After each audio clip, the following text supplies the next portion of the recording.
Hey guys, Curtis is on vacation, so Donkey Kong is taking over. It's a really bad impression of Donkey Kong. Okay, folks, just a heads up, I think this video is going to be a little different from my other videos. I don't know if this is going to be that funny or goofy, but some of them popped up on my radar recently, and I wanted to talk about it. Because what I've learned is shocking, to say the least. So 2 years ago now, I made a video on a guy called Russell Hartley. Excuse me. You can go watch that video if you haven't already, but here's a brief summary. He makes super misogynistic TikToks while wearing suits. He thinks women live life on easy mode because they have boobs and butts. He compared having women that you sleep with to having horses in a stable. A stable is a rotation of women that you have available to you that you can hit up and they can go on dates with. He does weird, sad, motivational speeches in empty hotel conference rooms. And he also started an online course to teach men how to talk to women. And since my video, he's been dunked on like a million times for being an absolute poop goblin. And after my video, he made a response to it. And then when I responded to his video on my podcast, he deleted his response video. So, huge W for me on that one. Russell Hartley, more like Russ L. Hartley, right? Hold that. But ever since then, it's been pretty quiet on the Russell front. I've hardly looked him up at all. But a few weeks ago, I was tagged in a TikTok from a creator named Arson. And this TikTok was them saying how they were reached out to by a random woman on Instagram. And they were saying that the agency that they're with, called Siren Agency, is like the best agency in the world and she should sign with them. So she messages me saying that she's a part of this company, this agency, and they want to talk to me. They promise a bunch of like pretty crazy stuff, which we'll get into in a second, but I just want to show you the last part of this TikTok. Let me send you this article. That's when I find out Siren Agency, one of the co-owners, Russell Hartley. Guy who says that women doing spicy content is living on easy mode. Bro, isn't that fucking insane? Russell Hartley, the guy whose entire persona was like roasting women for having an OnlyFans, is now profiting off of those same women that he made fun of. That's like if Greta Thunberg like just started a private jet company. Like, how you gonna do all that but then do that, right? Like, it's so fucked up for him to be like, yo, dude, women have it so easy. All they gotta do is show their boobs and they got a bunch of money. Me, on the other hand, I have to work hard to trick them so they can give me some of that money that they have. And it's so strange because he doesn't advertise this anywhere. The only thing he advertises is like a shitty cologne that he's selling, which I fucking never want to smell. But if I go to his Instagram from one of my many burner accounts, you can see that he follows the Siren Agency on Instagram. But Arson goes on to say in this TikTok that Siren calls themselves a free management service, which is red flag number one, because hey, what is that? But she also says right after that Siren wanted to take 50% of the money that she makes from her OnlyFans. So then it turns out you have to give them 50% of your earnings on your spicy site. Which is a lot of money for a free management service to take, I gotta admit. I feel like anything more than zero is a lot for a free management service to take. It's almost like a free management service doesn't exist because that's fucking stupid.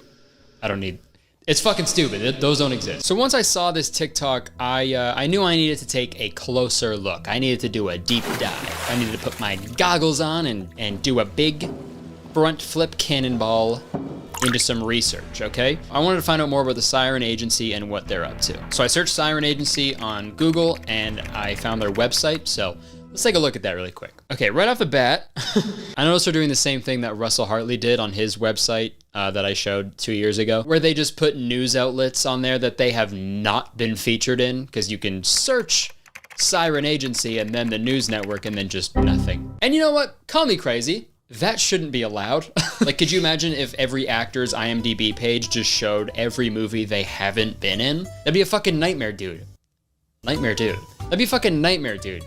Why am I saying it like that? That'd be I'm a nightmare, dude. Like, that would be a logistical nightmare.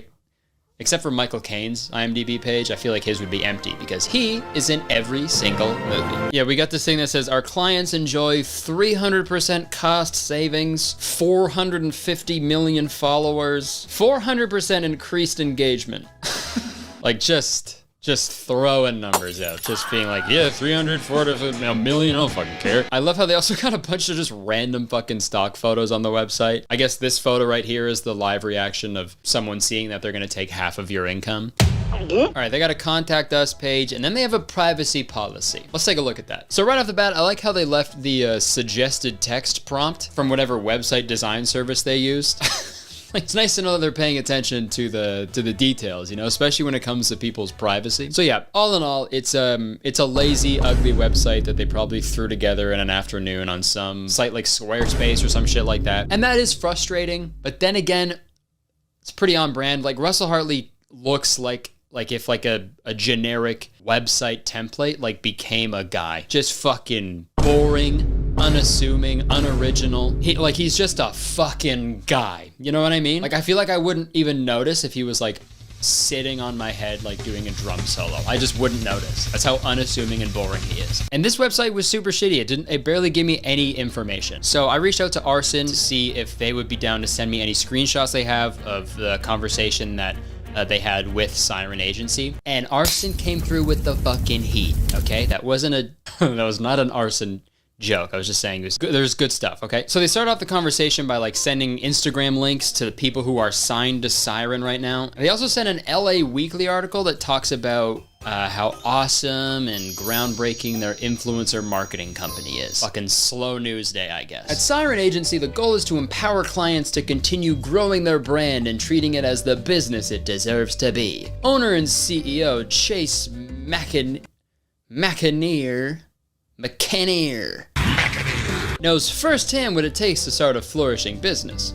He wants to see the same success for all the talent on his roster.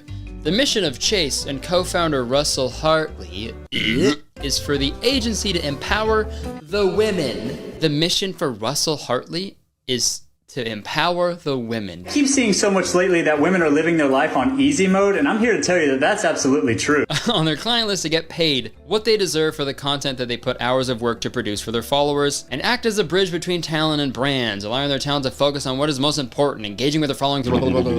Shut up. Like I said, slow news day, I guess. There really wasn't anything else happening in LA that week. LA Weekly. This is just a hunch, and I have no proof, but I'm like 99% sure that they paid for this. There's no way like a publication was like, Yeah, I heard about a new influencer marketing agency. I think they're gonna change the game. no one fucking cares. In LA, there's so many influencer marketing things. Who fucking cares, man? There's a new one every day. And funny enough, at the bottom, it says, advertising disclosure. We may receive compensation for some of the links in our stories. So I don't know. Also, if you look right here, it says brand partner content. They paid for this shit. But anyways, back to the messages. Arson asks how their management company works, and they send this. Our rates are competitive with every other major agency, except we go above and beyond because we're the only agency that actually cares about our talent, especially in this industry. So I know this on paper, this should be a good thing. You know, it should be a good thing to say that a company actually cares about the talent. But from my experience, this is a big red flag. A reputable agency or management company, they're not going to be like, We're the ones who actually care, okay? We care. like, that should just go without saying. They don't have to fucking inflate themselves to say that, you know? That's like the equivalent of like some guy being like, no, I'm a nice guy. You don't have to worry. And then they proceed to do the most heinous shit imaginable to you that will scar you for the rest of your life. Okay, let's read the next part. While you're with us, you get full health insurance, vision and dental insurance, 100% free. Most all medical emergencies are covered too. Okay. I am rather concerned about the 100% free thing, because that is too good to be true. Even in like, we have like universal healthcare up here in Canada, but you still need to like pay sometimes a little bit. So it's like, America, I don't think they're fucking covering 100%, dude. Maybe they mean it's 100% free because they're just gonna use like the 50% of your income that you give them to pay for the health insurance. Maybe that's what they, like, you're not paying, but you are. And this next line is crazy as well. Literally, if you have a baby, Siren Care covers it. What does that mean? Covers it? Covers it in what? Huh? Fuck peanut butter? Okay, our service rates are based on a minimum account volume. If I recall correctly, you're below our minimum, so your rate would be slightly higher until our team brings you up to our minimum requirements. And then your rate would automatically be reduced. Yeah, okay, that's another thing that fucking pisses me off with management companies. Shitty management companies, they have this thing, like, they act like they're doing you a favor by taking an insane amount of your money that you make by creating content. And then no matter what you do, like if you have a video that goes like viral or anything, they're like, couldn't have done it without us. Now you didn't have that video before you signed with us, so it's gotta be us. Like, it's so shitty to be like, until our team brings you up to our minimum requirements, you're not doing fucking anything. It's the person's gonna be more successful if they put the work in and stuff, right? So it's like fucking, that's also another red flag. Next, they continue to promise a bunch of crazy shit. Full health insurance for your pets, access to a free therapist 5 days a week if you need it, because supposedly mental health is super important to them. You get someone to help you with your taxes, and a full-time social media manager. And obviously, if something sounds too good to be true, 9 times out of 10, it is. So this whole thing just seems insane to me, but they end this next paragraph with quite the curveball. So all of this and no contracts. We don't want you to feel like a prisoner here, so you can cancel at any time. That's good. Also, the head of the company is a woman. Oh my God. So if you have any questions or problems with any of this, talk to my boss, Leah. I like how they put the ellipses after that too, like it was like a fucking like mic drop moment. And oh yeah, I forgot to mention, head of the company's a fucking woman. Yeah. She's a straight up chick. She's abroad. So, well, she's here. She's not abroad. She's a bitch. I'm also confused because isn't Russell Hartley and the other fucking McLevin guy is like, aren't they the founders? Like, aren't they the heads of the company? I'm really confused because that article says Russell Hartley, but Russell Hartley isn't even listed in the Siren Agency LinkedIn. I looked, he's not in there. Maybe he's like a ghost writer of sorts. I don't know. Emphasis on ghost because he's scary. So after this message about the head of the company, Arson responds with a really good question. She asks, but what is the cut for my OnlyFans specifically, and why isn't she listed in the articles? And to that, they respond with, oh, honestly, I don't know. The articles are a little outdated, and it's a big company. I just work here. Leah's the director and my boss. Every new talent talks to her when they start. And it's like, yo, if the articles are outdated, why you sending them? Why that? Like, that's what you sent to describe the company, dude. Also to be like, I don't know, I just work here. Then dude, what are you doing there? What the fuck? Hey man, can I just get a Big Mac? I don't know, man, I just work here. Yeah, I know, like, that's why I ordered from you. Can I just get a Big Mac? The ice cream machine is broken, also. So in the next message, they go on to say that they make 100% of the money for their clients. They do all the work, and they only get paid after their work is done. And right after that, in brackets, they put, we're on the account 24/7, by the way, which I feel like is a way for them to like qualify themselves to get paid no matter what, because they can be like, well, we're on the count all day. So what? Do you think we're just fucking doing nothing? Give us all of the money. Or half of it, I mean. Like if Thanos was like a street level criminal. Empty out one half of your pockets. Okay, so there's a few things you need to remember going forward. Number one, they said there's no contract. You don't have to sign a contract or anything. They also say that they only get paid after they do something for you, like they get you more money. There's also another part here that says, many companies try to take advantage of women in this industry as well. We don't do any of that here. Remember that. So through those messages, a lot of red flags popping up. You know, the insulting of other management companies, offering like an absurd amount of benefits to the point where it's like just hilarious. Also, it's weird that they said the head of the company is a woman when there was no mention of her in the article. That's outdated, I guess. And worst of all, they want to cover your baby in peanut butter. What's up with that?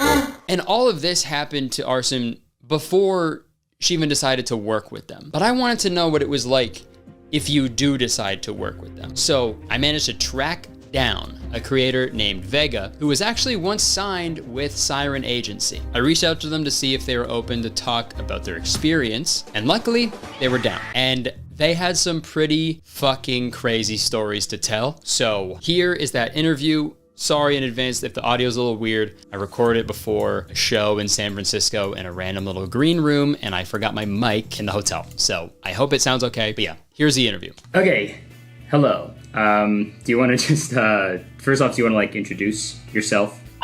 Sure. Hi, my name is Vega. My social media handle is Vega Moon. People know me as, I guess, Vega Moon. Well, thanks again for sitting down and talking about this. Just confirm, you were signed with Siren Agency? Like did they send like a contract Is like an official thing? Okay. So all of this and no contracts. We don't want you to feel like a prisoner here. Did they send like a contract? Yep. Like an official thing? Okay. Did they reach out to you? Yeah, so someone named she's like I think she has something like 300,000 followers or something. She's verified. I think she does like music. She reached out to me and like told me that she works for like a modeling agency that travel like covers all like travel fees, like gets you brand deals, helps you get like brand ambassadorships, will pay for photo shoots and stuff. So then I gave her my phone number and then spoke with an agent, and then I spoke with like a director, and then I spoke with a social media manager and one other person. So how long were you with Siren? I stayed with them for about like 2 weeks because they approached me as a modeling agency, and then it turned into OnlyFans management. Like I thought they were going to take over like my socials, like, you know, like my modeling, like Instagram and Twitter and stuff. But then when the director called me, it out of nowhere turned into like strictly like OnlyFans management. It was all very weird. There was like a lot of like weird things that happened. So I left with them because they sent me my first invoice, which is 30% of all gross income so the thing about it was weird. Like on the phone, like they really just like push you, oh, just like sign, it's fine, like we keep talking, just like sign this. And like verbally, like I thought it was only 30% of net, and then it turned into 30% of gross with like all this other stuff, which didn't even make sense, because if I'm having my own traffic and stuff, like why am I paying you? Yeah, they're not doing anything, so why would they get a cut of it? They had 4 people 24 hours working on my account, from one person from the Philippines, one person from Arkansas, and 2 people from Oregon. Like they were talking to people 24/7, and it was great at first, but then a fan, like a really obsessed fan who like I never even answer, like asked them for my real name, and they gave them my legal name, like not oh my god, actual government name. And I freaked out on the director. She was like, oh, I'm so sorry, like that's unprofessional, I'll fix that right now. And then hours went by and they were still like allowing this person to use the name. So I hopped onto the message and I was like, hey, I didn't actually mean to give you this name. This is like my Twitch name. I like make up this whole thing. It's nice to know they're paying attention to the details, you know, especially when it comes to people's privacy. The director, her name is Lee. She just like didn't care at all. And then when they sent me my invoice, they sent me like $200 more than I owed them, and it didn't, like the math made no sense. So I emailed them and no one answered me. So when I got that invoice, it was like so much money, and I was like, this is like no. So I texted Lee and I said, hey, I just sent her exactly what I sent in the email. She was like, oh my god, I'm so sorry, we're editing that right now, like instantly. And then they sent me like an invoice that still was like too much money in my opinion. I feel like any invoice for them is too much money. Like any amount is for them is too much, but yeah. Because the thing is that if you don't pay them, it's $100 every day as a late fee. So I got scared, really thinking that I was gonna like, they were gonna like, you know, and I was like, I did not want to give them the money that I gave them. I gave them like $400. Oh my gosh, that's so stressful. Well, yeah, I know what you mean. I feel like when it says there's like a late fee, you put your trust in it to be like, oh, I guess, yeah, you're right, you know? Yeah, I was just scared, honestly, because I thought like of course they would like try to like sue me or something. So like at that point, like that day, like I was like, okay, no, I'm not working with you anymore. Like, you know, because that was the good thing. Like you didn't, like I could have like had them for a week and been like, no, I'm done. Right, I guess that's good. So went through like my unblocked on OnlyFans and unblocked people who were like extremely inappropriate. And one guy, I literally had to like change his name on OnlyFans and like say that he is a do not unblock him. Oh my gosh. Saw that he had tipped me a lot of money, so they unblocked him to try and get him to give me more money. More money, because that's more money for them. So, and then finally I was like, you know what, you doxed me to a customer, which is so dangerous. And this guy like still messages me. I haven't even used them since like the 2nd week of September. And this man still messages me like every single day, like asking me where I am. Jesus. Like, that's fucking crazy. I can't believe that. They fucking did. That's fucking insane. You'd think an OnlyFans management company would not have the foresight to, you know, not do that, right? So I was reading through like text message conversation between them, and they were saying that they don't take any money from you unless they make you more money. And if they once they start doing things for you, so did they actually do like anything? They just messaged people like 24/7. Like they had 4 different people that logged in. The places that I told you, the Philippines, one person was like Arkansas or something, or Alabama, something with an A, and then 2 people from Oregon. But they wouldn't post for me, so like I had to make like posts, and then they wanted every Monday they wanted like all this content. That's so strange. Did they also promise you like have free health insurance and shit? Yeah, like it's called like Siren Care. It's basically like Medicaid kind of, like all the basics that come with it. But only if you're making like there was like a $10,000 mark that you had to like reach monthly to like get. Oh. And then it like the more money you made, like the more things from health insurance you got from them. And then see, this was like the other weird thing that I was like, okay, this is giving me kind of like a bad like vibe. Like they allegedly have content meetups where either in like Bali or like Dubai or like Mexico or wherever, where like the company rents like a big house and like they have all these content creators come to like make content, get photo shoots. But then when I was talking to the director, she's like, okay, are you comfortable making boy girl content? Like, and I was like, I'm not. You guys aren't a agency. What is this? You know what I mean? Right. Like it went from being like, oh, this is just like modeling, like, you know, you'll do like editorial or lifestyle shoots, to, oh, we're actually an OnlyFans management, to, oh, we throw these like events where, you know, if you want to like make content with like guys, you can in foreign countries. Like it's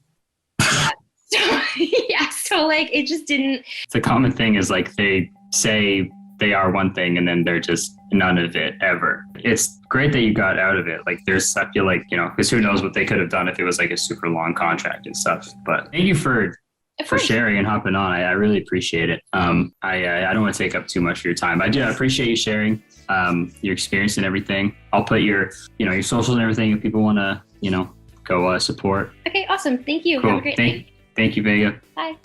So, doxing, asking for seemingly random amounts of money, Russell Hartley, the list of red flags is pretty long. Now that I think about it, and like know more about the company, I feel like the one thing they got right was their name. Like their name, Siren Agency, makes a lot of sense. You know, in Greek mythology, sirens, you know, they would like sing beautiful songs to like lure sailors to their death. And just like a Siren Agency is promising a lot of like these amazing benefits, a pretty song, so they can just ruin your life and fucking drown you in payments, I guess. And look, I don't want to make any like wild claims here or anything, but I just wanted to shed some light on this because I feel like this happens so much in the online content creation space, and probably way more frequently in like the adult content industry. I think my one message to people, if you're a content creator and like a management wants to sign you and stuff, know your worth. Okay, if you're talented and you have an audience, that is rare and it is special, and I don't think you should sell yourself short. Okay, and I guess the main message of this video is just do your research. Always get like the shortest contract, you know, so you can get out if it's not working, and also never work with Russell Hartley. Why would you do that? Okay, well that's it. I just wanted to talk about this really quick. If you enjoyed the video, please press the like button, because believe it or not, 1 like equals 1 baby covered in peanut butter. Leave a comment, let me know what you think of this whole thing. I know it's pretty fucking crazy. Quite the development in the Russell Hartley lore. And if any other people who are signed to Siren see this video, reach out to me, message me if anything crazy happened. I wanna know it all, okay? And I wanna fucking dig deeper, maybe, if there's more stuff that comes out. So, but yeah, press the subscribe button, because as soon as you do, you become a valued citizen of Kurtistown. If you didn't know, Kurtistown is the best place to live in the world, and I'm the mayor. So you have to be nice to me. It is the law. Instagram and Twitter in the description, all that bullshit. You know what to do. All right, thank you so much for watching. I would stick around, but I have to go, unfortunately. I gotta go see if they fixed the ice cream machine.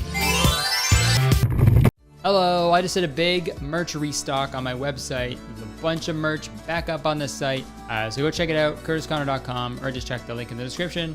All right, thank you, enjoy the video. Hey guys, welcome back to my channel. If you're new here, what's up? How's it going? And if you're coming back, what's up? How's it going? Really good to see you again. I hope you're doing well. All right, folks, what are some things that come to mind when you think of gamers? Doritos, light up keyboards, sweaty balls. But out of all the things that popped up in your head, was any of them, ooh, I don't know, God? Huh? Religion? Jesus? Probably not. And that's what's wrong with society today. Us gamers aren't viewed as good, God-fearing individuals, and we need to band together and change that. A lot of people don't know this, but the G in G Fuel actually stands for God. I'm kidding, obviously. Anybody who's played an online competitive video game with strangers is well aware.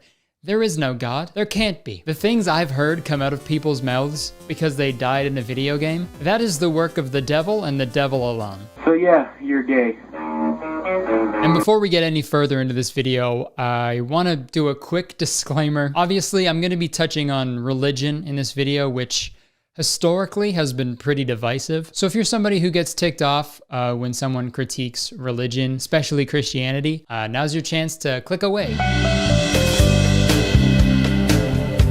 All right, finally, they're gone. Kidding. But yeah, if you couldn't tell from me saying that God isn't real like 10 seconds ago, I'm not a religious person. I never have been. I just never saw the appeal. I will tell you my own personal experience with religion, though. When I was in third grade, I had a really good friend named Joshua, and his family was super religious. And that's obvious because his name was Joshua. And one day he invited me to go to his church with him because he said it was like this like chill spot where a bunch of kids our age just hang out and play games. And me being 8, I was like, fuck yeah, dude, let's go. So I got there, we were hanging out for a bit, and one of the youth pastors starts talking to me, and he's like, I'm sorry. Oh, wait, hold on. I gotta tell you, if you don't go to church every Sunday, you're gonna burn in hell for eternity when you die. You don't want that, do you? Which is a pretty gnarly thing to say to an 8-year-old. And to make it worse, at that point in my life, I don't think I even knew I was going to die. So that was a lot to process. So when I got home, I was like freaking out to my mom. I was like, hey, I don't know if you know this, but if we don't go to church every Sunday, we're both fucked. We're both gonna burn in hell forever. And I remember my mom, God bless her. I remember her being like, Curtis, nobody really knows what happens to us when we die. We can go to church if you want, but if you want to get up at 7 a.m. every Sunday, be my guest. And I never brought up religion ever again. So my personal experience with Christianity, it's always been like pretty negative. But again, disclaimer before we get into this. If you are religious and your beliefs don't harm anybody, hell yeah. I have heaven yeah. Now, that being said, when people try to force the religion like down people's throats and they act like they're better than you because they believe in God, that's what kind of bugs me. And I'm not saying I'm better than a Christian because I don't believe in God, but it's one thing to like talk to someone and like engage in a nice conversation about religion and spirituality. But if you're just like, oh, you don't believe in Jesus? All right, bitch, have fun in hell. I'm gonna be up there hanging out in a sauna with Elvis Presley, bitch. When you think about it, hell is kind of just one big sauna. Doesn't sound that bad. So if I do say anything negative about Christians in this video, just know that I'm referring to those types of people. All right, all good, don't get mad at me, great. So back to the main topic of the video. The reason I brought up gamers and religion at the beginning of this video is because we're gonna be taking a look at a content creator, not God, the original content creator. We're gonna be looking at a creator named Dr. Witnesser. He's a Twitch streamer. Well, he was a Twitch streamer. We'll get into that in a second. He was a Twitch streamer that, in his own words, brings the gospel to gamers. I still can't read that without laughing. What he'll do is he'll go into like random Fortnite matches and he'll just like teach his teammates about God. Surface leather, kind of weird, but do you, I guess. I'm not saying surface level anymore. It's surface leather from now on. Surface leather. Huh? So this religious rascal popped up on my TikTok For You page a few weeks ago. It was like just someone posting a clip from one of his streams. And I think it perfectly sums up the issue with preaching the gospel in an online video game. I don't know if we can res you. You might want to call God to come resurrect you. That's not funny.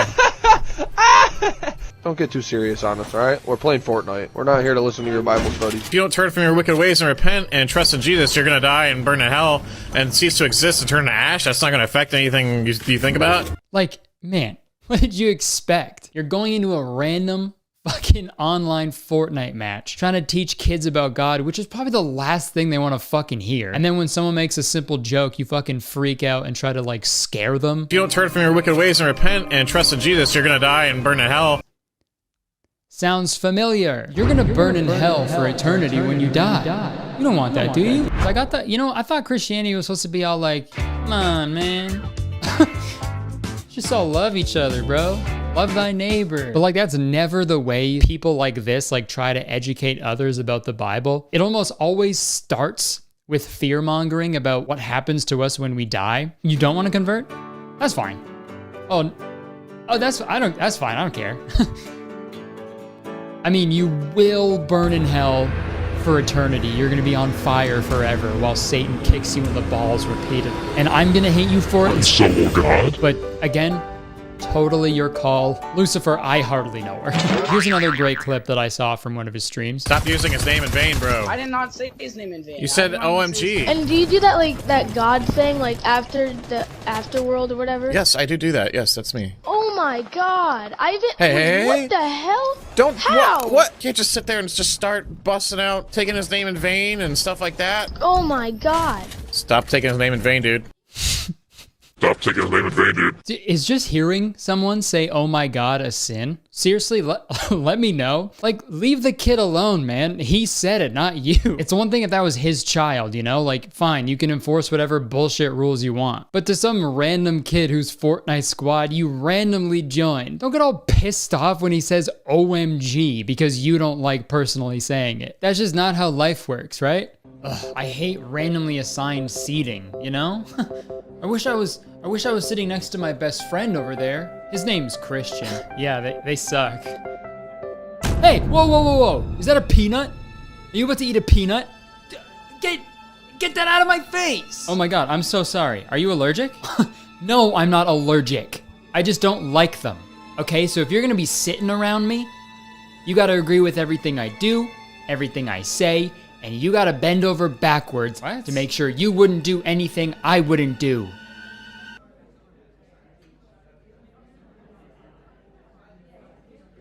Skank? Hey, whoa! Sorry, I really don't like peanuts. Okay, well, I'm hungry and I like them. You don't have to eat them, so it's fine. What? You said you weren't allergic. I lied, you skank! Also, the ending of that clip, that's the funniest thing I've seen all year. Stop taking his name in vain, dude. Stop taking his name in vain, dude. You won't like me when I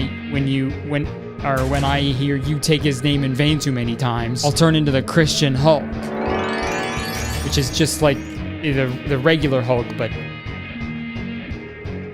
fully clothed. This joke was brought to you by Christians Against Shirtless Hulk. So earlier I mentioned that he was a Twitch streamer, and that's because he was actually banned from Twitch for telling a Muslim child that he was going to hell because he doesn't belong to the same religion as Dr. Witnesser. But you're talking about since you're American and Christian, since the Muslim culture, we don't really talk about that. Yeah, you don't talk about it because they don't want to believe it, that's why.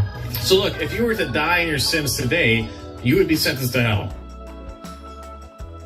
Dude, if heaven is full of motherfuckers like this, I'm good. You guys go ahead. I'll sit heaven out. How about that? Hey, doctor, you are a grown man who is trying to scare a child into Christianity, who's just trying to play a fucking video game. Like this poor kid, man. I don't know if he lives in America or not, but seeing as there was a literal Muslim travel ban like 2 years ago, that bigotry 100% like trickles down. So I'm sure this kid already goes through literal hell from fucking bullies at his school who have Christian racist parents. And hold on, there are literal studies that state racism among white Christians is higher than among the non-religious. So maybe this kid plays Fortnite to, I don't know, escape all that and just have fun, only to be guilt-tripped and yelled at by some fucking 40-year-old with a chin strap neckbeard combo. Shave it. Oh my god, shave it, absolutely. Dude, you could be the best Christian ever, but if you get to the pearly gates and you got that going on, you're going to hell. So good on Twitch for banning him, but obviously Dr. Witnesser didn't agree with this ban. So he tweeted, Twitch has yet again showed they have no tolerance for a hashtag Christian streamer who preaches what the hashtag Bible teaches. They are a biased, hypocritical organization that shoves their agenda down everyone's throats. Dude, what does that taste in my mouth? Kind of like metallic. Tastes like iron. It's a real irony flavor in there. Dude, getting banned for rudely shoving your agenda down people's throats, and then you curse the platform for shoving an agenda down people's throats. But hey, I guess do unto others as you would have them do unto you, right? He also made a TikTok about this ban, which is also full of irony. My name's Dr. Witnesser. Twitch permanently banned me off their platform. The gospel of salvation is a message of love, and there's absolutely no hatred involved in a message like that. Twitch shows their intolerance to Christianity, and it's no surprise because they're run by the LGBT community. And if you go onto Twitch and tell them about homosexuality is a sin, that goes against their agenda. This has to be a bit. No one can be this dense, right? Why would they do this? The gospel is all about love and respect and inclusivity. But anyways, Twitch is run by the gays, and I hate them. And it doesn't stop there, unfortunately. Like, obviously, did you know, like, having sex with an animal, that's against God's law, right? And society... That's bestiality. Yeah, in society, that's also against the rules of society, right? And, well, the whole homosexuality thing used to be against the rules of society as well, but it's not anymore. That whole thing with animals, that's also in the Bible, and everybody agrees with that. But when it comes to homosexuality, people are like, oh, well, no, when it comes to that, of course, you know, I should be allowed to... Holy fuck, man. Really quick, I want to say, when I started scripting this, I was very close to like scrapping this whole thing and not making a video about this guy because I didn't want this to be like me just bullying a smaller creator. But never mind, fuck this guy. This guy sucks. Comparing a loving relationship, or not even, just fuck two guys fucking. Comparing that to literal bestiality. Hey man, you're a dumbass. You're a fucking dumbass. Also, it's funny that he says homosexuality is a sin. It's a sin for a man to lay with another man. But he has a sign in his room that says Jesus is the way, and he, you know, gets on his knees every night and devotes his whole life and belief system to some shirtless man with long, luscious hair that he's never even met before. I don't know, dude. You might want to check yourself. Seems like simp behavior to me, my man. Yo, actually, maybe that's why he was banned from Twitch, because he was simping too hard for Jesus. But back to my other point. Just because it says you can't pork another fella in a book that was written literally thousands of years ago doesn't mean it's true. Guys like Dr. Witnesser are this dumb currently in 2021. Imagine how fucking stupid people were thousands of years ago when they wrote the Bible. But hey, if we want to do this, if you want to take the Bible literally, okay, sure. Leviticus 19:19. You shall not sow your field with two kinds of seed, nor shall you wear a garment of cloth made of two kinds of material. That looks like a silk tie with a cotton shirt. Uh-oh. See you in hell. There's a Bible verse for that. Another one, Corinthians 6:19. These all sound like fucking gamer tags, dude. You are not your own. You were bought at a price. Therefore, honor God with your bodies. Ew. So, Dr. Witnesser, if you're supposed to love the body that God gave you, why are you wearing glasses? God gave you those eyeballs and what? Oh, they're not good enough for you? That's low. Even for you, dude. There's a Bible verse for that. This is one of the big problems I have with this guy. He loves to get mad at people for cherry picking like parts of the Bible, you know, about what they can and can't do. You know, mankind has a tendency to make the Bible fit their lifestyle. And then he'll go on to cherry pick parts of the Bible about what he wants to do. For example, I'll say it. He's pretty good at Fortnite. Terrible dude, but he's absolutely cracked at Fortnite, my guy.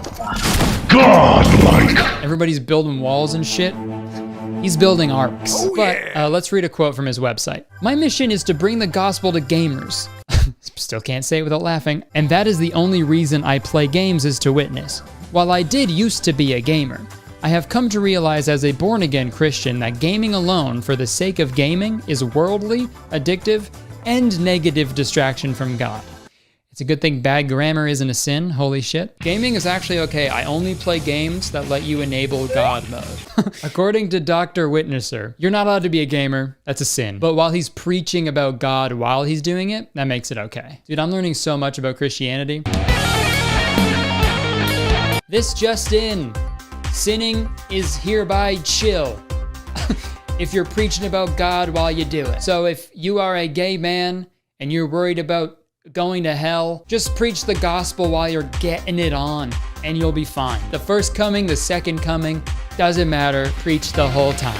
There's a Bible verse for that. But anyways, he said in that explanation video that he's going to start streaming on a platform called DLive. Please follow me at dlive.tv/drwitnesser. DLive isn't afraid to stand up for people in their freedom of speech and expression of their religion. Which I've never heard about until he mentioned it. But it's basically just Twitch, but yellow. And just to give you like a general idea of what the streaming service is all about, in June 2020, during the George Floyd protests, DLive changed his Twitter profile name to All Lives Matter, and by August 2020, The most popular programming on DLive included anti-vaxxer content, COVID-19 misinformation, and opposition to racial justice movements. We're not done. QAnon streamers then joined the platform, and at least 9 DLive streamers broadcasted their direct involvement with the storming of the United States Capitol. Good call, man. Epic Christian moment.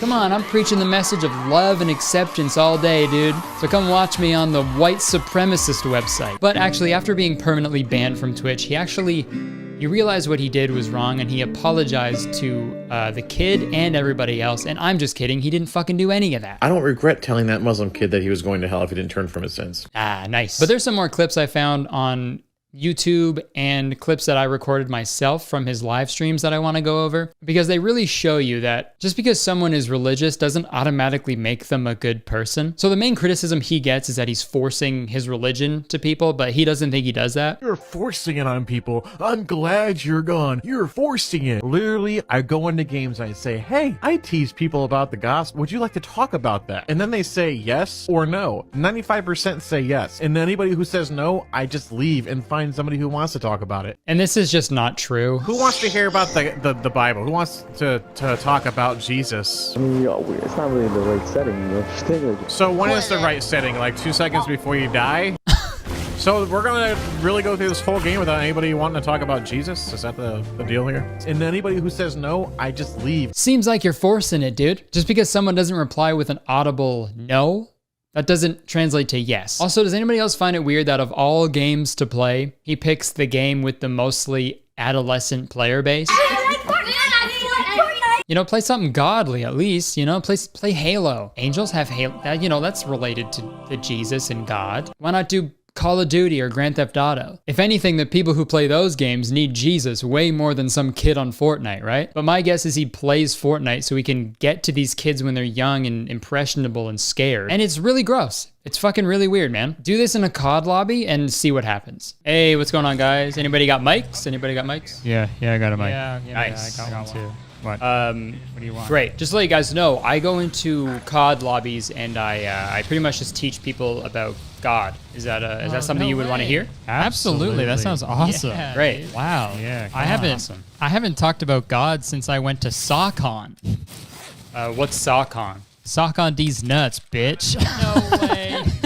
You fucking idiot, man. What a so idiot. dumb, dude. We're not talking about God. This is God. Not God. Come on, bro. What an old fucking idiot, dude. I'm reporting you. I'm reporting you and I'm swatting you. We are all gonna bitch. swat I hate you. you. I can't believe. And I've watched a few of his streams and they're fascinating. The entire time he's like arguing with either his chat, his teammates. It's like never a good time. I was watching it one night and his teammate brought up the fact that he was banned from Twitch, which is so fucking funny. And you can expect he handled the situation with the poise and grace of a good level-headed Christian. You told someone to go to hell. You're going to hell? I actually didn't say that, but you know, you can believe the articles if you want. I remember when I told that Muslim kid he was going to hell. You told someone to go to hell. You're going to hell? You would be sentenced to hell. I actually didn't say that. I remember when I told that Muslim kid he was going to hell. Have I stopped lying altogether? Yes. You would be sentenced to hell. I actually didn't say that. God says every liar will have his part in a lake of fire. Save me a spot in hell. Man, it's also so funny trying to teach people about God while you're playing a game where the main objective is to kill people. You should be pretty low though. Okay, so God loves us. Like the juxtaposition is incredible. All right, what's up guys? Welcome back to the stream. My name is Professor Bible. Today we're gonna be teaching you guys about God. I actually spoke with God this morning. He said Fortnite was a little too violent for this stream. So today we're playing a game called Poop Simulator. I've never heard of it, but it says it doesn't have any violence. So I think this is going to be a good avenue to preach the gospel. Whoa, it looks so realistic. It looks like I'm really about to pinch a fat loaf. Wow. So guys, like I was saying last stream, God is good. When God gives people terminal brain cancer or, you know, Alzheimer's or, you know, even if he unleashes a deadly pandemic across the world that, you know, kills hundreds of thousands of people, he does this because he loves us, okay? He loves us all so much. You know, the gospel is a message of cleanliness and and purity. And remember, guys, Jesus is all about love. You know, he loves each and every one of us. Well, unless you're gay or trans, or if you've ever had an abortion, and of course if you belong to any other religion other than Christianity. But remember, he loves all of us. And to quote Corinth, oh shit, hold on, I'm constipated.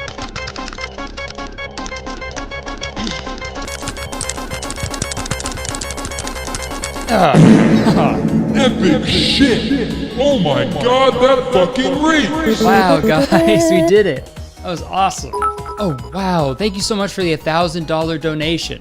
Remember, guys, I'm saving up for a private jet so I can be like the other good Christian televangelists. So you're gonna have to donate more than that, you worthless pieces of shit. Like, I just don't understand why he has to go into video games and preach to people who clearly don't give a shit. Like, you don't have to play video games on Twitch, right? It would make more sense for him to just have a stream where he just, you know, preaches, talks about God. And if you want to learn about God, you can go there. You know, that way you can still do what you want to do and not force people into it. Even though he'd still find a way to fucking do it. God's saying, look, I could forgive you and grant you everlasting life, but you got to be willing to turn away from your sin. When do you plan on doing that? When are you going to do it, huh? When are you going to convert? If I convert 3 people, and then these people convert 3 people, and then those great 3, we're going to be rich by the time we get to heaven.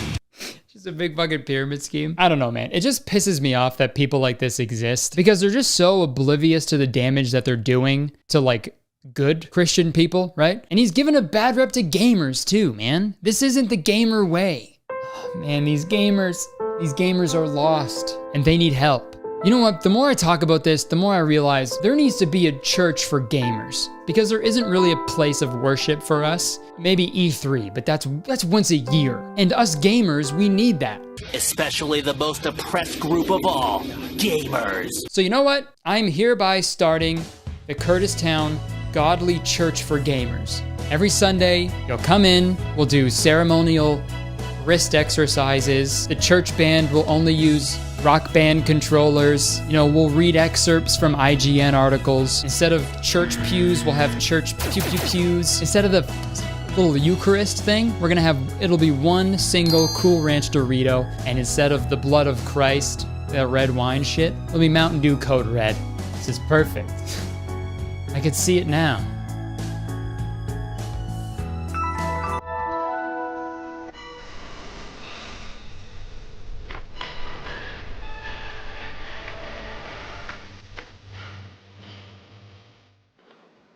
Forgive me, PogChamp, for I have sinned. What have you done, gamer? Last night, I was on stream and, you know, the chat was hyping me up, and I hit this nasty 720 no-scope headshot on this absolute fucking bot. Ooh, poggers. Thank you for the bits. But after I nailed my epic trick shot, Look, it's okay, you can tell me anything. Your sins will be forgiven. I teabagged them. I teabagged them over and over again. The chat was absolutely popping off. Subscriptions, follows, emotes, you name it. I had no choice. PogChamp, say something. So that was you, huh? What? So that was you who fucking teabagged me last night? Oh my god. Of war. I am so sorry. I didn't know. GG. Thank you. GG as in get gone. No, wait, let's talk about this. Skank. Okay. Maybe mixing religion and gaming isn't a good idea. It's a great idea. In conclusion, I hope I didn't offend anybody with this video. That wasn't my intention. That's never my intention, believe it or not. But I know religion is never a fun thing to talk about. But hey, my YouTube channel, I can talk about what I want. And I feel bad for Christian people who have to get lumped together with fuckos like Dr. Witnesser, because I know not every Christian person is like this. At the same time, I also feel bad for atheists who have to get lumped together with people who are like, oh, I believe in a flying spaghetti monster.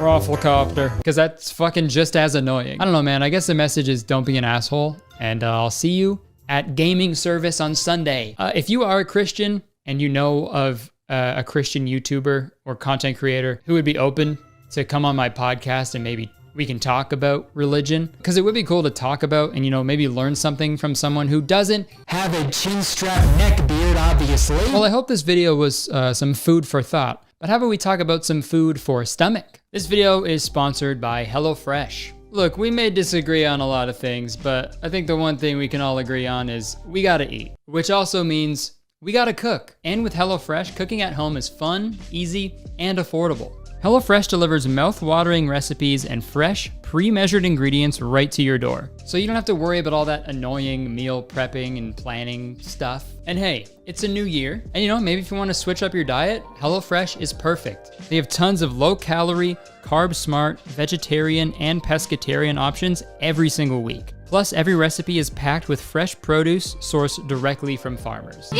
And much like you, I'm busy pretty much all the time, it feels like. So it's really nice that I don't have to worry about, you know, what I'm gonna eat for dinner on any given night, because I just have a bunch of really fresh and delicious recipes in my fridge, ready to go. And look, I'll say it, okay, a little controversial, but the environment is important. And HelloFresh knows that. The packaging HelloFresh uses to ship your food is almost entirely made from recyclable and or already recycled content. And HelloFresh's carbon footprint is 25% lower than that of meals made from store-bought groceries. I say this every time, but my favorite thing about HelloFresh is how flexible they are. If we want to add an extra meal or some add-ons like HelloFresh's best-selling garlic bread, if we want to change the delivery day or even just skip a week entirely, it just takes a few taps on the HelloFresh app. And now's the perfect time to give it a go because HelloFresh has hooked up the citizens of Kurtistown with an amazing deal. Just go to HelloFresh.com and use code 10KurtisTown to get 10 free meals, including free shipping. So yeah, check them out. Jen and I have been eating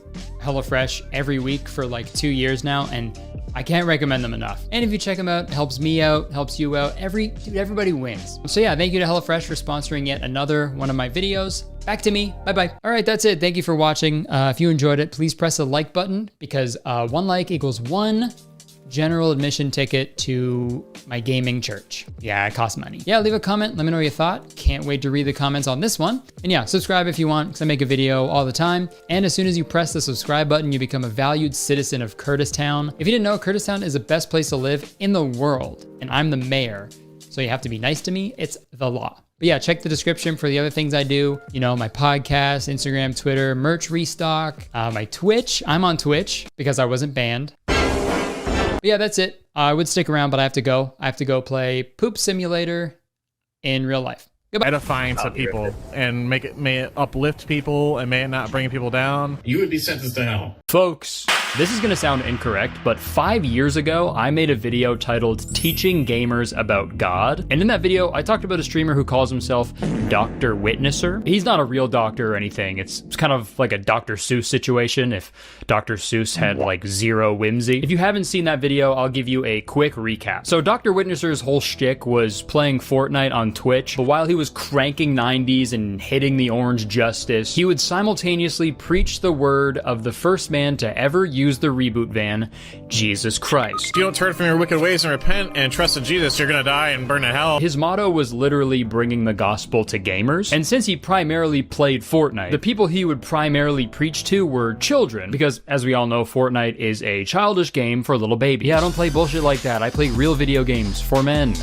Like Minecraft. And obviously most people were not down to listen to Dr. Witnesser talk about the Bible on Fortnite because I think objectively Fortnite is way more fun than the Bible. I don't know if we can res you. You might want to call God to come resurrect you.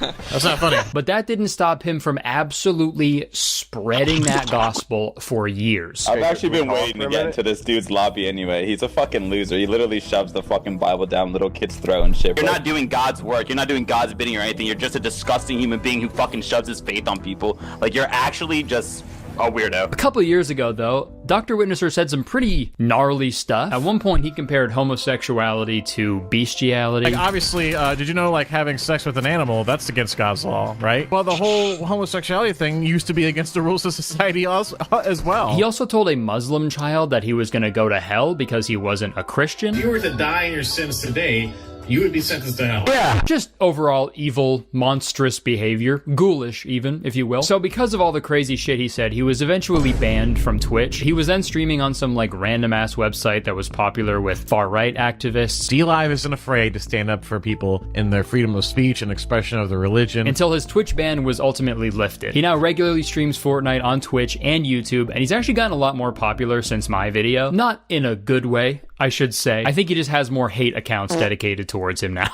Also, before we get into this video, I want to give a quick disclaimer. I hardly know her. If you are a Christian or a Catholic or religious person at all, that's amazing. I'm so happy for you. But in this video, I am most likely going to be making some jokes about Christianity and Jesus and God. So if having your religious beliefs criticized is going to be hard for you, just imagine what Jesus had to go through. And then it's not that bad. So I've been keeping tabs on Dr. Witnesser ever since my first video about him. I talked about him a few times on my podcast, Very Really Good. I did an episode responding to his response of my original video. I did another podcast episode about him 2 years ago, about him posting a transphobic video titled What is a Woman? Fortnite Edition, which, by the way, gotta be up there for one of the worst YouTube titles of all time. That's up there with fucking I Sniffed Mr. Beast Ass. I sniff Mr. Beast ass. And I'm gonna be honest, I really did not plan on making another main channel video about this sentient neckbeard, but I got a clip from one of his streams on my TikTok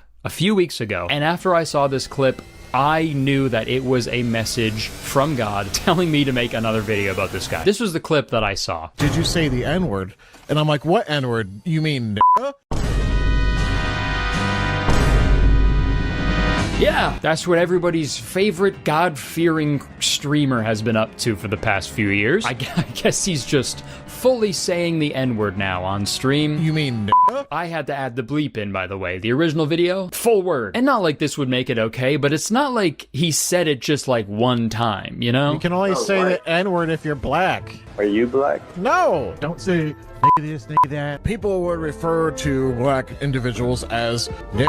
Maybe I'm ill-informed, but I don't think a quote-unquote good Christian would just casually drop one of the most offensive words of all time, a slur that has historically been used by white people to intentionally dehumanize people of color, right? But hey, what do I know? I've never been to church. Maybe Christians don't care about how their words affect others. I don't know, but I could have sworn it was love thy neighbor, right? Neighbor, Dr. Witnesser. That's the only N-word that ends with R that you should be saying, okay? And obviously he received a ton of backlash for saying the N-word several times. So he took to Twitter to make an apology, if you want to call it that. I don't feel like I need to, but I'm doing it anyways. Nice, good start, man. I apologize to anyone who might have been hurt by me saying the word N-word or N-word hard R on stream. I clearly was not saying them towards any individual or persons, but clearly using them in an informative/educational manner,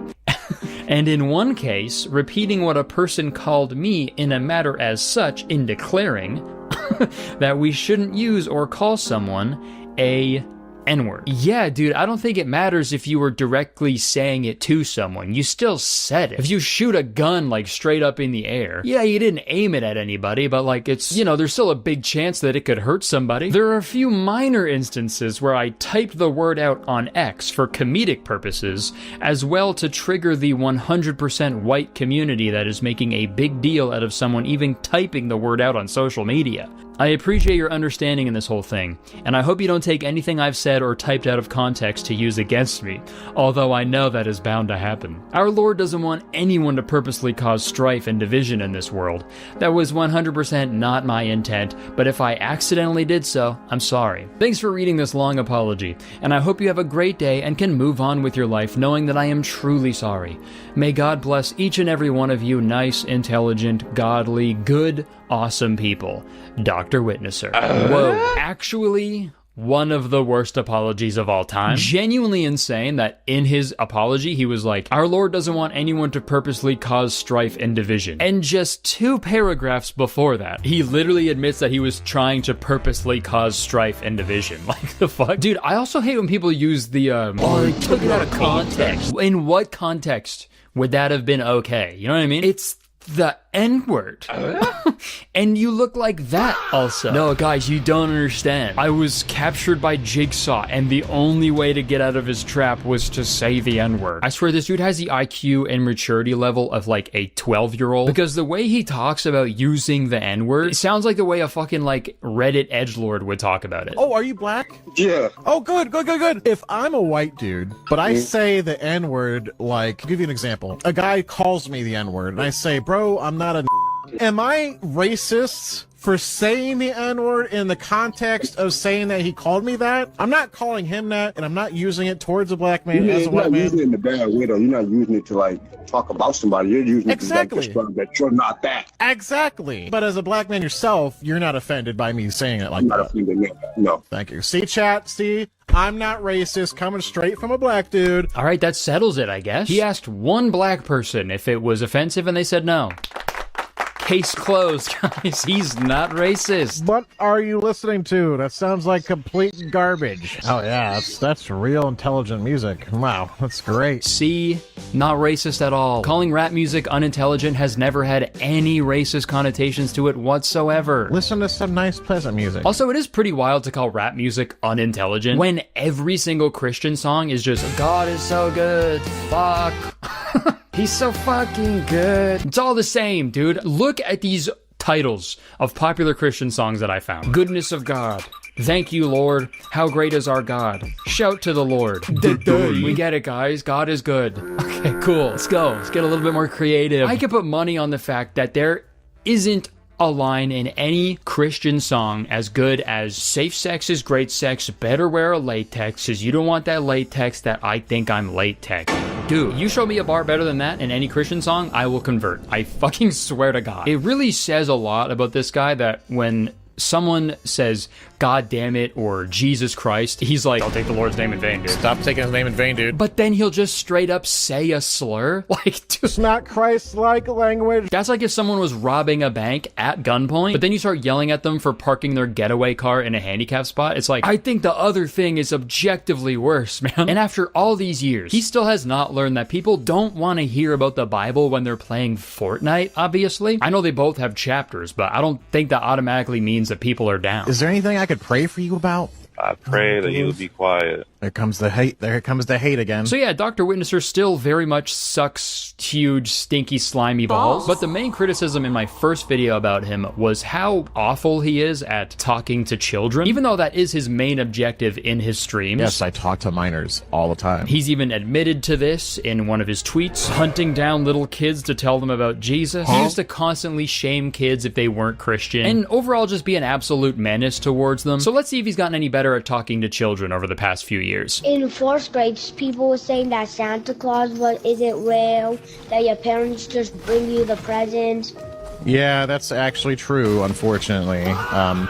And that's another lie, and that people do spread. I don't teach my kids about Santa Claus because it's not real. I don't do that because I don't want to lie to my kids. You know what I mean? Because lying's bad. Dude, I have seen this TikTok now like 10 times, and every time I watch it, my fucking jaw drops. Dude, the saddest part, this kid makes the saddest little O sound. It's actually true, unfortunately.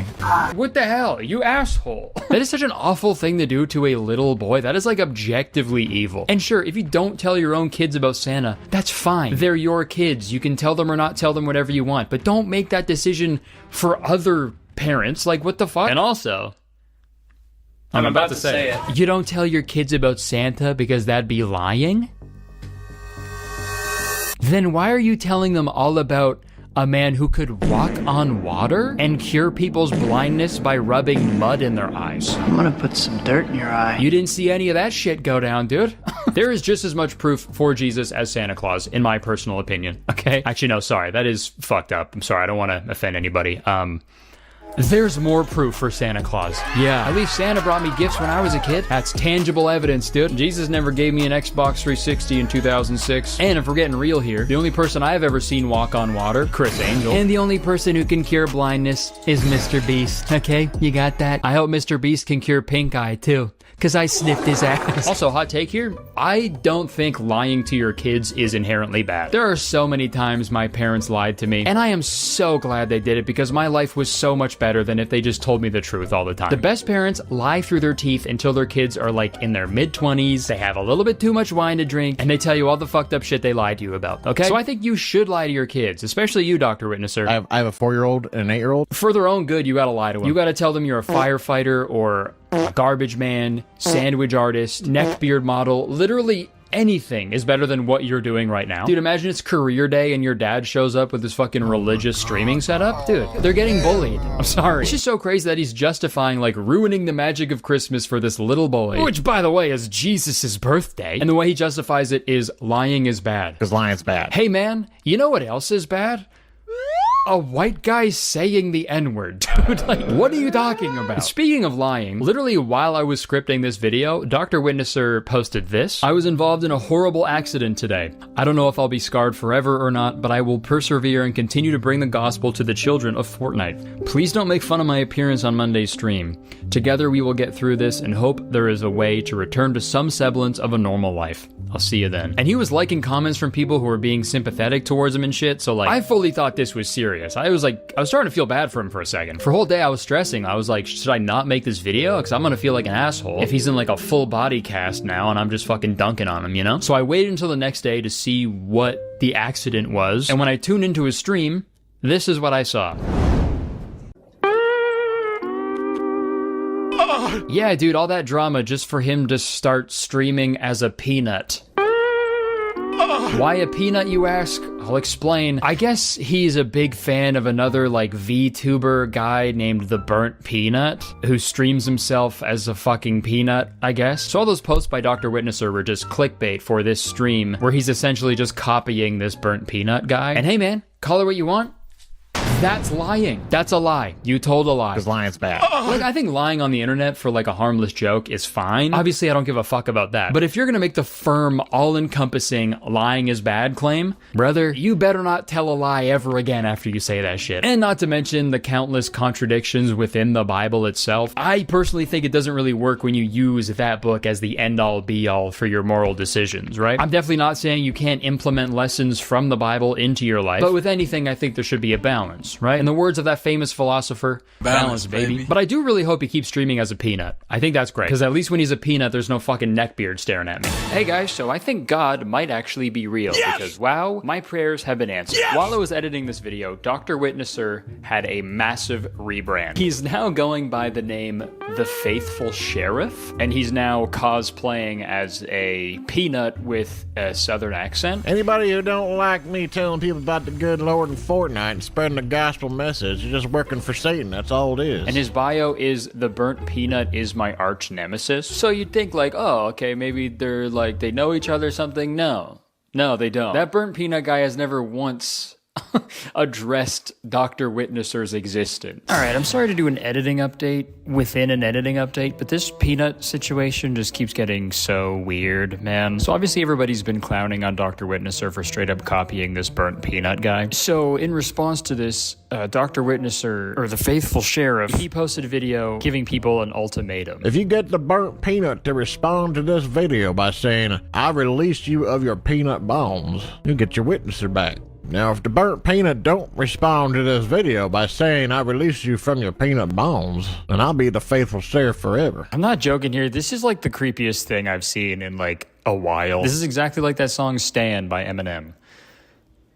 Peanut Eminem. Dear Peanut, I wrote you, but you still ain't home. I do also love how he was like, if you get the peanut to notice me, you'll get Dr. Witnesser back. And it's like, hey dude, I don't think anybody wants that either. Based on the fact that the top comment is, delete your channel as a third option. Ratioed, by the way, like crazy. Yeah, I think I'm just gonna stop checking his page because it's just making me sad. Get the peanut to respond. Let's get back to my original update. That is so weird, dude. He doesn't know you, man. He doesn't know who you are. You know that who are you meme? That's how the burnt peanut feels, dude. Dr. Witnesser announced this weird-ass rebrand in a tweet. Dr. Witnesser is dead. In an epic battle of biblical proportions, the burnt peanut used his dark and mysterious magic to turn Dr. Witnesser into a peanut. He doesn't know. In the following days, Dr. Witnesser struggled against his transformation, fighting it off, but ultimately the inner bungalator was winning. I don't know what that means. After a week of no luck with trying to get the burnt peanut to reverse this monstrosity of a transformation, oh my god, so sad, it was to no avail. Dr. Witnesser would remain a peanut forever. Now everything that was Dr. Witnesser is dead. Waking up the next morning with no memory of his past life, he takes up the mantle of the faithful sheriff. The only thing in which he remembers is his burning passion to tell everyone about the gospel message of Jesus throughout the gaming world. Of course, how could you forget that? Now, with his posse and his faithful deputies, he dedicated his life to spread the good news of the Lord. But will he run across the burnt peanut again one day? Only time will tell. Probably not. He doesn't know who you are. Yeah, and then there was like a weird like AI-generated picture to go along with it. Just all in all, really cool. I think this is so cool. I gotta give it to him. Pretending to be a peanut with amnesia to distance yourself from your past controversies. It's definitely a new strat. Albeit a little nuts.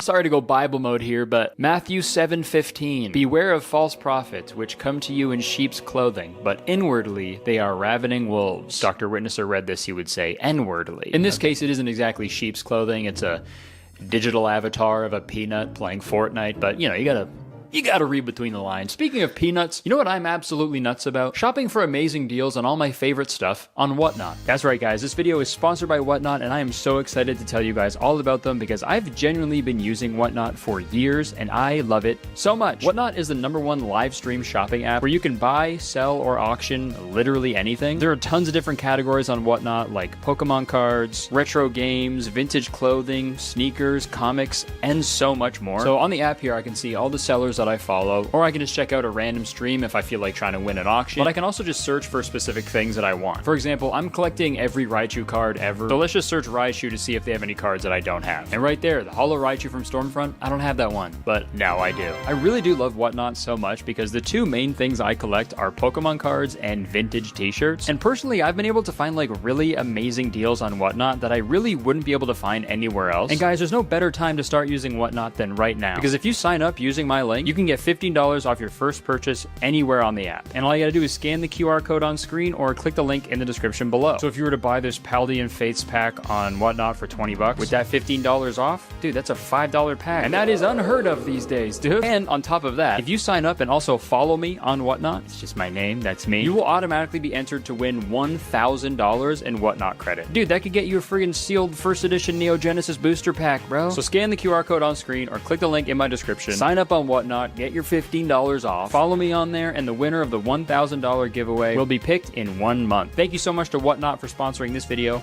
Back to me. Let's watch another epic video of Dr. Witnesser being a great role model for the younger generation. Well, I got a question for you, little man. Do you believe in Jesus? Yeah. Awesome. I believe in God. I do, but I also kind of like to hear what other people think about it, you know? Because sometimes it can be interesting to see how other people see how everything was made. Really, when we think about it, there's only one way that everything was made. Like, there's no... It's cool to hear everybody's thoughts and opinions on it, but like it's important to stick with the truth, which is, you know, God. The fact that this little boy is more intelligent than this grown-ass man is so sad. This kid sounds like he's fucking like 8 years old. And the fact that a kid that age is thinking openly like that, I feel like that should be celebrated and encouraged. But Dr. Witnesser is just so far up Jesus's bunghole that anything that's even remotely different from his level of belief, he's just like, actually, there's only one way that we were made. And also, dude, the kid said he believed in Jesus. Do you believe in Jesus? Yeah. You could have just left it at that. You could have been like, yo, you believe in Jesus? Yeah. Great. Let's keep playing video games. You could have just left it at that, dude. But no, if someone isn't as Christian as Dr. Witnesser, child or not, they might as well be Satan. Honestly, dude, I feel like if Jesus was a real person, like walking around, I feel like even he would be like, yeah, it actually is pretty cool to hear other people's opinions. Because he was supposed to be like a really nice guy. Like, imagine you lived your whole life believing in God, and then when you die and go to heaven, he's like, sorry, I cannot let you in. What? Why? Is it because of that hitchhiker I murdered? No, that has been forgiven. But one time when you were 18, you Googled, what is Buddhism? What? I'm sorry, my child. Oh my god, is this hell? No! It's a Dr. Witnesser stream! Oh my god, it is hell! It's almost like Dr. Witnesser believes he's the judge, jury, and executioner of every other Christian on earth. But he's none of those. If he's anybody in that whole equation, Dr. Witnesser's the fucking prison guard who falls asleep with the fucking keys dangling from his belt. Okay? Fucking useless! Like, I swear, in Dr. Witnesser's brain, he is like the only dude that's gonna be in heaven. No one else lives up to his fucking levels of Christianity, dude. It's crazy. He argues with fucking everybody about their own Christian beliefs. I saw another clip that he posted, by the way. He posted all of these, by the way. But he posted another clip where he meets someone on Fortnite who also believes in Jesus. Do you believe in Jesus? Course. And Dr. Witnesser stoked about that. We got a witness! Amen! As well. But when this guy reveals that he hasn't read the Bible... You never read the Bible? Parts of it. In the words of Dr. Witnesser, here comes the hate. You can't sit there and talk about something you've never read. And when Dr. Witnesser is accurately accused of shoving his beliefs down people's throats... So you're the one that kind of shoves it down people's throats. He gets even more upset and calls this guy a fucking crazy name. How is that shoving anything down your throat, buddy? You're the one that admitted it. You're an agent of Satan, buddy. Dude. An agent of Satan. What are you talking about? You're an agent of Satan, buddy. And real quick, man, if being an agent of Satan is a bad thing, I'm sorry, you gotta pick a way less cool name, man. Are you kidding me? Agent of Satan. Uh-oh, that's the coolest thing I've ever heard. It's fucking badass, dude. Sup? Kurtis Conner, Agent of Satan. Dude, that's so sick. I gotta make Agent of Satan merch. Let me know if you guys would buy that. When I hear Agent of Satan, dude, I'm picturing like a skeleton in like a cool fedora, suit, he's smoking a cigar, and he's saying cool shit like, do me a favor, spell shampoo without sham. Calm down, liberals. It's called dark humor. Dr. Witnesser, you just created a million Agents of Satan. I'm sorry, we will get back to the Dr. Witnesser videos in a second, but there's been something I've noticed that I've wanted to talk about for a while, and this Agent of Satan thing kind of reminded me of it. I don't know if you guys have noticed this as well, but I feel like there's been quite the increase of people automatically labeling things as satanic or demonic, and I find it like really strange. Like, I just saw a TikTok yesterday of someone being like, man, I really miss Doja Cat before she was demonic, which, by the way, fucking hilarious way to phrase that. Yo, what was up with you last night, man? What do you mean? You were being like super demonic. Shit, my bad, bro. Another example of this, a few months ago I saw a bunch of people freaking out online about the Zac Brown Band's performance at the Sphere. They were calling it a satanic ritual because the visuals were like a little scary. Welcome to 2025, where now country concerts are demonic. People said they literally felt like they were getting dragged through the gates of hell. You see this really big skeleton. I've never seen a country concert be this demonic in my entire life. Like, Jesus Christ, these people can't do anything, man. This seems like such a boring way to go through life. This is art. It's just art. This isn't art. Give me Jesus. If anything is just like a little scary, you can't enjoy it. If there's like skeletons and fire and like monsters, you automatically be like, nah, fuck that shit. And if that's the case, then you shouldn't read the Bible, dude. I feel like that book talks about the devil more than any other book. Like, when I see videos like that, it's like, dude, you're behaving the same way I did when I was 5 years old looking at the Halloween masks at Spirit Halloween. Artists use unsettling, scary, and off-putting imagery all the time, either to convey a message or tell a story. It doesn't automatically mean they're being demonic, and it doesn't mean you're doing anything bad for engaging with that art. Good versus evil is like the most basic conflict and motif in storytelling, and God versus the devil is like the oldest fucking story of all time. So of course artists are gonna use that imagery and those themes. And it's like, yeah, Doja Cat put out a song called Demons. She dressed up like a fucking scary monster. It looked really cool, but the people who just automatically labeled it satanic or demonic, they never got to fully engage with the art. Now I feel like the term demonic is kind of lost a lot of its flavor, you know? Because whenever certain religious people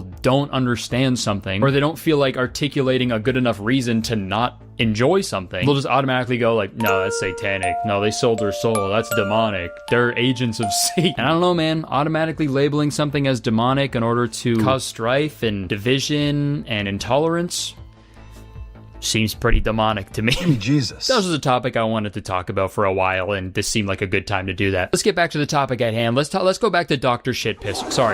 Witnesser. Another thing I didn't realize in my previous videos is that the whole persona of Dr. Witnesser was based off of another popular streamer at the time, Dr. Disrespect. If you're unfamiliar with Dr. Disrespect, he was one of the most popular streamers in the world, but then he was banned from Twitch for allegedly sending explicit and inappropriate messages to a minor via Twitch Twitch's whisper function. Shocker, I know, a guy was being weird on a thing called Whisper. Hey Twitch, let's not pick the creepiest name of all time for a messaging app, what the fuck? Yeah, I downloaded this app called Murder.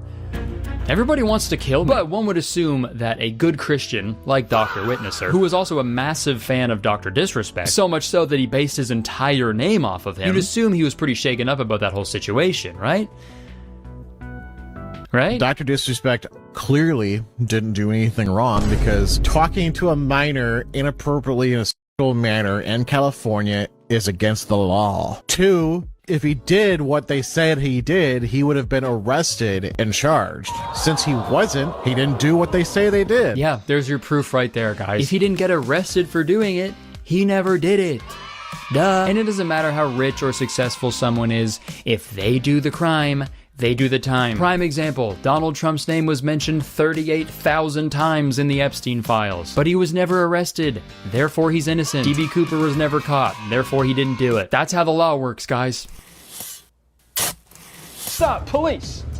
What are you doing? Oh, this? I'm doing an homage to my favorite movie, Holes. I don't know, it looks like you just killed that guy, and now you're trying to hide the body. What? Do I look guilty of something like that? Yes. Well, what happens when someone breaks the law? They get arrested. And look. No handcuffs. Handcuffs go on bad guys. And riddle me this, officer. I see a pair of handcuffs hanging from your belt. That means your belt must be the murderer. Very clever, detective. It seems we are at a standoff. A standoff implies equal chances. You don't have opposable thumbs. You know, I said my favorite movie was Holes. It looks like this belt has one too many. Cool. Sorry, back to this Dr. Witnesser video. He might not even known the person's age at the time. Exactly, right? Maybe he didn't know. But, just so we have all the facts here, a former Twitch employee said this to Rolling Stone. I recall that Dr. Disrespect was made aware by the individual that they were underage during the conversation, after which he indicated that this was no problem and continued on. The former employee told the publication, stating, there was no confusion. Messages sent after this was acknowledged were no less graphic and in sexually explicit nature than before, and I think more than the categorization of leaning too much in the direction of being inappropriate might indicate. So yeah, I think it is just like a little weird to still support a guy after all that, especially because he's just a guy that fucking plays video games. It's pretty easy to stop watching. There's so many other guys that play video games, and it's not like he's just vocally and publicly supporting Dr. Disrespect. He financially supported him recently as well via a Twitch donation. Dr. Witnesser, thank you for the $10, Doc. I'm 20 minutes deep in some spice, hot, acidic, goosebump-driven diarrhea, and I ran out of toilet paper. I'm install 102 in the arena. Can you send Alex in to toss me a roll? Alex is not here today. You're in shit out of luck. Oh, God. Oh, God. That was so worth it. Grown-ass man, by the way. Grown-ass man giggling and kicking his feet about another grown man noticing him. I don't know, bro. If you think homosexuality is a sin, I think I'd count that.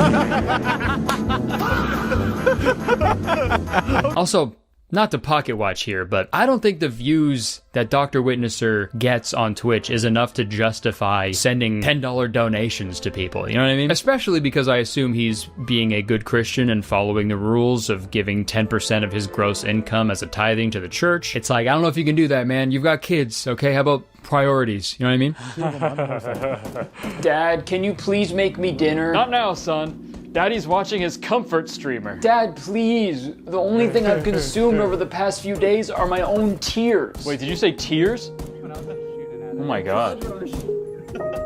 What kind of a father am I? That reminds me, I need to renew my tier 3 sub to Dr. Disrespect. Thanks for reminding me. Oh my God. Chat, press F to pay respects. My son just collapsed. Keck W. Bro, stop clip farming. At first I was like really confused that Dr. Witnesser, a guy who has children, I have a 4-year-old and an 8-year-old, would be okay with another grown man allegedly being inappropriate towards a minor. Yes, I talk to minors. But, you know, unfortunately, it wouldn't be the only time that someone in the church didn't really give a fuck about the well-being of children. And for this video, I watched like every single stream highlight that this guy has ever posted. And from the stuff he posts, you'd assume a Dr. Witnesser hater was in charge of his social media. Because nothing he posts makes him look like a good person, let alone a good Christian. He always brings up these controversial topics in these Fortnite matches, and he consistently has zero compassion or empathy for anybody whatsoever. Bro, Palestine must be free. Then go over there and free it yourself, bro. I don't care. Stop spamming it in my chat. Stop talking to me about it. No hate like Christian love, man, truly. This is actually why someone is just trying to advocate and raise awareness for Palestinians experiencing a fucking genocide. And to that, his response is, oh my God, I don't care. Dude, you're not going to heaven, okay? I'm sorry. I don't support Israel. I don't support Palestine. There is no country of Palestine in the first place. They don't have a land to themselves. They don't own any land. Israel's saying, nope, this is our land. Go find somewhere else to live. And the crazy thing is, no other country wants them because they fly paragliders into other countries and sit there and kill 1,300 of the civilians. And then they wonder why Israel is bombing the crap out of them because Israel is tired of them. And I don't blame them. Yeah, pretty fucking wild to be like, I don't support Palestine and I don't support Israel.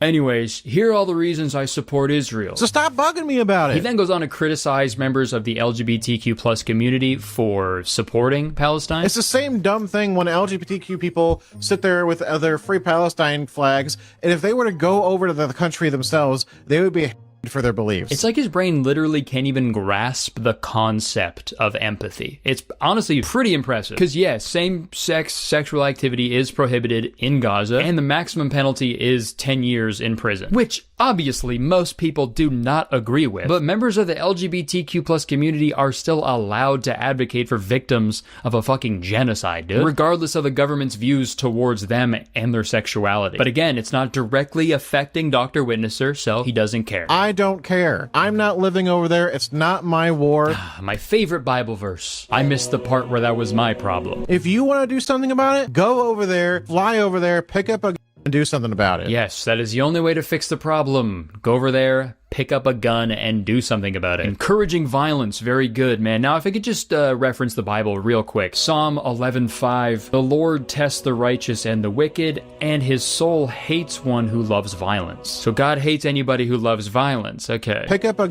and do something about it. And then they wonder why Israel is bombing the crap out of them because Israel is tired of them. And I don't blame them.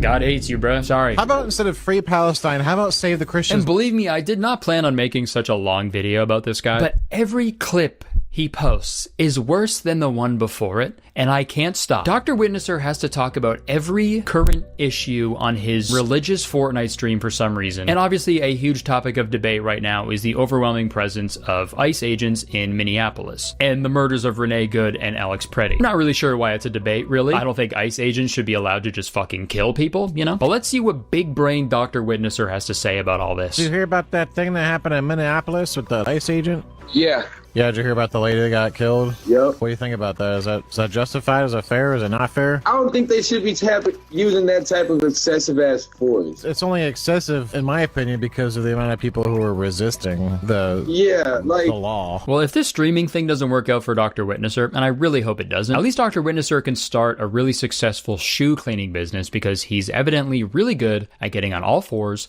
and licking boots. It's only excessive, in my opinion, because of the amount of people who are resisting. That is a crazy thing to say, man. The reason there are so many people resisting the ICE raids is because they're like objectively fucked up. Giving masked federal agents the right to forcibly enter homes without a warrant? I don't think that's something that should ever be acceptable, doctor. See, I think out of anybody, I think ICE agents would be the agents of Satan, right? Especially when they're out there fucking detaining 5-year-olds? Dude, what crime could a little boy commit that would warrant that behavior? Your Honor, this kid is a menace to society and he deserves to be locked up. I agree. I believe the evidence is sufficient. Little Jimmy, I sentence you to life without parole. Maybe next time you'll think twice before peeking at your classmate's shoes during Heads Up 7-Up. But in Dr. Witnesser's video, his teammate brings up the instances where ICE agents have detained legal U.S. citizens, which is true, by the way, that has happened. There's also a lot of ICE agents that are also arresting legal people, even like white Americans also. And the whole time he's telling Dr. Witnesser this, he's just like, okay, that doesn't sound correct. I don't know. That doesn't sound legit, but okay. And it's like, yeah, man, you're right. It doesn't sound legit, but it's happening. It's a real thing that happened. They literally are just taking people. Even if you show them documentation, they're still gonna take you. They still will take you. And if you just did the smallest amount of research, man, you would know that. You're playing too much fucking Fortnite, bro. Go outside. I never saw that. I never saw that when I was jumping out of the battle bus. It doesn't sound sound legit, but okay. Apparently this other guy who was a nurse got shot and killed. My question is, why bring a gun to a protest? And dude, I've seen this talking point brought up a bunch of times from like conservative people especially, and it makes no sense to me, dude. Alex Preddy, the guy who was murdered by ICE agents, he had his gun at a protest, which he had a legal permit for. He had the right to carry that gun, which is a right that conservative people fight for fucking tooth and nail all the time. Literally the video before this, Dr. Witnesser claimed that the only way to solve the problem was with a gun. If you want to do something about it, go over there, fly over there, pick up a gun, and do something about it. Whenever someone is murdered, I swear to God, the first thing that like far-right conservative people say is, well, why didn't he have a gun to protect himself? But whenever someone has a gun, they're like, well, why did they have a gun? Were they planning to kill someone? And it's like, okay, so you understand that having a gun makes it easier to kill someone? But got it. Guns don't kill people. And obviously I disagree with anybody with these beliefs, but to take the fucking moral high ground with your Christian beliefs, it's just fucking insane, because when you say stuff like, people just need to stay home and not make dumb decisions, or most of the time protesting doesn't do any good. I think he's like directly going against what the Bible says. Protesting is speaking out, standing up for what you believe in. Shouldn't Christians be fucking stoked about that? What if Jesus never went out in public amidst all the criticism and spread the gospel? What if Jesus was just like, nah, I don't wanna. I think I'm just gonna stay in my house and play video games. Then Jesus would have a fucking neckbeard, dude. Jesus was a protester, dude. John 2:13-25. When Jesus stormed into the temple courts, interrupted the proceeding by overturning tables, yelling, and driving both people and animals out of the room using a whip, he was condemning the greed and corruption of religious hypocrites. Luke 4:16-31. Jesus boldly stood up and spoke in the synagogue, one of many he would speak in, proclaiming things so countercultural and radical that he created a mob so furious at him they eventually chased him with the intention of killing him. Jesus would not fuck with you, bro. When the protest makes sense, okay, so like, okay, equal rights for African Americans, that makes sense. Martin Luther, that makes sense, because we're all human beings, we all deserve the same rights, right? Man, he's just so close to getting it, man. That's what's so heartbreaking about this. Literally contradicted himself within the same fucking Cheeto breath. Protesting for equal rights makes sense because we're all human beings and we deserve equal rights. Unless you're a fucking immigrant. Like, Jesus Christ, man. Like, these people entered the country illegally. They broke a law. Yes, Dr. Witnesser is all about upholding the law, except when it comes to his favorite video game streamer. Allegedly, I should say. And I hate to be the guy to use the Bible to prove a point once again, but Leviticus 19:33-34, when immigrants live in your land with you, you must not cheat them. Any immigrant who lives with you must be treated as if they are one of your citizens. You must love them as yourself, because you were immigrants in the land of Egypt. I am the Lord your God. Quick reminder at the end, that's hilarious. By the way, I'm the Lord. Like, his video reminds me of that clip of that guy asking a Trump supporter if they would let Jesus into the country. If Jesus was here right now, would you let him in? As long as he went through the proper, as long as he came here legally. As long as Jesus Christ came to this country legally. I actually can't believe Dr. Witnesser is like a real guy that's just like out in the world. You know what I mean? I know he's playing Fortnite, but it's almost like he's secretly playing this other game with himself to see how many times he can go against the teachings of the Bible while also spreading its gospel, you know? And goddamn it, I hate to say it, this motherfucker's at the top of the leaderboard. He's got the fucking any percent bad Christian speedrun world record, dude. I also made this point in my first video, but it is still so jarring to see the juxtaposition of him like spreading the good word of Jesus while also like shooting people in the fucking head, you know? Are you on the side of Jesus or on the side of Satan? Like, if you're gonna do this while playing a video game, at least play Jesus Christ Simulator or something, you know what I mean? Commit to the bit. Personally, I think Christians should have boycotted Fortnite when they added in the Jesus emote. Okay, I've realized I've already talked about this guy for fucking way too long, but can I please just show you one more video, please? One more. Just one. Okay, thank you. Why are most lesbians that you see, and most of the LGBTQ purple-haired nose ring people, why do they look so ugly? Why? Because they go through life and they're miserable and they have like leftist ideologies and no one wants to date them and they're ugly, they're not pretty looking, men don't want them, so what do? They turn to their own kind. That's a whole bunch of stones thrown for someone living in a glass house.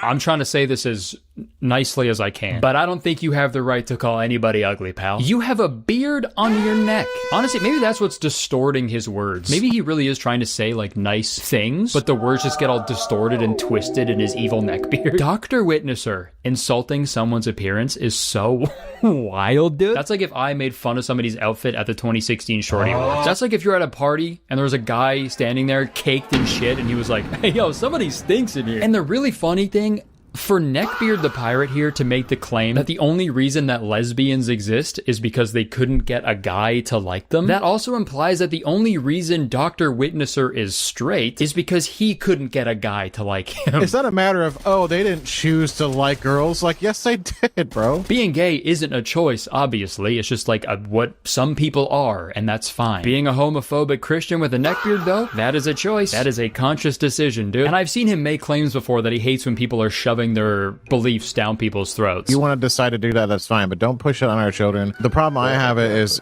parading it in front of everybody. Buddy, that's what you do. That's all you do, man. You can believe whatever you want. I just don't like when people shove their beliefs down my throat. Anyways, Jesus died for you, and if you disagree, you're an agent of Satan. You're an agent of Satan, buddy. Alright, I think I've had enough complaining about Al McWiggin from Toy Story 2. After my first video about him, I really did not think he could get any worse. I was hoping it would kind of put him on the straight and narrow, but I was naive, which is an N-word I am allowed to say. Dr. Witnesser, I hate to say it, but everything you do and everything you say directly goes against the teachings of the Bible. I believe you have proudly engaged in all 7 of the deadly sins. Pride, excessive belief in one's own abilities or superiority. You are constantly looking down on people and judging others who don't share the same beliefs as you. Really, when we think about it, there's only one way that everything was made. It's important to stick with the truth, which is, you know, God. Sin, greed, a desire for material wealth or gain. You are using the teachings of the Bible to make money on Twitch and YouTube via donations and subscriptions. You should be doing this because you love Jesus, man. Sin, lust, uncontrolled longing. You were giggling and kicking your feet at Dr. Disrespect, reading the words that you paid for him to read. Sin, envy, desire regarding the possessions or prosperity of others. You saw how popular that burnt peanut guy was, so you stole his whole flow, the entire act, bar for bar, in the hopes that it would work for you as well. Sin, gluttony, excessive indulgence, often in food or drink. Boom. McDonald's iced coffee. Sin, wrath, uncontrolled feelings of anger, rage, or hatred. You're the one that admitted it. What are you talking about? What are you listening to? That sounds like complete garbage. You're 100% an idiot. You're a Where are you from? You have to be from America. Register. Gluttony's a sin. I don't care. Stop spamming it in my chat. No one wants to date them, and they're ugly. They're not pretty looking. Sin, sloth, laziness, apathy, or failure to utilize one's talents and spiritual gifts. Boom, sits on his ass and plays video games all day. People just need to stay home. Sin, sinner, I hardly know her. Dr. Witnesser, I am happy to present to you the title of Agent of Satan. Give it up for him, everybody. You're an agent of Satan, buddy. Just to wrap things up here, I don't think the increase of severity in Dr. Witnesser's hatred and vitriol is a coincidence. In this era of clickbaiting and rage baiting for attention online, saying crazy, hateful, offensive shit unfortunately gets you a lot of views. And it's like, you know, why should he even care about the messaging that he's putting out there? When you have the literal president of the United States calling women piggy, or posting videos of the Obamas depicted as monkeys with zero repercussions, it unfortunately shows the general public that it's okay and acceptable to be a terrible person, which it's really not. It's actually really nice to like care about other people, I promise you. It's a really nice thing to do. And you don't need a book to tell you that, man. The thing is, Dr. Witnesser or fucking Sheriff Peanut, or whatever the fuck his name is, if you're actually spreading the gospel in Fortnite, no one would fucking care. Sure, people would like dunk on you here and there, but it's like they wouldn't actually fucking hate you so much as they do. And I know you think people hate on you because you're a Christian. I promise you that is not the case. People hate you because you're not a good person. I believe there is a proper way to go about this. Number 1, just Google empathy. Just figure out what that is. Number 2, ask your fucking teammates if they want to hear about the Bible. And if they go no, you go, okay, all good. Let's play video games. And if they go yes, then you talk about the Bible. Dr. Witnesser, I'm going to pray for you, okay? Because I really do think you need saving. And also if we had an H in there as well, that'd be nice. Okay, thanks for watching, guys. I hope you enjoyed the video. Sorry I talked for so long. If you enjoyed the video, please press the like button, because believe it or not, 1 like equals 1 peanut. that I'm gonna put in my mouth. Leave a comment or I'll fucking scream. And don't forget to press the subscribe button, because as soon as you do, you become a valued citizen of Kurtistown. If you didn't know, Kurtistown is the best place to live in the world, and I'm the mayor. So you have to be nice to me. It's the law. All right, that's it. I would stick around, but unfortunately, I have to go write my letter to Santa. See ya. Today is the day. My limited edition U2's figure and Kiwi plush are available right now. And when I say limited edition, I mean they're only making a limited amount of these. So make sure you get them before they're gone. So yeah, if you want these little guys, just click the link in the description and go grab them. Thank you so much. Okay, folks. So I've been in the merch game for a while, okay? I think I put out my first piece of merch in like 2015. It was when I had like 100,000 followers on Vine, and I was like, surely that's enough for people to have a shirt of me. So I put out some merch. I remember there was this one, the Kurtis Conner, that I was really excited about. And I think all in all, I made like a couple $100, which was huge. Obviously, I was just getting out of college. I was like serving at a bar. So that was like, it was really nice to just like have that, you know? And at that time, like that was the only way I could make money from like my comedy, right? Because like I was doing stand-up several times a week, but I was not getting paid for it. And I wasn't making any money from Vine because they didn't even have any money to give anybody. So I learned like pretty early on in my content creation journey that merch can be a really good way to support yourself. And it also gives the people who support you something like tangible. And as the years went on, I put out merch like here and there, but it wasn't until like my YouTube channel sort of took off that I regularly put out like merch drops. And I'm super proud of the stuff that I've put out over the last few years. I've been able to work with incredible artists like Brandon Lepine and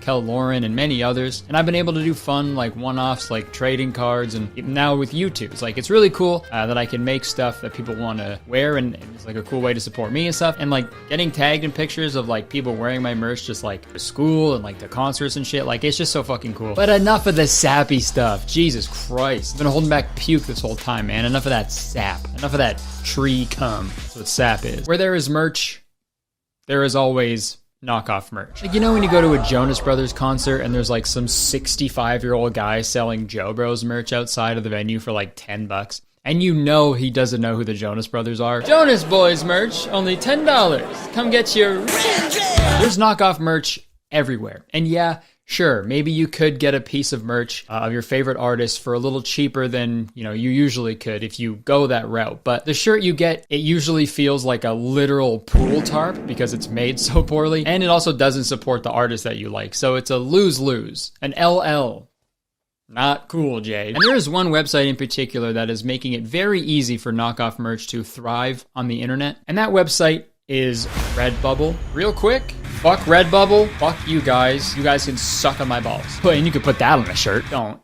They fucking probably will. Please don't, okay? I know Drew and Eddie like touched on Redbubble a bit in a video that they made a while back, but I also want to touch on it. So Redbubble is a website where you can upload just any design you want onto a wide variety of merchandise like t-shirts, sweatshirts, all the way to like shower curtains and notebooks. Like they cover it all. They print it for you, they ship it out and everything, so you can just collect a little bit of money from that transaction because it's your art that you're selling, right? Obviously with a website like that, it is very easy for people to just upload artwork or a photo that is not theirs and still make money off of it, which is not allowed. And as far as I'm concerned, they do not give a shit about copyright infringement at all. And it sucks for like small artists especially because like if their art is on the website, the only thing they can do is like email Redbubble and just fucking hope that they take it down. And if they don't, they're kind of shit out of luck because they don't have their own lawyer to like draft up and send a cease and desist on their behalf. And before we go any further, I just want to say this because I can already imagine the comments. This isn't me being like, I don't make enough money from my merch. Come on, Redbubby. I'm fine, okay? The people who support me, they will get merch from my website, and if stuff is sold out, they'll wait till it's restocked, like a normal person. I just want to start a conversation because there are creators out there, small artists and stuff, who rely on their art and their merchandise to like live, you know? But just a quick search of my name on Redbubble pulls up, dude, 840 results. I will say a lot of it is like fan-made, or like stickers of like screenshots from my video. I guess this is a good time to bring up this topic. If somebody makes like a unique piece of art, based on me or something, like they draw me or something, or like something I said, they like rework it into something else. Like I don't fucking care about that, obviously. Like it's an artist like interpreting it, changing it, like transforming it, making something new, and that's great. I would be such an asshole if I was like, take that down, give me the money, you know? That's fucked up. But the shit that really bugs me is this. Look at this shit.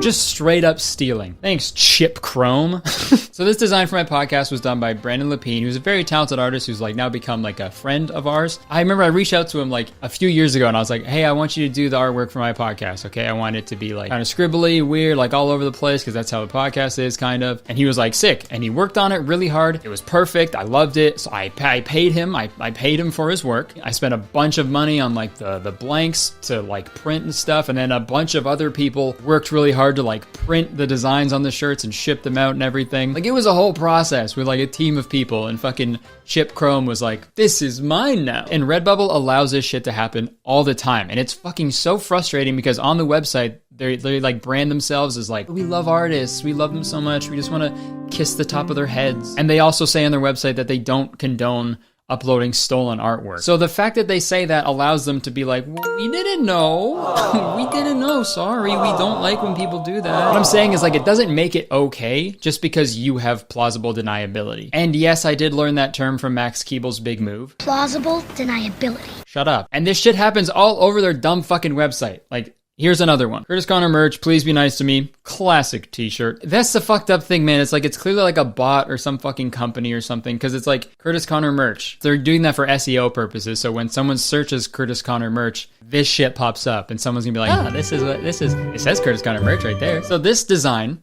was done by talented artist and friend Kel Lauren, and they fucking crushed it, obviously, because they're super talented and like amazing at what they do, and they had like a whole cohesive vision for it and like specific colorways so it would look the best it possibly could. And then this fucking person just stole it and put it on Redbubble. And also it just lets you pick whatever color to put it on, and some of these look so ugly. Look at this orange one.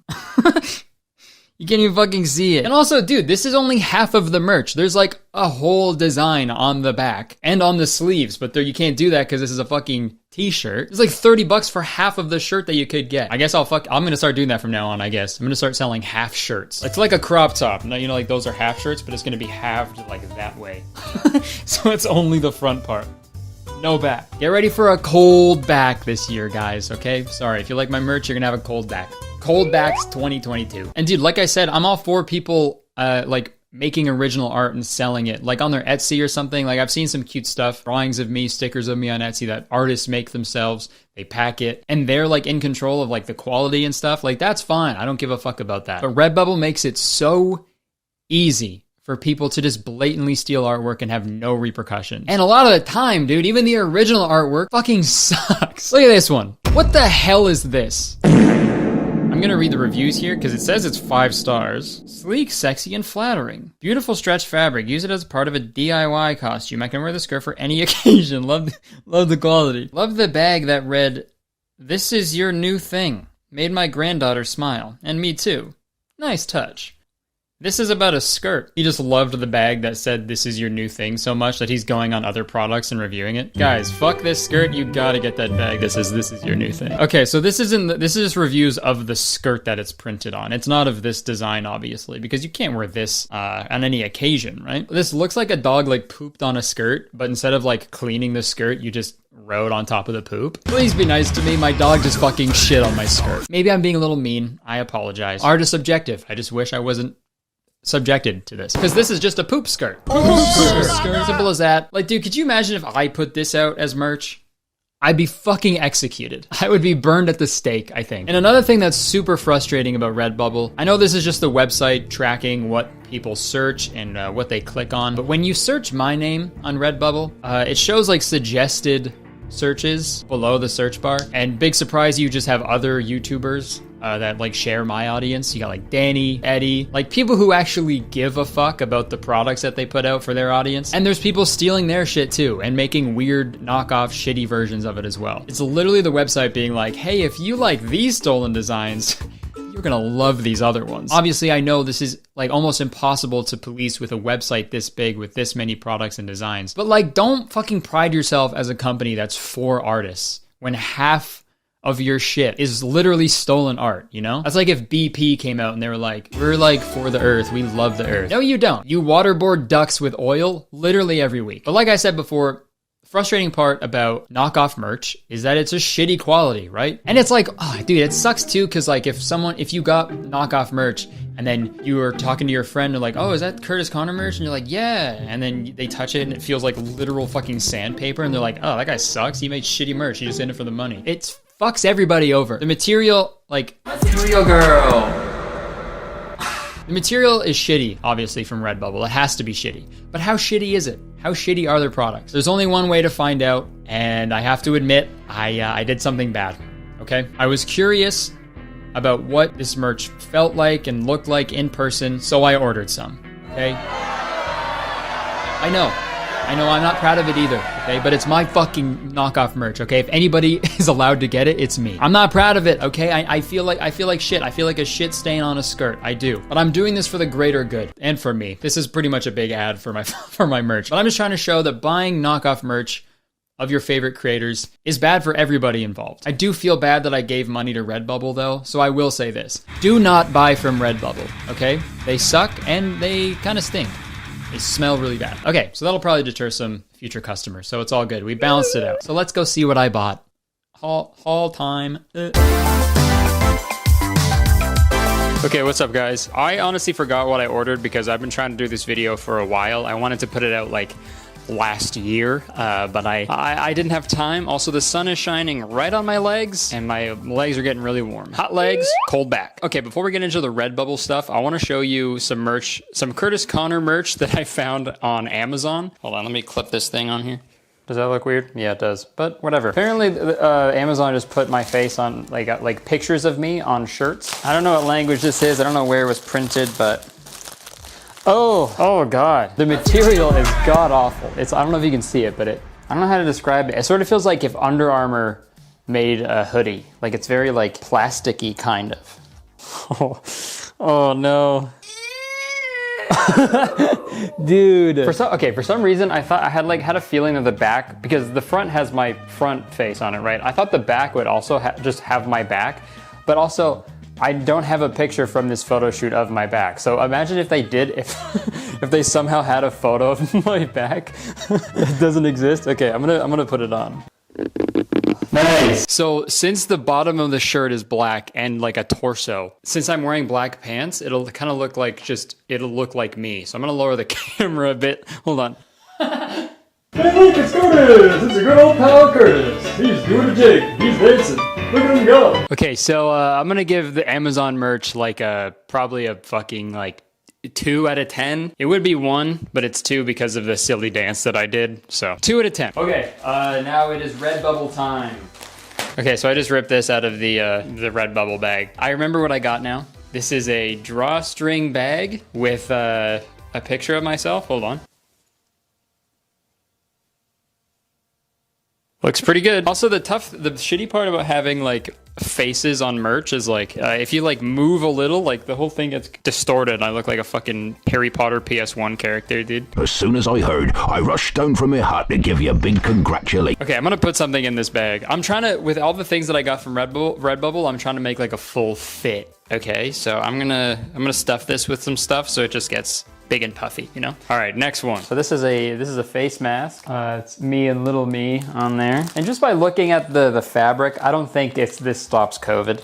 This does not look like it stops any germs from coming in. It is, dude, it is so thin and weird. And it's for babies too, because it is so little. Do you think darkness is your ally? Or you merely adopted the dark? God, it's, okay, fucking smells, dude. Oh, why does it stink? What did I say? Roll the clip. They suck and they kind of stink. They smell really bad. And I was just lying before. Now it's the truth, dude. Oh, now I get it. This is your new thing. I thought the person bought a bag that said this is your new thing. This is the worst feeling fabric I've ever felt in my life. This is a shirt, I think. Dude, okay. This is a fucking Sephora uniform, I think. You know those shirts that they wear at Sephora? And it's too small, I can already tell. But this is and it feels just like the shitty one from Amazon. And we got one more thing here. Dude, I wish I checked what I ordered because I totally forget. Here we go. What the fuck is this? What is this? Is this a scarf? I think it's a scarf. If it is a scarf, this is the thinnest material because you can fucking see myself through it. That's a sleigh for sure. Slay what you need to slay. All right, this fit is gonna be atrocious. Okay, and I think this is the last one. Let's see what we got. Bruh. Oh, it's a skirt. Okay. It says, you know, I had to do it to him. I thought these were shorts. I guess I ordered myself a skirt. Fuck. Okay. All right, I'm gonna put this whole fit on and then just hold tight for the reveal. Hey y'all! So yeah, this is probably the worst outfit in the world. As you can see, I got my Sephora shirt on, my fucking skirt, socks. Yeah, I got my scarf up here. You can't really tell because it's such a small graphic on it. You can't even see like where I'm at. Like where is the little fucking thing? Yeah, this is me. This is a little graphic of me. You can't even see it. Major bag alert, major and then last but not least, if I want to get COVID, I can wear this mask. Because I feel like this attracts COVID. I feel like it doesn't protect you. I feel like it's like pheromones for COVID. It's like, come on, spike proteins, get in here.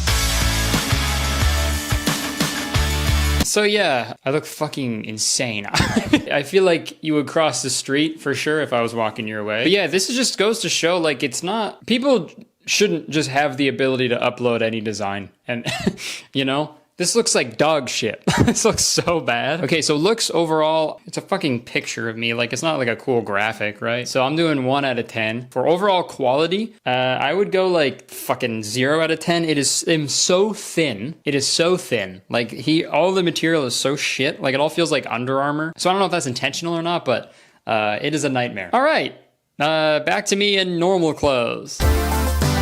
So what did we learn today? We learned that Redbubble sucks. Amazon merch sucks. We also learned that, you know, boys in skirts, that's all good, but a boy in that skirt, not good. I want to say, like, I know my merch and other YouTubers' merch can be a little pricey sometimes, but that's only because, like, I try really hard to put out good stuff and like pay like talented artists and like buy the best like blanks and stuff. So it's just going to be more expensive to sell, you know? So I understand why like the knockoff stuff can be appealing to people because like that's what they can afford, right? And I can't stop people from doing that. I can send as many emails as I want or as many cease and desists as I want, but like it's going to happen, okay? And you just have to roll with it, right? But I think companies can like try to do a little better, right? Like Redbubble, you could totally make it so it's like not so easy. If you're for artists, you should put the artist first. You should vet your artists, right? You should take pride in the artists that you do have on your platform, right? For example, Inkbox, the company that I used to work for and now that I like promote on my channel sometimes, they have like a whole department focused on their artists to make sure their artists are happy and stuff. When an artist applies to be an artist, they like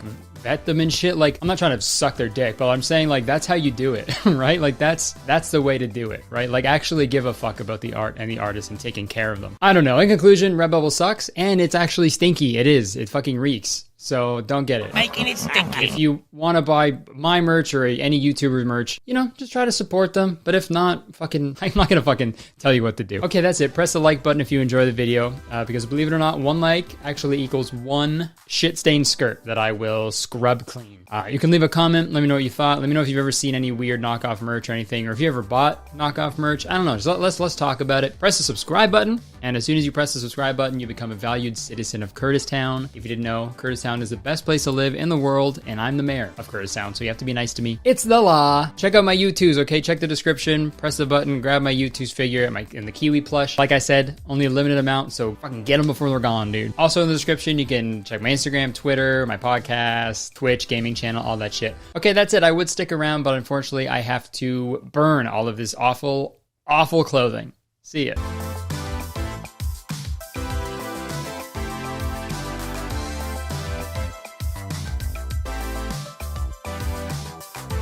Hey guys, what's up? Welcome back to my channel. If you're new here, what's up? How's it going? And if you're coming back, what's up? How's it going?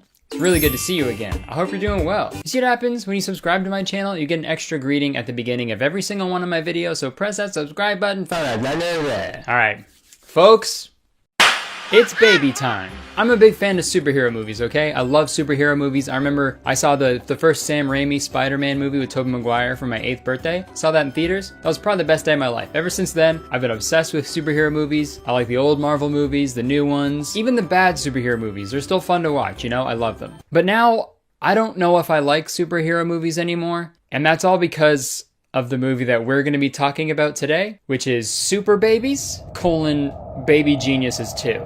Emphasis on the colon because this movie is shit. It has 0% on Rotten Tomatoes with reviews like, it was the worst movie I had ever sat through, and it is perhaps the most incompetent and least funny comic film ever made. Yep, the movie we all know and love, 1999's Baby Geniuses, got a sequel. And then another sequel. And then another sequel.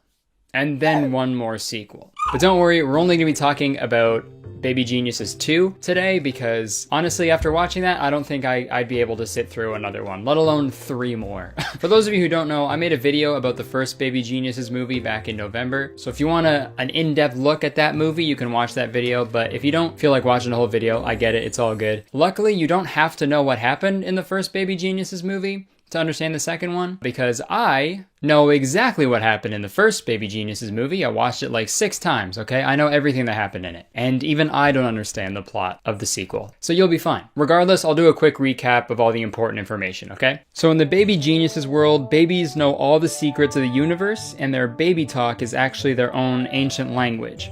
But once they turn 3, they forget all the secrets of the universe and they just become like a regular person. So there was this whole thing where this evil corporation was trying to obtain the knowledge from these babies.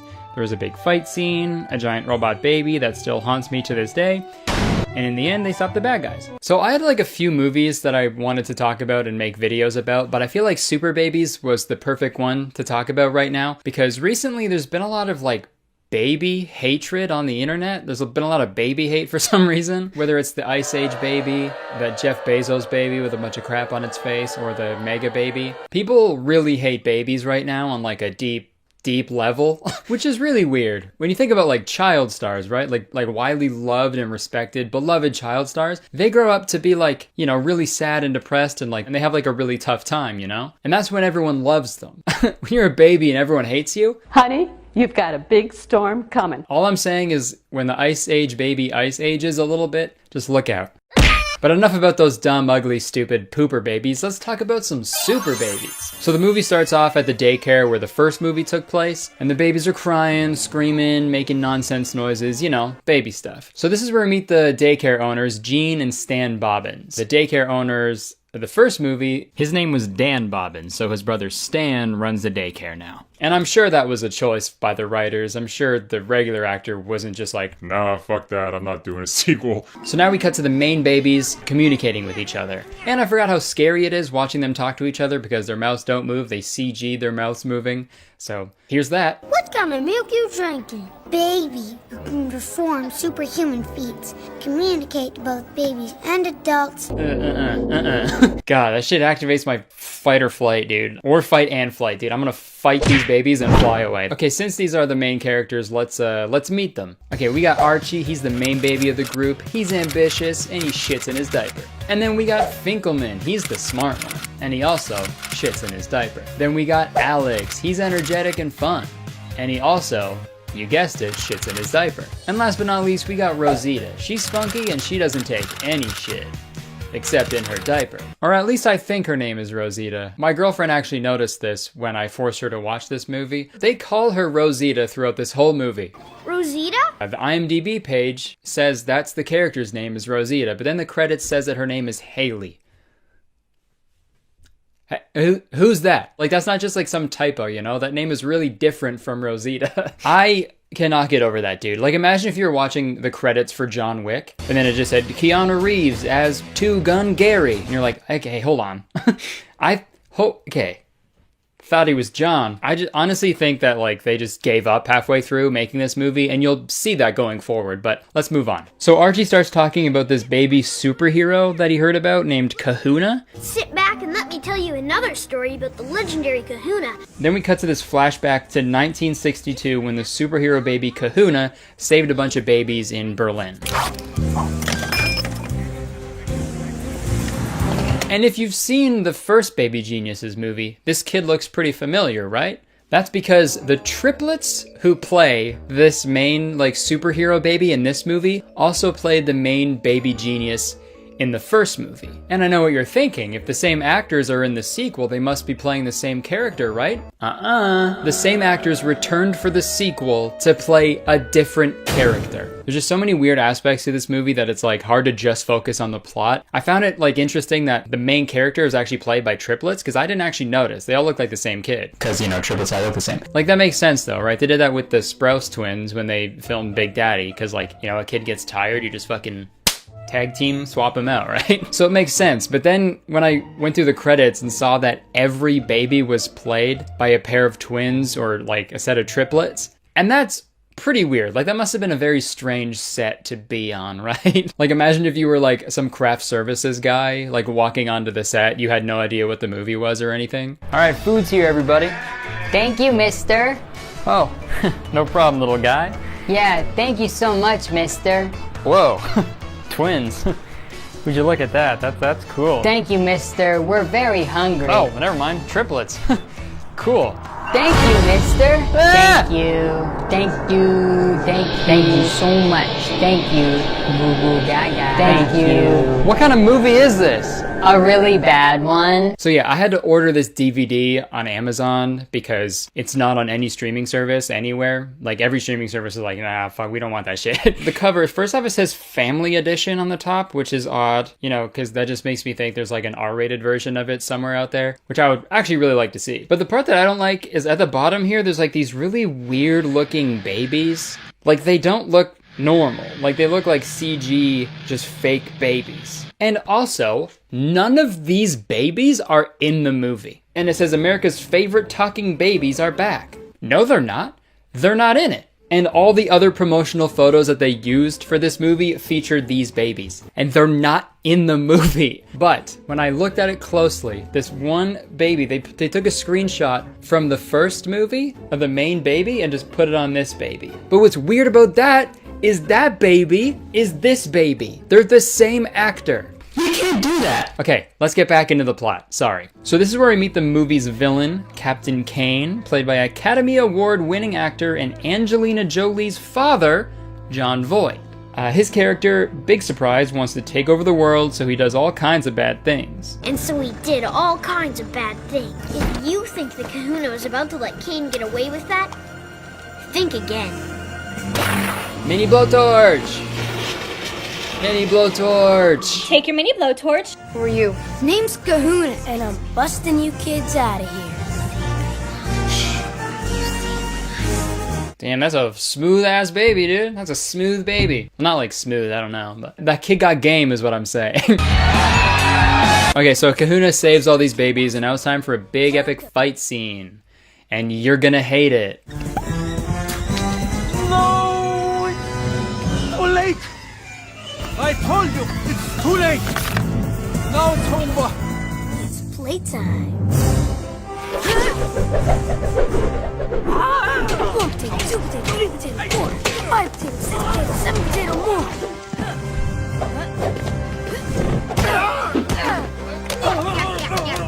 Yeah, if there's one thing I never want to see ever again, it's a jacked baby. I don't need that. Muscles shouldn't be on a baby. I'll say that. Not even if you placed a muscle, like a shellfish, a muscle on top of a baby's head. Even that ain't okay, okay? No muscles on a baby. I'm just picturing a baby putting pre-workout powder into his fucking mom's titty milk. Yeah, I gotta drink this protein to get my reps in. Yeah, I also don't know how to count, so you'll have to tell me how much weight I'm lifting. Also, I just shitted on the bench press. Sorry. That's a new character I'm working on, called Strong Baby.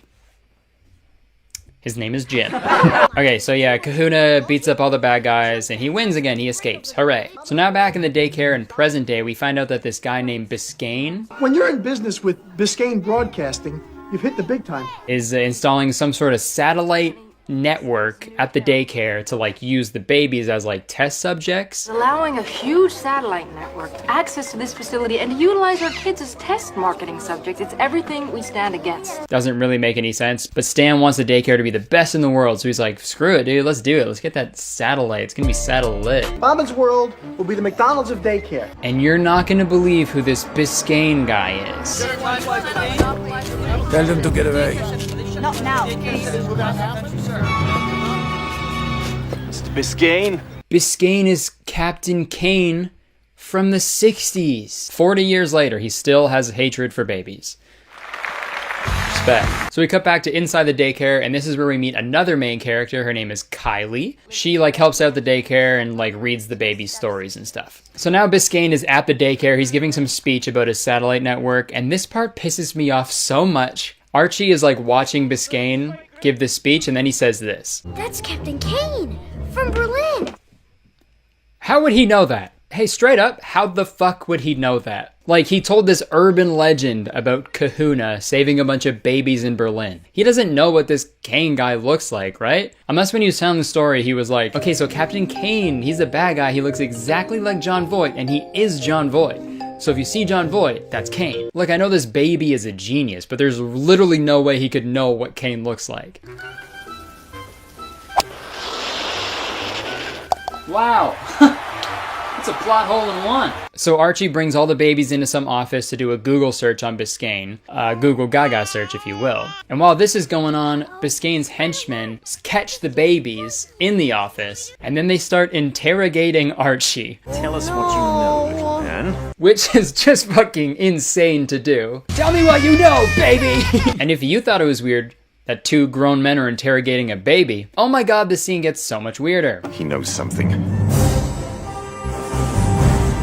Hey, Hotfix. It's him! It's the Kahuna! I knew he'd come! Jesus Christ. That, and no hyperbole, is the scariest thing I've ever seen in my life. If I was one of those henchmen and I saw that, dude, if I saw a baby crawling on the ceiling, oh my god, I'd go to the closest volcano and just fucking throw myself in, dude. I'm done. Can't they just make one movie that isn't just fucking terrifying, right?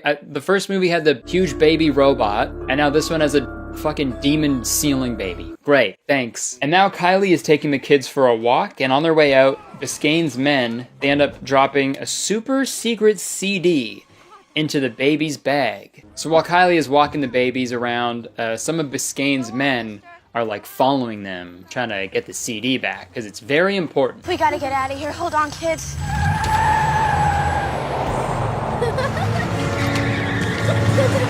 Okay, dude, if that was real, those kids would have been fucking launched out of that stroller, dude. I wish they could have shown a different camera angle. It'd be like that video of the people in the boat like falling over, but it'd be babies in a stroller. So there's this big chase scene, and then they end up getting cornered in some like industrial factory thing. What do you want? And things are looking pretty scary, but then Kahuna shows up. What's your step? Just my It's the Kahuna! I love him! Simp alert. We got a simp. I love him! Archie's a simp, dude. But anyways, he beats the shit out of those guys too, and then he escapes with the babies and Kylie. And I know what you're all thinking right now. You're like, hold on, if that baby was a baby in the 60s, how is he still a baby now? Don't worry, they give an explanation for that really soon. So this ageless, possessed demon ceiling baby drives the kids back to his headquarters, and this is also where we find out where the movie's budget went, because oh my god, look at that set. We got a bigger budget for this movie. Should we spend it on like better writers, better special effects or something? Nah. Cave with boat and water slide, please. Good idea. So all the babies are like walking around exploring this awesome cave headquarters type thing, and they end up stepping into this thing called the Imagination Station. And this Imagination Station will turn them into the true versions of themselves, okay? And I know nothing I'm saying makes sense. Just roll with it. Literally nothing I say from now on is going to make sense. So the babies step into this Imagination Station and they get turned into their superhero versions of themselves. There's Brain Boy, Baby Courageous, Cupid Girl, and Bounce Boy. So when I first watched this movie, I was like, okay, cool. So these babies are superheroes now. It's gonna be like the Avengers with babies. That'd actually be kind of cool. But obviously that's not what happened. This thing's busted. Or maybe the machine's just seeing the real you. Think about it. Alright, I'll change it back. Easiest kid to persuade ever. It's not busted. This is the true version of yourself. Think about it. Okay, fine. I'll change it back. Jeez, just please don't be mad at me. I haven't had human interaction in like 40 years. Now we cut to Kylie. She's sitting at the bar and she's getting pissed off at everybody and everything. Beat it! Shut up! And this is when we meet another main character, Zach. And it's that guy. You know, that actor from Shameless. That's great. We got a love interest now. Yeehaw! And of course his fucking name is Zach, dude. Look at him. That's the most Zach I've ever seen, man. I'm Zach. If you got that haircut, you're Zach. Sorry. Your name could be Lyle, bro. If your name is Lyle, and if you walk into a barbershop and you're like, hey, short and spiky, you're walking out of that barbershop as Zach, dude. Look at your driver's license, it just says Zach now if you have that haircut. Okay, back to the movie. Wow, he really is a super baby. Super kahuna. Have a little respect. The man is over 70 years old. Okay, so there we go. Kahuna is actually over 70 years old. So at the very least, he was like 30 during that whole Berlin thing. So why did he wink at that little girl if he was actually 30? What are you doing here today? Name's Kahuna, and I'm busting you kids. Kahuna, you're canceled. Sorry. Hashtag Kahuna is over party. And you know what? I'm not gonna finish the video until I get an apology from Kahuna himself, okay? I'm sorry, Kurtis. Thank you. Alright, so it turns out Kahuna is like some like worldwide like superhero. So they head up to their command center to like check in with the elite people of the world. And when I say elite people, I obviously mean Whoopi Goldberg and the boy band O-Town. Mr. K to the rescue. That was great! That's right. We have the president online. Bye! Oh my gosh. Can you hold for a moment, Mr. President? I forgot about that. Oh no. So I guess the three most important people in the world, Whoopi Goldberg, O-Town, George W. Bush, in that order. What is Kylie thinking, taking the children out for so long? So Kahuna devises a plan to like explain to the owners where the babies went. I'm Captain Baker of the San Diego Police Department. We have your niece, your son, And 3 other babies here. Yeah, we're going to put them up in a hotel for the night, under police protection, of course, and we'll get nannies to look after the kids. We'll watch him like a hawk. What? Yeah, that's a normal thing that happens. Don't worry about your kids. We'll put them up in a hotel and pay for it and watch them for the night. Because we're the police, and that's what the police do. Your kids are gonna be fine, okay? Except for Bounce Boy here. We're gonna arrest him for doing nothing at all. Because we're the police, and that's what we do. Okay, so this next part is actually like pretty pivotal to the story. So Zach tells Kylie that he was an orphan, but Kahuna like rescued him and raised him. Well, he found me in a Russian orphanage. And that's like his dad, I guess, which is weird. You say you got daddy issues. I'm Zach. But now the part we've all been waiting for, Zach explains how Kahuna got his powers. You see, Kahuna's father was a scientist. He dedicated his time to developing a kind of super vitamin formula, but he created something even more powerful, a sort of fountain of youth formula which actually stopped the aging process. Kahuna's father worried that the enemy would realize the true potential of his formula and use it for evil purposes. And he was right.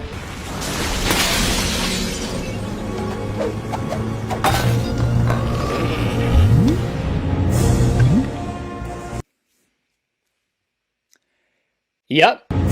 I was that up there. So in this flashback, it says 10 years go by and Kahuna has aged normally, which doesn't make sense because if he drank that anti-aging stuff, then he should still be a baby technically. Oh wow, another pop hole in one. So his big brother hates him now because he's strong. Hey man, your brother gives everybody the creeps. He's a freak. Then his father dies. You may forever have the body of a child, you know, but you'll always have the heart of a hero. So one drop of that goo made him a baby forever, but if he chugs a whole bottle of it, he can crawl on the ceiling. Cool. Another one. So Nick and Kylie kiss, it's wicked cool. Then they finally check out the CD, and then they realize Biscayne's master plan, it's to mind control all the babies and kids all around the world. So they kick it into high gear, and they head over to stop Biscayne when this happens.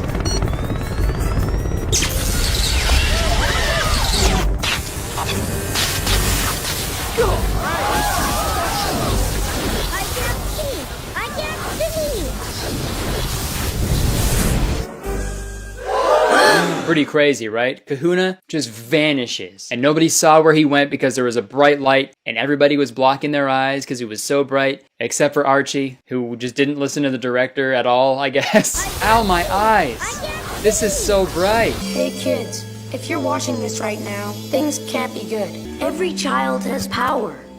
All you have to do is believe. We've got to work together as a team. What do you say? Kahuna, kahuna, kahuna, kahuna, kahuna, kahuna, kahuna, kahuna, kahuna, kahuna. Okay, so now we're at Kane's headquarters, and this is where the movie tries to like switch lanes to try to like portray some sort of like meaningful message. And that message is like, TV is bad, you shouldn't watch it. Millions of couch potatoes will fill their mind with nothing. I feel like they just wrote this whole movie and like halfway through Act 3 now they're like, oh fuck, this movie doesn't have a point.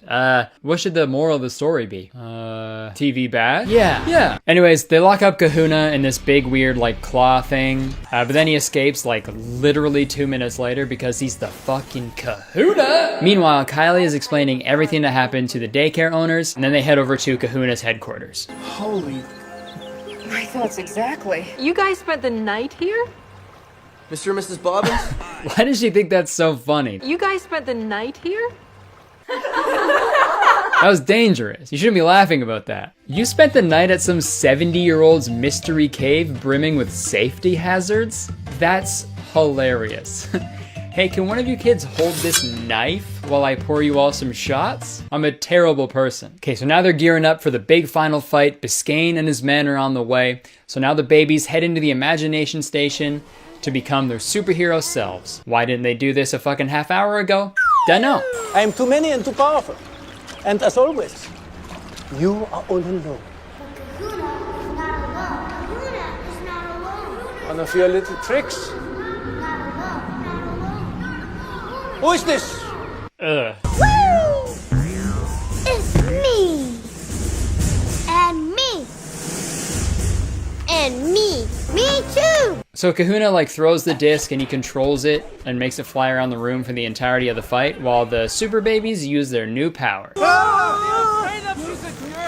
You can run, but you can't hide from Cupid Girl.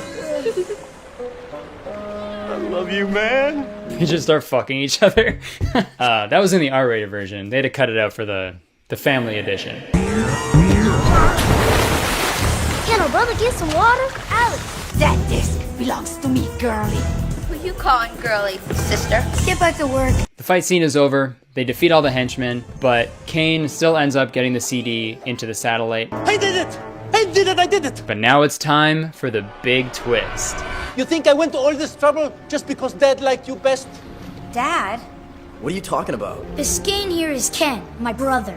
No way. So the whole reason Biscayne is the way he is, the reason he's a villain, is because he wanted to be the baby with superpowers. I should have stayed young forever. But they go to the satellite feed and they change the mind control message to like a good message or some shit. I don't know. I can alter the mind control message, so instead of being robbed of their free will, we can just turn it around. And crank up the free will. Yeah, man, I don't know what the fuck they're saying at this part. This is like the last page of the script, I think. And the writers are just like, I don't know. Crank up the free will. Fuck. Switch the mind control message to freedom control. They don't have to sit and watch TV all day. And there it is. Yeah, they don't have to watch TV all day and rot their brains. Watching TV is bad. You shouldn't watch anything on your TV. Except this movie, except Super Babies. You should watch that. Watch that movie, please. And this next part is, God, it just gets so fucking stupid, man. Biscayne gets punched into the imagination station. He's like, oh, now I can become a superhero. This is how they became the Super Cells. It's time for the real me. So he presses a button and he's turned into a baby. So, and that's what he wanted. That's what Biscayne wanted. He wanted to be a baby. No, I hate babies. Once he gets turned into a baby, he's pissed off about it. I want to be a baby. Okay, you're a baby now. No, that's not what I wanted. But anyways, Kahuna leaves. It's time for me to pack up and move on. To go play chess in a park. I don't know, whatever fucking 70-year-olds do. And now we're at the last scene of the movie, okay? I promise. This is the last scene of the whole movie. They're back at the daycare, and Jean and Stan, they bring someone special to see Zach. There's somebody here to see you. And big surprise, it's his mom. But I'm not going to edit this at all. Just watch this scene in its entirety because It's fucking insane. Are you my mother? Mom, this is my friend, Kylie. Hi. Kylie, this is my mother. The mom didn't even say yes to the question, are you my mom? She was just like, are you my... But instead of being like, oh my God, Mom, I can't believe it's you. I love you. It's so nice to meet you. He's like, hey, Mom, this is my friend, Kylie. Kylie, this is my mom. Okay, really quick. I'm editing right now. And dude, I didn't notice this before, but the mom looks like she's going in to make out with Zach. It's like in the last second, she's like, oh yeah, this is my son. I'm not supposed to smooch him. I just thought that was really funny. Okay, back to the video. I don't know why you would friend zone your girlfriend and then introduce her to someone you don't even know that it's your... I don't know, dude. I met my mom the day I was born, so I don't know what it's like, I guess. But that's just a very weird way to end the movie, you know? Kahuna. All right, fuck. That was Super Babies, Baby Geniuses 2. When I finished watching the first Baby Geniuses movie, I was like, wow, that was bad. But when I finished watching this one, I was like pissed off, man. Like at least the first Baby Geniuses movie had a little bit of like originality and heart in it, you know? This one just seemed like a quick like cash grab and an unsuccessful one at that too. This movie's budget was $20 million and it made $9 million. So all that for what? I don't know if I'm gonna make a video about the other sequels. If I do, I'm just gonna do one video about all three of them. But I'll only do that if you guys want to see it. So comment below, let me know if I should do a part 3. But yeah, I guess moral of the whole story, moral of the whole movie is...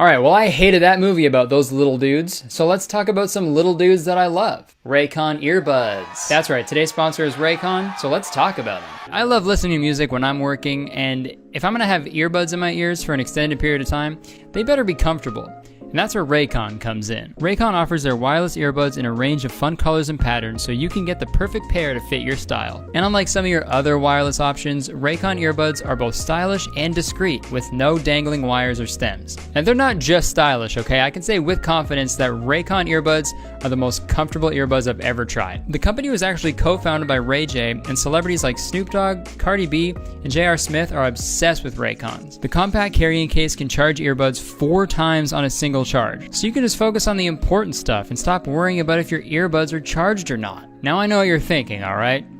Because I'm psychic. You're thinking, wow, Curtis, these Raycon earbuds sound amazing, but they must cost a fortune. Well, that's where you're wrong. Raycon earbuds start at about half the price of any other premium wireless earbuds on the market, and they sound just as amazing as other top audio brands you know. And now I like the sound of that. Raycons are great for working from home, working out, and listening to music and podcasts for hours, without driving your housemates crazy. Their everyday E25 earbuds are their best model yet, with 6 hours of playtime, seamless Bluetooth pairing, more bass, and a more compact design that gives you a nice, noise-isolating fit. And Raycon has hooked up the citizens of Kurtistown with a great deal, okay? If you want to get 15% off your order, all you have to do is click the link in the description. It's that easy. And you'll also be supporting me and my channel, so it's a win-win. Win. Everyone wins. Alright, thank you so much to Raycon for sponsoring this video.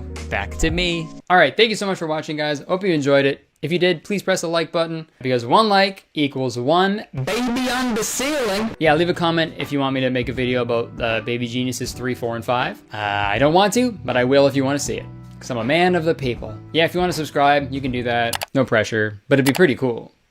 You'd be one of the cool kids if you did. I'm kidding. But yeah, if you want to see other shit I do, you can check the description. Instagram, Twitter, my podcast, merch, Twitch, all that bullshit. All right, guys, I actually have to go, though. Sorry, I'm really thirsty, so I'm going to go butt chug some of that green juice. See ya.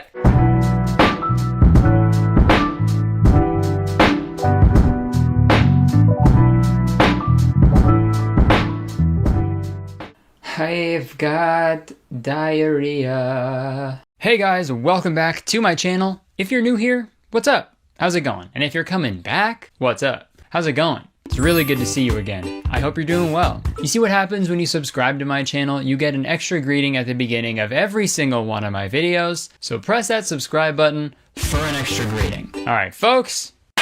I know, I have a mustache now. Oh, yeah. Just deal with it, okay? It's been equally hard for me. Every day I wake up, you know, I'll have a missed call from like GQ, Men's Health, Sports Illustrated, the swimsuit edition. They'll be like, hey, we gotta get you on the front page, buddy. We gotta put you up front with that awesome sexy mustache. And I'm like, hold on, you want me in a swimsuit? And they're like, no, we just want this part in a 2-piece bikini. So, okay, let's talk about what this video was actually about. Ever since this quarantine started, my admiration and respect for, you know, service workers, people in the service industry, like, you know, grocery stores, fast food places, my respect for them has gone up by like 1 million. I mean, I don't know what the number of respect I was at before, but I know that it went up by exactly 1 million. So yeah, if you are watching this and you do work at a grocery store, fast food place like that, thank you. We respect you, we love you, and we'd literally die without you, so thank you. And I hope this increased admiration is the case for everybody, because before the quarantine, people did not respect service workers, like, at all. Like, flipping burgers or like stocking shelves was always used as like an insult towards someone, which never really made sense to me. I never really understood that, you know? Someone will just be like, okay, whatever, one day I'll be working on Wall Street and you're gonna be flipping burgers at McDonald's.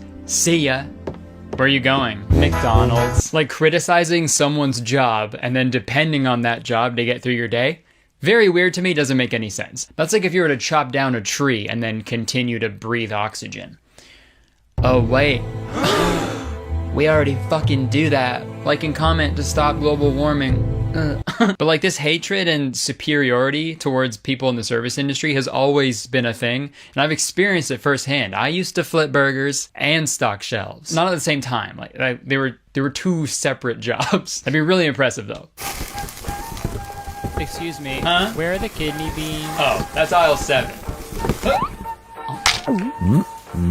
But no, I used to work at McDonald's. I also worked at a Canadian grocery store chain, and I also worked at a bar in Toronto. And at every single one of those jobs, customers treated me like dog shit. Not even dog shit. Dog shit at least gets picked up in a nice, cozy little warm bag. I was treated like the piano from Big.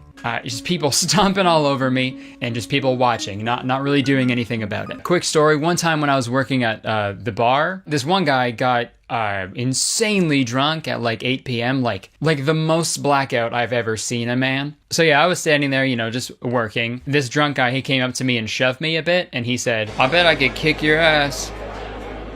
I'm gonna kick your ass. So my manager kicked this guy out. On his way out, when he was on the other side of a busy Toronto street, he threw a golf ball at me. I don't even know why he had just one golf ball in his cargo shorts. I don't even think the courses were open at this time of year. I feel like that one golf ball was just part of his going out belongings. Hurry up, man, we gotta get going. Babes are waiting. Hold on. Got my phone, wallet, keys. Yeah, I think I'm ready to go. Oh, hold on. Sorry, forgot my golf ball. I'm gonna throw this at Kurtis later. Who's Kurtis? I don't know yet. Okay. Oh yeah, do you know what time the bar's closed tonight? Oh yeah, 4. Ow! I've just never understood being mean to people in the service industry, right? Like, especially people who are handling your food? Are you crazy? And I've seen it so many times. Another story. When I was working at Starbucks, there was this girl, middle-aged woman who would come in every day. We'll call her Karen. I don't know if that was her name, but she wasn't caring about how we felt about anything. She came in every day and ordered a grande, half sweet, lactose free, no foam, 180 degree chai latte every single day, okay? And I remember that order because she was so particular, down to the fucking degree that the drink was. And yeah, one day she came in, my coworker was making her drink, she messed up, there was a bit of foam on top, and this lady yelled at her and made her cry over a beverage. She was like, yeah, make sure you catch the tears and put them in my drink. I like my chai extra salty. She didn't say that, but I feel like she wanted to. But isn't that insane? I understand wanting a drink a certain way. You pay for it, right? You should get what you want. But it's just so easy to not be a motherfucker about it. Just chill, man. It's all good. I don't know, man. Maybe it's because I've worked these jobs before, so I know what it's like.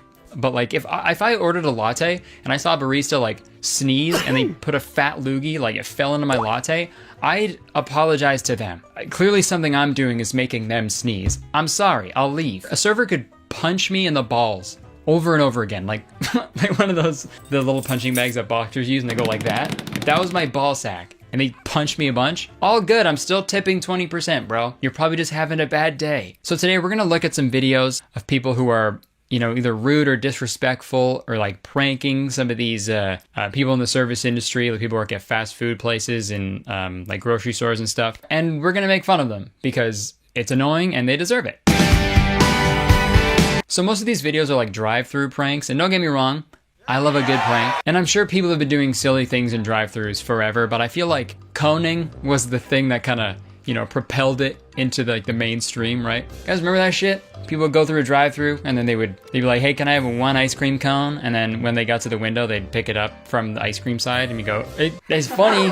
It's not where you're supposed to grab it from. But now fast forward like 10 years, drive-thru pranks are all over YouTube and they're not all bad. I want to show you this is the gold standard of drive-thru pranks. This is the only good one. It's this one where the guy dresses up as a car seat and he drives through the drive-thru to make it seem like there's nobody driving the car. That's great.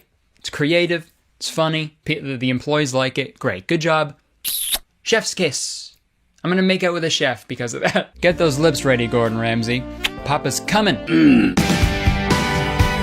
But let's get a little worse. These videos aren't necessarily bad at all, but they're not good either. So there's this trend on YouTube where people will go through a drive-thru and they'll sing their order. Like there's this video called "Singing My Starbucks Order for a Week," which is kind of weird wording. I'm just picturing them sitting in a drive-thru for a week straight, for 7 days straight. No sleeping, no pooping or shitting, because those are different things. What the fuck? There's a lot of these videos, but there's one creator who makes a lot of these videos, so I thought we'd watch some of those. Can I get a pink drink, no berries and light ice, please? I need a venti coffee with some espresso. Can I get a black tea, just one pump of classic, please? Oh, and a grande green tea, frappuccino. Wow. Thank you so much. Yeah, girl, have a good one. Thanks, you too. Bye. That was so good. Dude, I love the barista's reaction so much to that, because you know as soon as they drove away, that barista did the fattest eye roll of all time. Can I get an iced coffee with cream, please? And a venti pink drink with no berries. Oh, I need a blonde double shot. Yeah, that's all I want. Oh, wait, I need a green tea. And I need a tall dragon drink. That's perfect. Okay, so what I don't get is that they have their order already. The baby in the back has a cake pop. They have drinks and stuff. They're not singing their order. They're singing an order. That's weirder than singing your actual order. Is to just order your order, and then when you get your order, you're like, hey, can I sing you a different order for my TikTok? Thank you. Am I just an asshole? Is that it? I just don't know the intended reaction, you know? What does she want me to do? When I write and film and edit my videos, I want people to laugh or go ew. You know, that's all I want. I don't know what they expect us to do when we watch this video. Can I get a number one? Yes! With lemonade and some Chick-fil-A sauce and a spicy Southwest salad and one drink epic song. Epic vocal cords. Hoorah! Okay, let's watch another one. And could you please hold the sweetener? Almond milk instead of cream. I just need a dragon drink with light ice and no berries. One nitro cold brew. All I want at Starbucks is you. Hope you get famous. Man, this is a Starbucks drive-thru. So very funny while this great song is happening, that dog is just like, yeah! People seem to like it, dude. I'm just gonna start singing to every worker that I see. Next time the garbage man comes around, I'll be on my front lawn in a full gown, serenading him. Yoo-hoo! Garbage man! Garbage man, please take my trash with you, please. I'm sorry that it is so very stinky, but please take away my banana peels and discarded meals. Yeah, you're made of garbage, 'cause you are the garbage man. The last part was kind of mean, but alright. Thank you so much. Thank you. I know these videos are harmless, and I know there's a lot worse things you can be doing, but it just makes me so uncomfortable because, I'm just picturing myself in the barista's position, and that's my nightmare. We're all different. Maybe someone would really like this, but if this was me, if I was still working at Starbucks and someone just sang to me, oh my god, I'd move. I'd move. I'd move cities. I don't care what I have going on or what responsibilities I have where I live. I'm gone. Okay, I'm getting a little stick with a bag on the end. putting it over my shoulder, and I'm walking. That performance was so moving, so I'm moving. Like, just order your drinks and go. That's it. That's all I gotta do. Like, imagine what it'd be like being the person behind this girl in the drive-thru. Wow, this is great. What the hell's going on up there? Is she singing? She's singing her order right now. Can you keep it going? I gotta get to work. I have to get to work. I'm very late already. I need my coffee. Can you stop singing, please?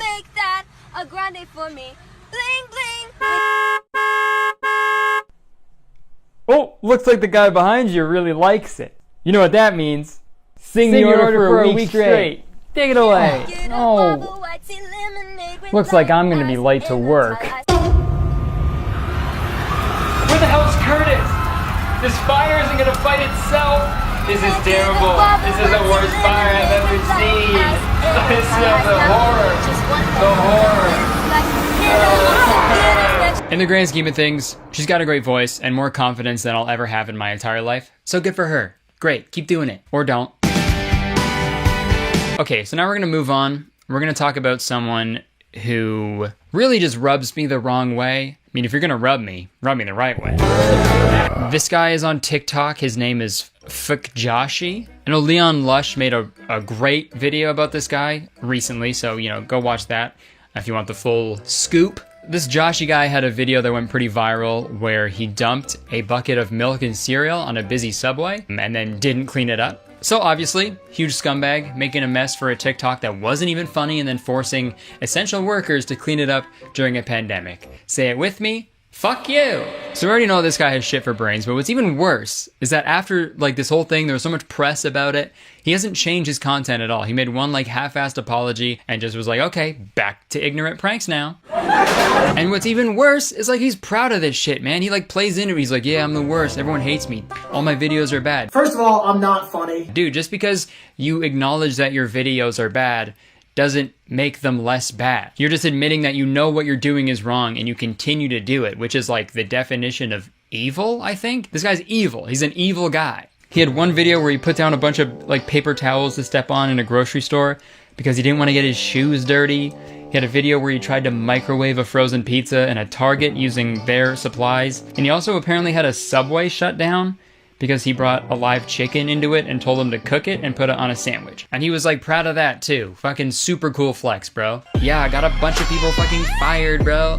Their families are gonna go hungry now, but not as hungry as I am for likes and attention. And I know I'm giving this dude exactly what he wants right now because all he wants is attention, obviously. So whatever you do, please don't go to his profile, don't watch his videos, don't give him views, and definitely don't watch the video of him when he was doing stand-up on Kill Tony and he bombed like really, really hard. Nobody laughed at him.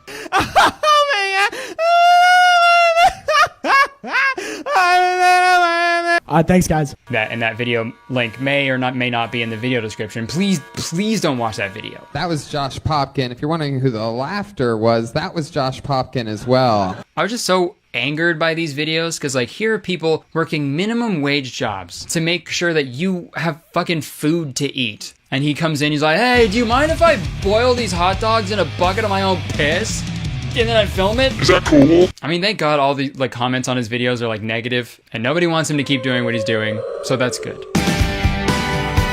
We're gonna look at one more video to wrap up this whole thing. And it's pretty wild. It's from Familia Diamond and it's called Prisoner Drive-Thru Prank. So let's watch the intro to that video. Lady, the money. Tell me, where's the money? Think twice if you're okay. Wait, they might be calling the cops if they're taking a long time. I think they're calling the cops.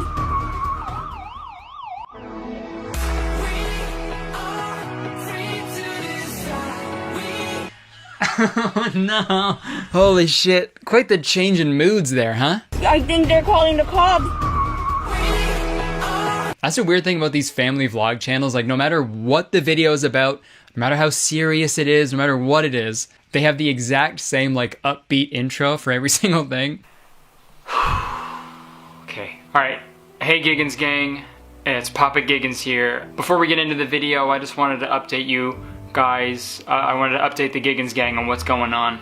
As you all know, my wife and our 21 kids were all in a horrific hot air balloon accident. And this has been a tough couple of months, but I have an update for the Giggins gang. This morning, the hospital where my 22 family members are recovering caught fire. And they were unable to extinguish the fire because one of the firefighters was stuck in a Starbucks drive-thru.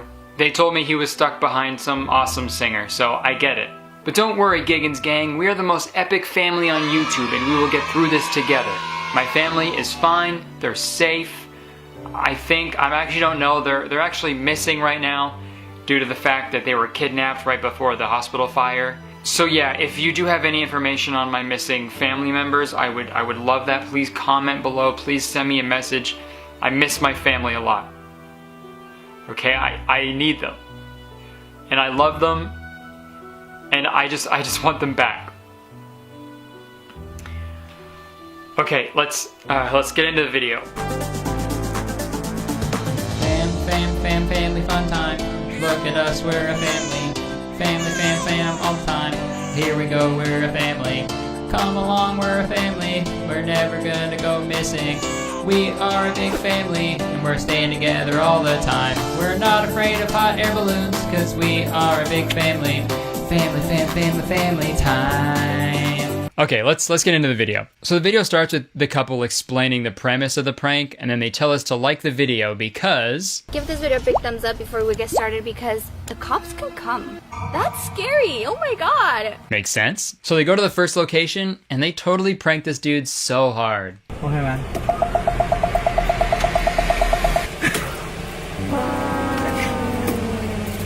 How you been?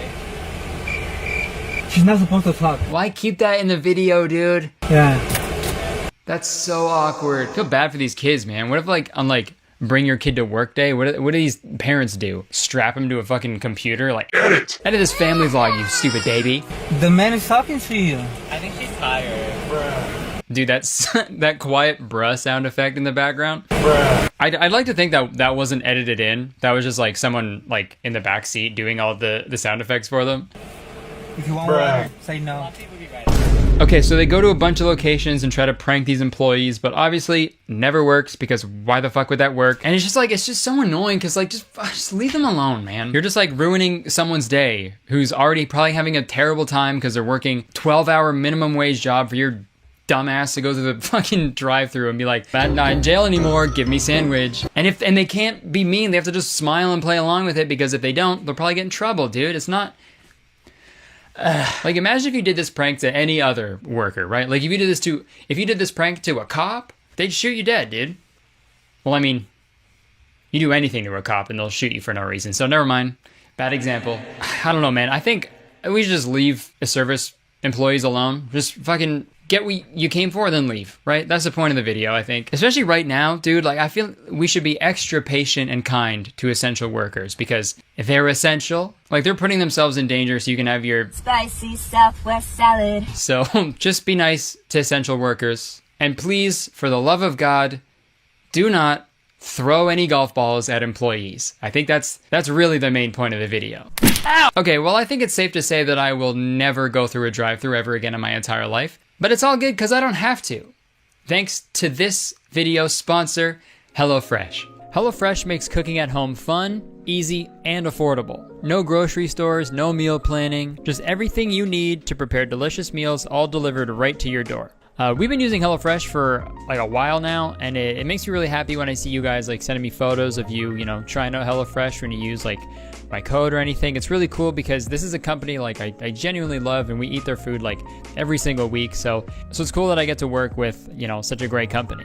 Are you still not convinced even though it's been like 10 seconds? Well, listen up. It can be easy to get stuck making the same couple of meals over and over again, week after week. I get it. But with HelloFresh, there are tons of recipes to choose from each week to help you get out of that recipe rut. And no matter what your diet is, there's a plan for everybody, including low-calorie, vegetarian, and family-friendly recipes every week. Another great thing about HelloFresh is how flexible they are. If you want to skip your weekly order for whatever reason, change your delivery days or food preference, add extra meals, it's as easy as going tap, tap, tap on the HelloFresh app. I think now, more than ever, it's important to be environmentally conscious. So it's nice knowing that HelloFresh's packaging used to ship your food is almost entirely made from recyclable and or already recycled content. Their pre-portioned ingredients means less food waste, and HelloFresh's carbon footprint is 25% lower than that of meals made from store-bought groceries. With what's going on right now with the current pandemic, I think it's really important for companies to give back. So I'm happy to say that HelloFresh has donated over 2.5 million meals to charity in 2019, and this year is stepping up their food donations amid the coronavirus crisis. And to make things even better, HelloFresh has cooked up a sweet deal for the citizens of Kurtistown. All you have to do is use code 60Kurtistown to get $60 off your first 3 weeks, including free shipping on your first box with purchase. So go to HelloFresh.com to redeem and for more details. Thanks again to HelloFresh for sponsoring this video and so many others in the past. I cannot stress enough how much we genuinely love HelloFresh, so I hope you guys check them out. But yeah, that's it. Check the description for all the details, and yeah, thanks again, HelloFresh. Bye-bye. All right, thank you so much for watching. I hope you enjoyed the video. If you did, please press the like button because the cops might show up. I'm scared. You should like it. And yeah, leave a comment. Let me know what you think. If you have any horror stories, if you worked in the fast food service industry, grocery store, anything like that, let me know. Also, don't forget to press the subscribe button because I make a video every single week and they're so much fun. And as soon as you press the subscribe button, you become a valued citizen of Kurtistown. If you didn't know, Kurtistown is the best place to live in the entire world, and I'm the mayor, so you have to be nice to me. It's the law. If you want to see the other things I do, you can check the description, my Instagram, Twitter, my weekly podcast called Very Really Good. If you enjoy my videos, you'll enjoy the podcast. It's not in chronological order or anything. You can just kind of, listen wherever. It's me just shooting the shit. It's a good time. Merch down there, Twitch, all that stuff. That's it for the video. I would say more, but I have to go. I have to go lick a bunch of whipped cream out of a little cup. So, bye.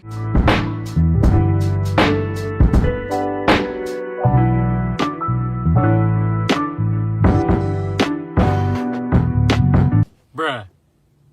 Done. Okay, folks. My brain is rotting. I think I can physically feel it happening up there. I don't know what it is, but over the past couple of years, my daily screen time has been steadily increasing a point of no return. I will catch myself scrolling for so long, and in my head, I'll be like, why don't you put that fucking phone down? But I physically can't, dude. It's glued to my hand sometimes. I feel like Gollum sometimes, dude. Straight up, if a little hobbit grabbed my phone and threw it into the fires of Mount Doom, I'd be diving right in after it, man. And that movie would be called Lord of the Rings, The Two 5G Towers. That's the best I got. TikTok especially has completely engulfed our attention spans for the past couple of years, and not just consuming content, but creating it as well. And I feel like compared to a platform like YouTube, historically the barrier of entry to create videos was a lot more daunting. You needed a camera, a microphone, video and photo editing software, friends that wouldn't make fun of you, and those are tough to come by. But with TikTok, you just needed like your phone to film and edit videos. So anybody on earth with a phone can just start creating content. And don't get me wrong, that's great. It opens up a world of creativity, and that coupled with the TikTok algorithm, it gives anybody the opportunity to gain success with their creativity. On the flip side of anybody being able to make a video, anybody can make a video. And some people suck. Pretty sizable percentage of content creators will do pretty much anything for likes and attention, as we've seen over the years. But the one thing I've noticed that people will do, on TikTok especially, they'll just like film strangers for their own videos without the stranger's consent. And of course, this has been happening for as long as video cameras have existed. Dude, even with the very first video ever uploaded to YouTube, me at the zoo, dude, it features two weird looking people in the background being filmed without their consent. And they'll never forget that. But I've noticed this trend of filming people without their consent has grown in frequency and severity over the past few years. And I figured it'd be interesting to look at some of these instances and dissect them, talk about them, figure out why it's happening.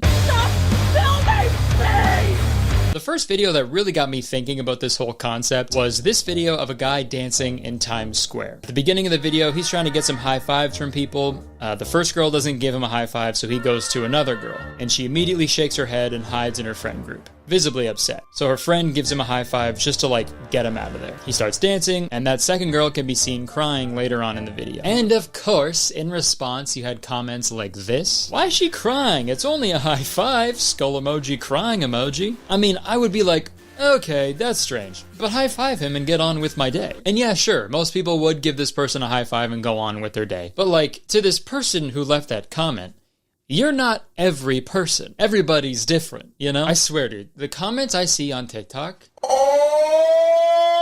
people are so fucking stupid. I swear, dude, a fucking food blogger could post a video being like, this is why peanut butter is good for you. And then someone will leave a comment that says, well, I have a nut allergy. Okay, scroll past it then. That video's clearly not for you. Then again, I don't think this world is for you if a single nut can kill you. Sorry, I'm just kidding. No offense to people who are allergic to nuts. You just got nutted on.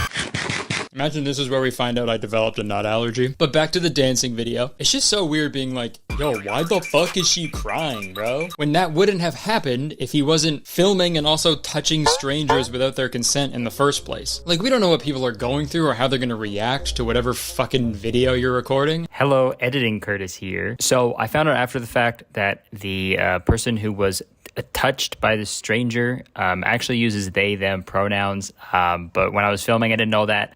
So I said I used she, her. So I apologize for that. Just wanted to come and clarify. But okay, back to the video. And shortly after this video went viral and, you know, after everybody was making fun of this random girl, her sister apparently made a TikTok explaining why she was crying. She said that her sister has autism, she's hard of hearing, and also has contamination OCD. What feels like nothing to us can feel like their skin is burning and they need to clean it as soon as possible.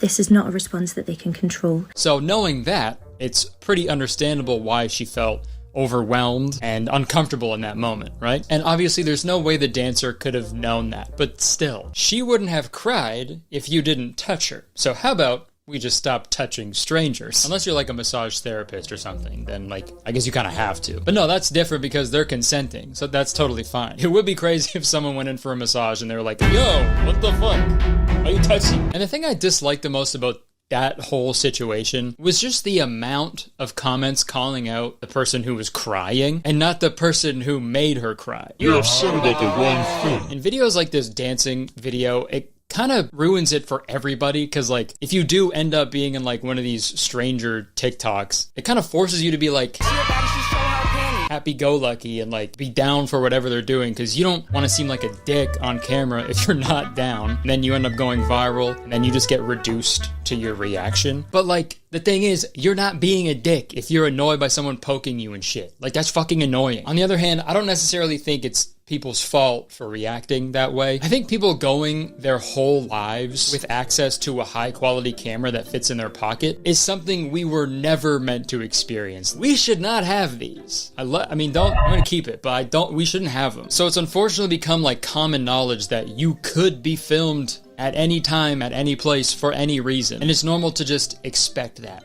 Which sucks, dude. It's rotting our fucking brains, dude. And I have proof, okay? Look at this interaction on Twitter. Can someone explain this style to me? I feel like a boomer. Yeah, it's shit. And you just know they're so mean. Yeah, for sure, dude. Yeah, totally. Yeah, they're so mean. You just know they're so mean. You just posted a picture of strangers on the internet making fun of their outfits. You're mean.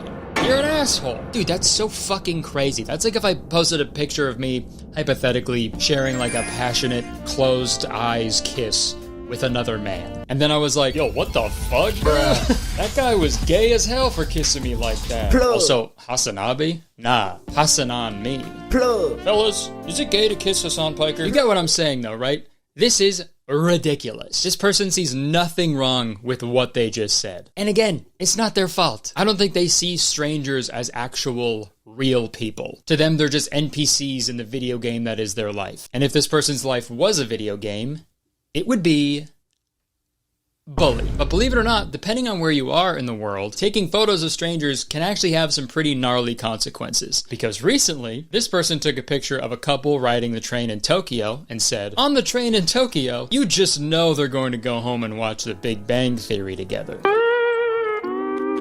That's such a weird thing to post, dude. Mostly because it's not even that good of a roast. You just know these people are gonna go home and watch one of the most successful popular sitcoms of all time. Okay. Good one. And the aftermath of that tweet was pretty crazy. So this was posted on August 10th, and just a short 12 days later, she posted this follow-up tweet. Deportation from Japan is a traumatizing experience. I am in California right now dealing with the after effects / trying to process everything that has gone on. The anti-smoking laws as well as laws about public photography are extremely restrictive and prohibit personal freedom. Now look, I don't say this too often, but I think this particular situation calls for it. Bazinga! Bazinga! Bazinga! Bazinga! So hard, textbook. Bazinga! She big on my theory, so I bang. The balls to call it a traumatizing experience. You know what else is traumatizing? Getting posted on Twitter to be made fun of in front of thousands of people, you jackass. And also, I looked up the anti-smoking laws in Japan. They're the most normal anti-smoking laws ever. You just can't smoke in schools or hospitals, which is very fair. She wanted to smoke, but she didn't want to smoke. And dude, the next part about public photography, that's fucking crazy to call it that. Because it's not like she was taking some like moody, artistic photo with a fucking DSLR or something. She took a sneaky ass picture of two non-consenting adults on the train to make fun of them online. Also, one further, she says that it inhibits personal freedoms. What are you talking about? It didn't prohibit any freedoms, okay? You can still do it, you just have to live with the consequences, which can also be said for the production of The Big Bang Theory. Bazinga! And look, I'm no saint. I'm making fun of strangers in my head all day long, and you're lying if you say you aren't doing that as well. Or if I'm with my friends, we'll talk shit on people like all day long. It's the fucking best. I love that shit. But I would never publicly make fun of somebody unless they deserved it. Sorry, I forgot for a second that my job for the past 4 years has been solely making fun of people. But I wasn't filming them without their consent. It's not like in my video about Brent Rivera, I was like hiding in his walls, fucking recording him without his consent, you know? I don't live in your walls, Brent Rivera. You live outside of mine. It's just so fucked up to me to see someone exist and then to have the balls to like pull out your phone and start recording them, dude. That's crazy. Like this video, for example.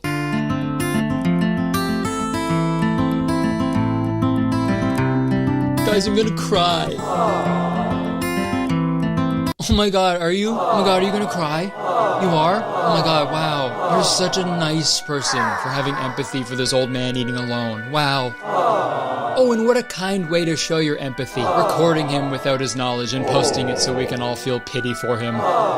You're a saint. You're doing the Lord's work. Dude, if you feel bad for this old man eating alone, go sit with him. Even though I doubt he would want you to sit with him, because if you're the type of person to film someone eating alone and then post it to your fucking TikTok, you're probably a nightmare to hang out with. Like, fucking God forbid someone is eating alone at a restaurant, dude. Like, do you know how fun that is to do? It's fucking awesome, man. We gotta switch the narrative, dude. Eating alone or going to the movies alone doesn't make you a loser. The movies were made for a singular experience, right? A movie theater seat only sits one person. Same as restaurants, dude. Sure, the menu might say that the nachos serves 2 to 4 people, but that's not a rule. That's a challenge. What the hell? But obviously the reason they're so upset about this person eating alone is because he's elderly. And if you're old, no matter what you do by yourself, people will be sad about it. Even if an old man was just driving down the street alone, people will stop and stare and point, even though that's probably just to make sure he doesn't fall asleep at the wheel. I think the reason people feel this way is when you see an old person eating alone, it sucks to say out loud, but you assume they're alone because their partner like passed away or something, right? But again, just like the Times Square video, we don't know what people are going through. We don't know their story. We don't know the details of their lives, so why make assumptions? When you make assumptions, you make an ass out of you and you know what I mean? Why film this video? Who knows what this old man's story really is? Oh my god, that's so sad. He's all alone over there. He looks so sweet, too. I'm gonna go eat with him. Hey, you, mind if I join you? Oh, no, I don't mind. I hope you don't think this is weird. I saw you eating alone, and I don't know, you kind of reminded me of my grandpa, so I just figured... No, I get it. That's very nice of you. Thank you. Truth be told, I have been pretty lonely lately. It's been difficult. I'm so sorry. When my grandma passed, my grandpa had a really rough go, but, you know, as time went on, it got a little easier for him. Wait, how did you know my wife died? Oh, I'm sorry, sir. I just assumed that, you know, you were alone. It's that obvious, huh? She was the best. You know, we were soulmates. but at least I can take solace in the fact that no one will ever find her body. Yeah. Wait, what? You're not gonna find her body, okay?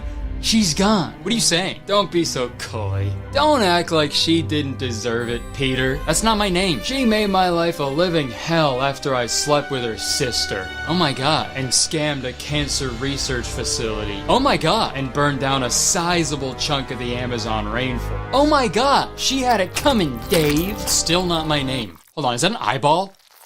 Oh my god, dude, are you eating your wife? Hey, wouldn't be the first time. What the fuck? You're a monster. You're sick. I'm taking a picture of you. You're not getting away with this. Don't! You just know they're going to go home and watch The Big Bang Theory together. And I think this filming strangers thing sort of runs tandem with main character syndrome. We all say. Which is a term used to describe a tendency among people to view themselves as the lead character in their own life story. The people filming these videos of strangers can't possibly grasp the idea that strangers are also sentient beings with memories, feelings, aspirations, fears, homicidal tendencies, and it makes them do these stupid, embarrassing things like include strangers in their weird videos. Exhibit A! These NPCs piss me off. He literally referred to people just walking by him at the gym as NPCs, dude. That is psycho behavior. That is future serial killer type shit. Keep an eye on that guy. That's another huge thing I came across while researching videos for this topic. People that film themselves at gyms are usually humongous assholes. I've seen so many videos of people filming themselves working out at the gym, and then when someone walks by their camera, at a public gym, may I add, they fucking freak out and huff and puff. It's so weird. People are at the gym to work out. They shouldn't have to worry about accidentally being in some fucking influencer's video. Do they really expect the average gym goer to fucking tiptoe around the gym and treat it like a minefield and try not to get in between a tripod and a ring light? And also, while we're on the topic, how many fucking fitness influencers do we really need? You know, this is how I lift weights. Cool, man. Chicken and rice is good for you. Well, I have a chicken allergy. Exhibit B. Hello, everybody. I'm so sorry in advance. My name is Alexander Starr. I just released a song. I'm trying to get more listens. I'm going to sing it for you guys right here. I hope you enjoy. I don't want your money. No cap, I'm a little drunk and I can go right now. Real talk, should I start you a door right now?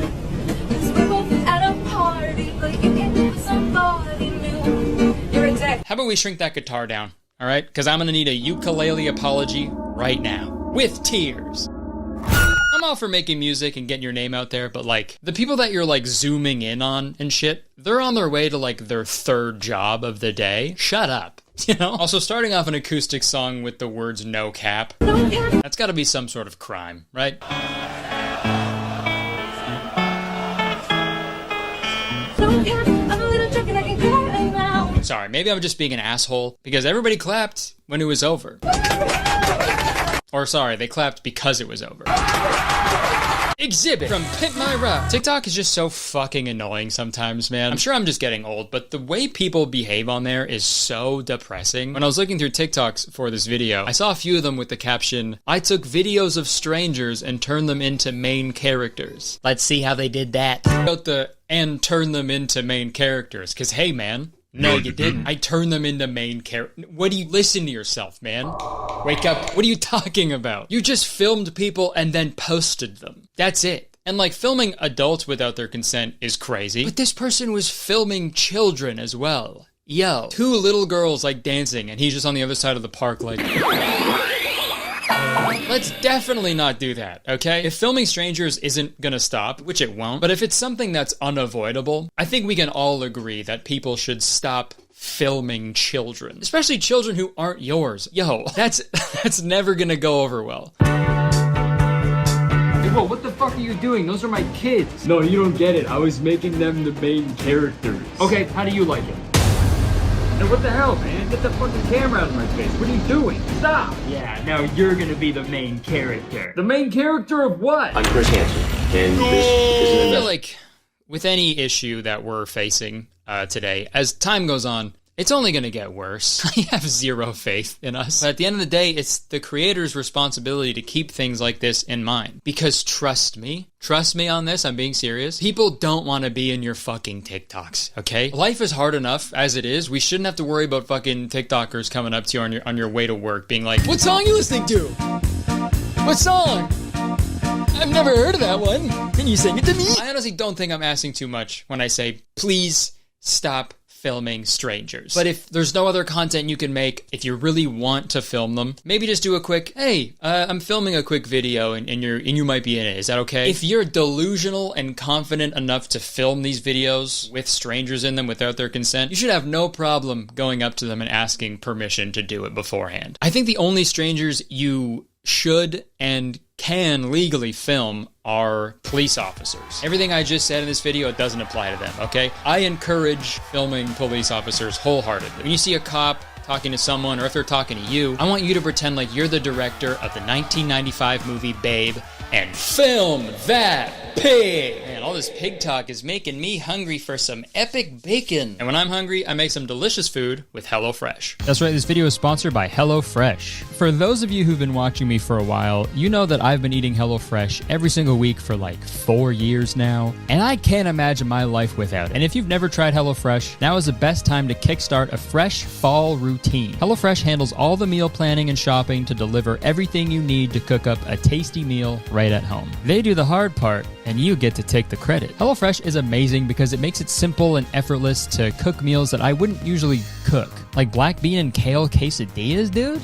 There's no way I would come up with that on my own. Are you kidding me? And a new season calls for new meals. And HelloFresh has a fresh fall lineup of delicious dinners and more to choose from. Take your pick from 40 weekly recipes that suit your lifestyle, from veggie to family-friendly to fit and wholesome. Whatever you want. And obviously, dinner isn't the only meal of the day, and HelloFresh knows that. Because HelloFresh is more than just dinners. You can also stock your fridge with easy breakfasts, quick lunches, and fresh snacks. Just shop HelloFresh Market and add any of these tasty, time-saving solutions to your weekly box. A couple weeks back, I ordered the egg salad sandwich kit. It's like one of the best egg salad sandwiches I've ever had in my life, dude. It was crazy. So if you want to save time and money while reducing the stress of weekly meal planning and prepping, HelloFresh is perfect for you. And there's literally no better time to get started because HelloFresh is hooking up the citizens of Kurtistown with an amazing deal. Just go to HelloFresh.com and use the code 50KurtisTown at checkout for 50% off. Plus free shipping. Yeah, dude, you heard me. 50% off plus free shipping. What are you waiting for? Thanks again to HelloFresh for sponsoring this video and so many others in the past. Like I said,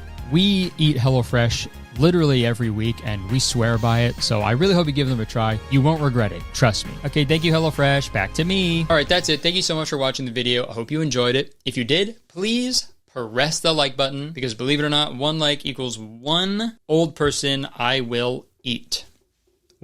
Sorry, too long of a pause. Leave a comment, let me know what you think about this whole thing. Let me know your thoughts and opinions on this, because yeah, this is a pretty interesting topic, and I probably didn't do a good job covering it. You can subscribe if you want, because as soon as you press the subscribe button, you become a valued citizen of Kurtistown. If you didn't know, Kurtistown is the best place to live in the world, and I'm the mayor, so you have to be nice to me. It's the law. You can check the description for the other things I do: Instagram, Twitter, podcast, merch. Yeah, that's it. Thank you so much for watching. I would stick around, but unfortunately I have to go watch every single episode of The Big Bang Theory. Bazinga. Hey guys, really quick, I'm having a merch sale right now on my website, so go check it out. You can get a whole bunch of merch that's on sale right now, including that and much more. So yeah, check it out. All right, enjoy the video. See ya. Hey guys, welcome back to my channel. If you're new here, what's up? How's it going? And if you're coming back, what's up? How's it going? It's really good to see you again, dude. I hope you're doing well. You see what happens when you subscribe to my channel? You get an extra greeting at the beginning of every single one of my videos, so press that subscribe button for an extra greeting. All right, folks, we've got a bad one. We've got a rough one today, okay? It's very coarse. It's a coarse video, all right? So put your gloves on. Okay, I feel like straight people, right? Heteros, we do some pretty cringy stuff sometimes, right? I think that's safe to say. They'll have a daughter and they'll name the daughter Equestrian because the mom likes horses, or they'll have like a gender reveal party where they'll like set a school on fire, and then whatever color the smoke is coming from the school, that's what the baby is, right? Like, damn, rest in peace to all those kids in that school that just burned, but the smoke is blue, we're having a little guy. And I fall into that category, dude. I'm a straight white guy. And all the time I see just embarrassing, weird ass shit that straight people do all the time, right? And it's one thing to do all that weird shit, right? But what's even worse is to post it all over social media. So today we're gonna be looking at some content that can only be described as hetero, no, oh no. And it's gonna get rough, so I hope you're ready. No, you're not, but I hope you are. Quick shout out to the account on Instagram at @heterocringe. Big shout out to them. I pretty much found all the pictures that we're going to be talking about on that account. So yeah, go give them a follow. All right, let's go. A real woman will do anything for her man, even if it's selling her leg and 2 eyes, just to make sure he's happy. I feel like I just moved houses after reading that, you know, because there's a lot to unpack. I don't care how much you love someone. Don't sell your leg and both of your eyes just to make them happy. If doing that makes your significant other happy, they need help. They need professional help. I really hope no one saw that and was like, okay, that'll do it. That'll save my relationship. Okay, baby, you ready for your surprise? You're gonna be so happy. Yeah, I'm ready. Okay, take your blindfold off, okay? Oh my god, what the fuck? Did you take it off? I can't tell. What the hell happened? Why is your leg gone? What, are you okay? Not just my leg, silly. My eyes, too. Oh, sorry, what the fuck? Why? Why did you do this? Isn't it obvious? I sold my right leg and 2 eyes to make you happy. Why would that make me happy? 'Cause that's what a real woman does, okay? And with the money that I'm making from my body parts, I'm gonna buy you a Tesla. Oh my god. That's amazing. Those are so expensive though. That's gonna cost you an arm and a leg. Okay, now wait. No, that's not what I meant! Alright, next one. Don't lose a loyal man because he's occasionally unfaithful. Fuck, man, it's like some guy like got caught cheating and he like quickly made this meme on his phone and he was like, it just popped up. It's Jay-Z and Beyonce. Are we like Jay-Z and Beyonce right now? I guess we are, and they kind of stayed together, so next we're gonna watch a video, okay? A quick video. This is a little older, I remember seeing this like a year ago, but when I think about just like straight people cringe, this is all I think about. So it's a nice video of a couple, they're like singing to each other at a rave. The caption is, took my girl to her first rave yesterday and said, welcome to my world. And she replied, our world now. And I'll remember this night forever.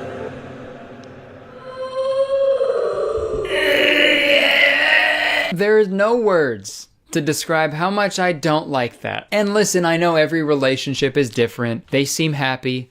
Great. Good for them.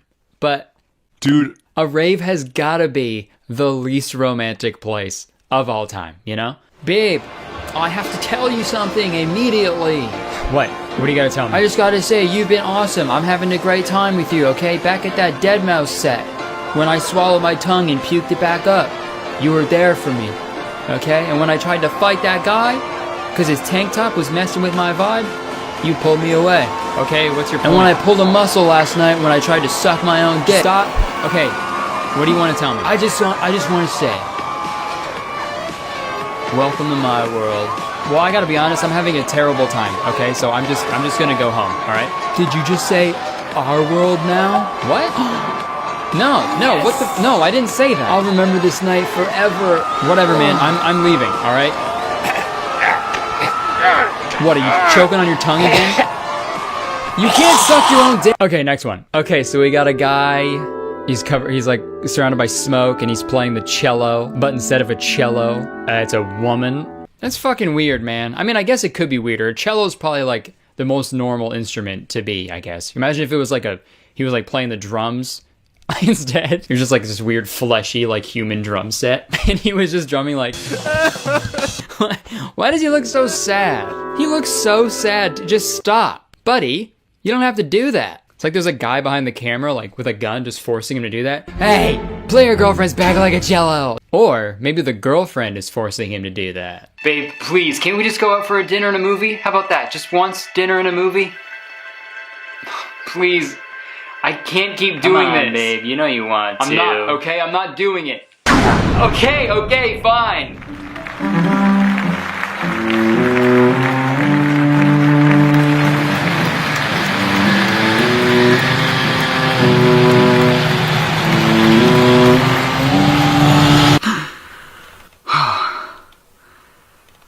was just a bad dream.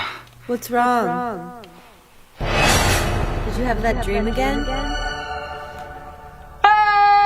Has this ever happened to you? You're having a nice sleep and out of nowhere, you have a nightmare about playing your girlfriend like a goddamn string instrument and you wake up, uh-oh, she's a cello. It's happened to me more times than I can count. Okay, and I can count pretty high. So that's why I wrote my #1 New York Times best-selling book, Help! My bae's a cello. If this has happened to you, buy my book and say chudbye to cello. Has this ever happened to you? You see some nonsense commercial about a pointless book and you still want to purchase it? Of course it has. It's happened to me more times than I can count, okay? And I can't count very high. So that's why I made the New York Times #1 best-selling VHS, Help! I bought a pointless book again. You'll learn tips and tricks from industry professionals on how to avoid buying books. VHS player sold separately. Also, if you can explain DVDs to me, please give me a call.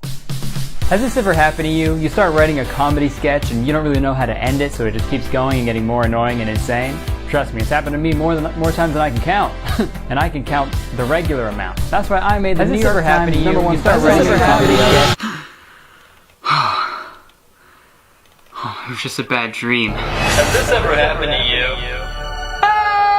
Okay, these next memes that we're gonna look at they're kind of like a crossover with like boomer humor, because I've only seen like old people post these. And I don't know what it is, but like anyone over the age of 50, any married couple over the age of 50 just seemingly hates each other for some reason. You know, it's like those Rodney Dangerfield jokes when he would just talk about how much he hates his wife. Oh, my wife can't do nothing right. She can't cook, the worst cook in the world. Gave my kid alphabet soup. He spelled out help. You know, or the classic Henny Youngman joke. Now you take my wife, please. And don't get me wrong, I love Rodney Dangerfield. He's hilarious, and that Henny Youngman joke is probably one of the best one-liner jokes ever written. But that was also like 40 years ago or 50 years ago or some shit, so let's move on maybe, I don't know. But let's take a look at some, just because they're so fascinating to me. This one says, "Sir, please understand, to buy an antidepressant pill, you need a proper prescription. Simply showing your marriage certificate and wife's picture is not enough."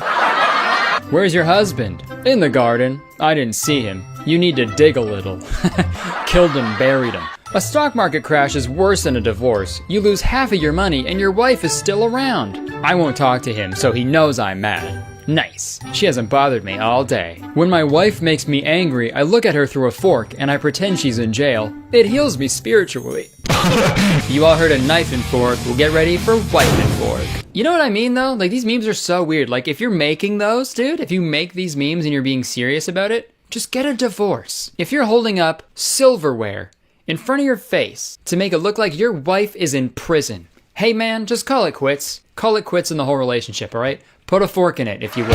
It's done. Also, in this photo, it looks like the mom is like taking care of the 2 kids by herself. And he's the one pissed at her? This stupid wife of mine.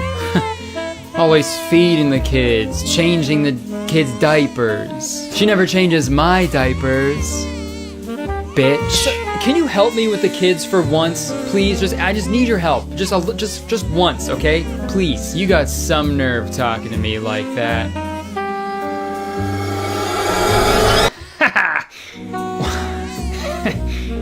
Yeah, visiting hours are over. Yeah, lock her up and throw away the keys, boys. She's in the clinker. Okay, I've had enough. We're leaving. Guards!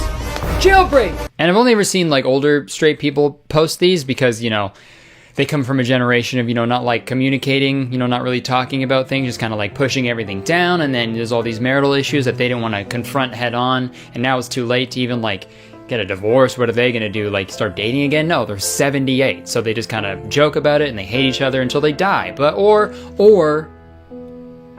their wife really is just some dumb bitch who can't cook. Who knows, dude? Don't get me wrong, cringy couples come in all shapes and sexualities, but I think the reason straight people post these cringy things more frequently is because, like, straight people never had to, like, fight to be allowed to date the person they love, you know? Like, gay marriage was legalized in the US only 5 years ago, so I feel like a gay person doesn't really take it for granted as much, you know? Straight people have been allowed to do, like, whatever they want forever, so there's nobody to, like, keep them in check, you know? Perfect example, that TV show Sister Wives? You know that show about the guy with 4 wives and 18 kids? And they all look like they strictly eat boiled chicken and work at a Home Depot? There's proof right there. that we can just get away with anything because there's 14 seasons of that show, okay? That's 3.5 seasons per wife. I'm straight, but that's incredible. That must suck living like that, dude. That must suck. Like living your life like that. You have to, like, before you do anything that's even remotely feminine, like liking when the sky is pink, you have to like preface it by saying you're straight. I'm straight. You know that, right?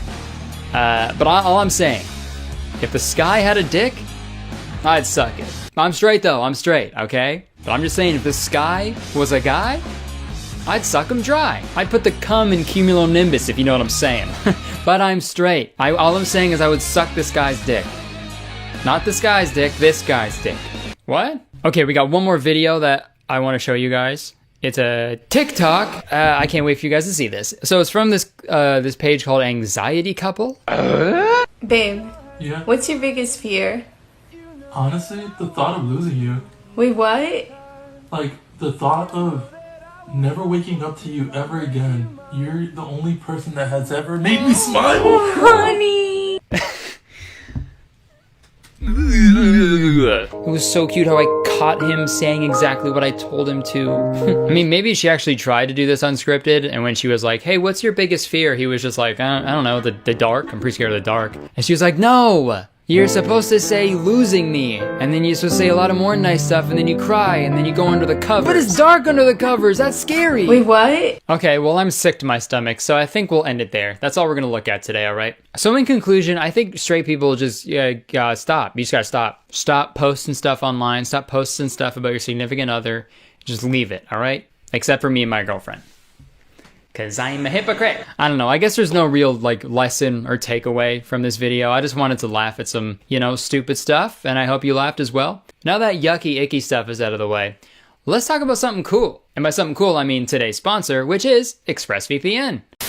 All right, welcome back to America's favorite game show. What's the best VPN service? And again, the correct answer this week and every week is ExpressVPN. See, I've been using ExpressVPN for over a year now, and I pretty much use it every single day on all of my devices. Did you know that without a VPN, a virtual private network, your info is wide open to hackers if you're online shopping on an unencrypted network? And listen, if a hacker discovers your information, they could gain access to your financial details. They can access all your accounts, all because you didn't have ExpressVPN protection. Now, there's a whole ton of VPN services out there, and I'm going to tell you why ExpressVPN is the best one.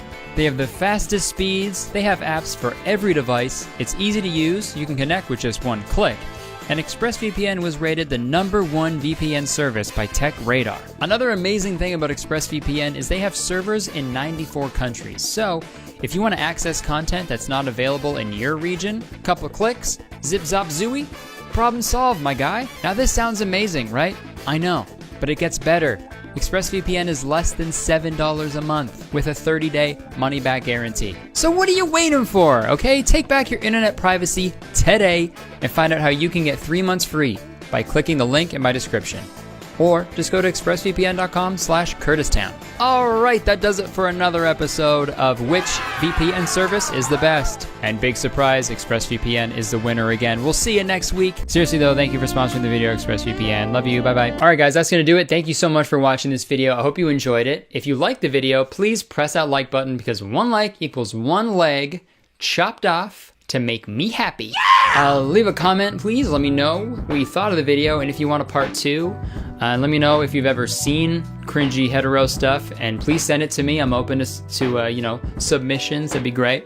Don't forget to press the subscribe button as well, because I make a video every single week, and they're so much fun. And as soon as you press the subscribe button, you become a valued member of Kurtistown. If you don't know, Kurtistown is the best place to live in the world, and I'm the mayor, so you have to be nice to me. It's the law. If you want to see the other things I do, you can check the description, for my Instagram, my Twitter, my weekly podcast called Very Really Good, my merch down there as well, my Twitch link and everything, so go follow me on that stuff. That's it. Unfortunately, I have to skedaddle. Ooh, I gotta go. I have to play my girlfriend like a cello. See ya!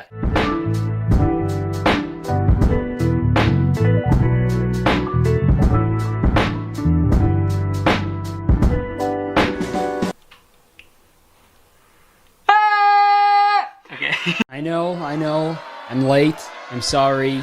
The traffic Oh my god, I had to beat an old lady with a stick to get these cranberries. I know Christmas was about a week ago.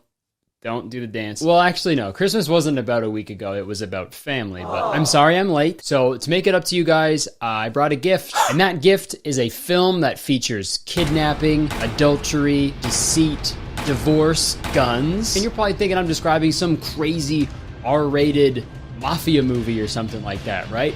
Nope. No. I just described a Christmas movie that originally aired on ABC Family. And this movie is called Holiday in Handcuffs. I actually wanted to make a video about this last year, but I just couldn't figure it out. Like, the movie was too gnarly for me, so I settled for Homeless for the Holidays. So that gives you a little hint on how crazy this movie is. Also, since I did Homeless for the Holidays last year, I'm doing Holiday in Handcuffs this year. I guess my rule going forward, every Christmas I have to make a video about a Christmas movie that has the word holiday in it and also another word with the letter H. So next year I'll be sure to cover the holiday ham hole.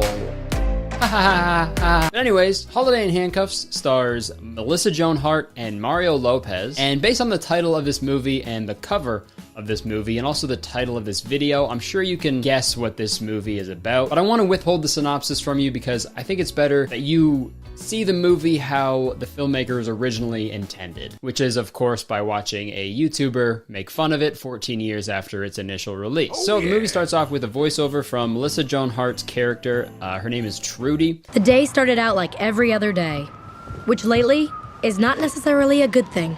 She's not your average girl. She's messy and lazy, and her life is just a mess. And the movie confirms this by making her eat leftovers out of one of those Chinese food takeout boxes. Because for some reason, that is an unspoken rule in cinema. How do we show the audience that this character is going through a rough patch? Oh, I got it. We'll make him eat yesterday food. But this scene has Judy running around her apartment like crazy because she's getting ready for a job interview that her father set up, so it's very important. While this is happening, her mom calls her and stresses her out about the Christmas vacation they're going on in some cabin in the woods, and she keeps talking about how excited they are to meet her boyfriend Nick, who we will meet in a few minutes. But Trudy gets so caught up in everything that she messes up her hair, even though her messed up hair is just what my hair looks like on a good day, so that's pretty insulting, but I'll get over it. So Trudy goes to the interview, but on the way, she gets stuck in traffic, so she misses the interview. I know I'm a little late, but you don't understand. You see, my parents and Mr. Portnoy are neighbors, so my dad set this appointment, so it's very important that I see him. I guess she had an interview at Barstool Sports? That's the guy's last name, right? Dave Portnoy? Yeah, that's the guy. Mr. Portnoy, it's me! Damn it, I missed the interview with Mr. Portnoy. Now I can't host that weekly podcast about light beer. So after Trudy misses her Barstool Sports interview, she goes to her current waitressing job at a diner. This is where we meet her friend Lucy and her mean boss. Get to work or you'll be out in the gutter. He would not keep his great-grandfather's gun here if he knew how close I come to killing him every day. Okay, bad idea. I think a diner is probably one of the worst places you can have a gun just open for anybody to take. The place where drunk, angry, horny, hungry people go? Idiot. If I could make a list of the worst places to have a gun out in the open, diner would be at the top, man. Diner is definitely one that I would check off. Speaking of check off, if you show a gun in the first act, you better shoot that thing. That's the direct quote. You better shoot that thing. Okay, so Trudy is going about her shift when her boyfriend Nick walks in. And you're gonna wanna remember this character because he's very important, and I'm just kidding because he dumps her right away and we never see him ever again. If you walk out that door now, we are so over. Yeah. Oh my god. This really messes her up, and she's so distraught that she can't even take Mario Lopez's order when he walks in. I'll take a cheeseburger and fries and a Caesar salad, please. Dressing on the side. Like, hello? That's the host of America's Best Dance Crew? Take his order, Sabrina. Do you need to write it down? Mario Lopez's character's name is David, by the way. I'll just say that so I don't have to keep using his full name. So Mario Lopez gets up to go to the bathroom, and this is where the movie gets a little ridiculous. Let's watch. You're not going to the bathroom. I'm not sure what kind of government-sponsored work program you're a part of, but Move it! Hey, watch it! Yeah, she kidnaps him at gunpoint. And like the entire thesis of this movie is doing something crazy doesn't make you a crazy person. That's what they say a few times throughout this film. Doing one crazy thing does not make a person crazy. But I don't know, man. Tons of people have missed job interviews and then gotten dumped and then not kidnapped a guy about it. You know what I mean? Like, that's a crazy place for your brain to just go to immediately, right? Like, kidnapping should be a last or not even. Kidnapping shouldn't be a resort at all. Okay, that's silly. I wouldn't vacation at that resort. Also, it's one thing to impulsively like shove someone, right? Because that's like one thing and it's done, and you go, sorry, right? But kidnapping? That's like accidentally making beef Wellington. Okay, I seriously thought I was making a quesadilla. What the fuck is this? You know, your mind doesn't go to kidnapping right away, okay? So I think Trudy has done this before. She's a serial kidnapper, and this is my theory. But anyways, she successfully kidnaps David and is now driving to her parents' cottage retreat, and her master plan is for David to pretend that he is Nick the whole time, the boyfriend who just dumped Trudy. Yeah. Because what's worse than finding out your daughter is a kidnapper? Finding out your daughter is a single kidnapper. You're not really gonna shoot me with that thing.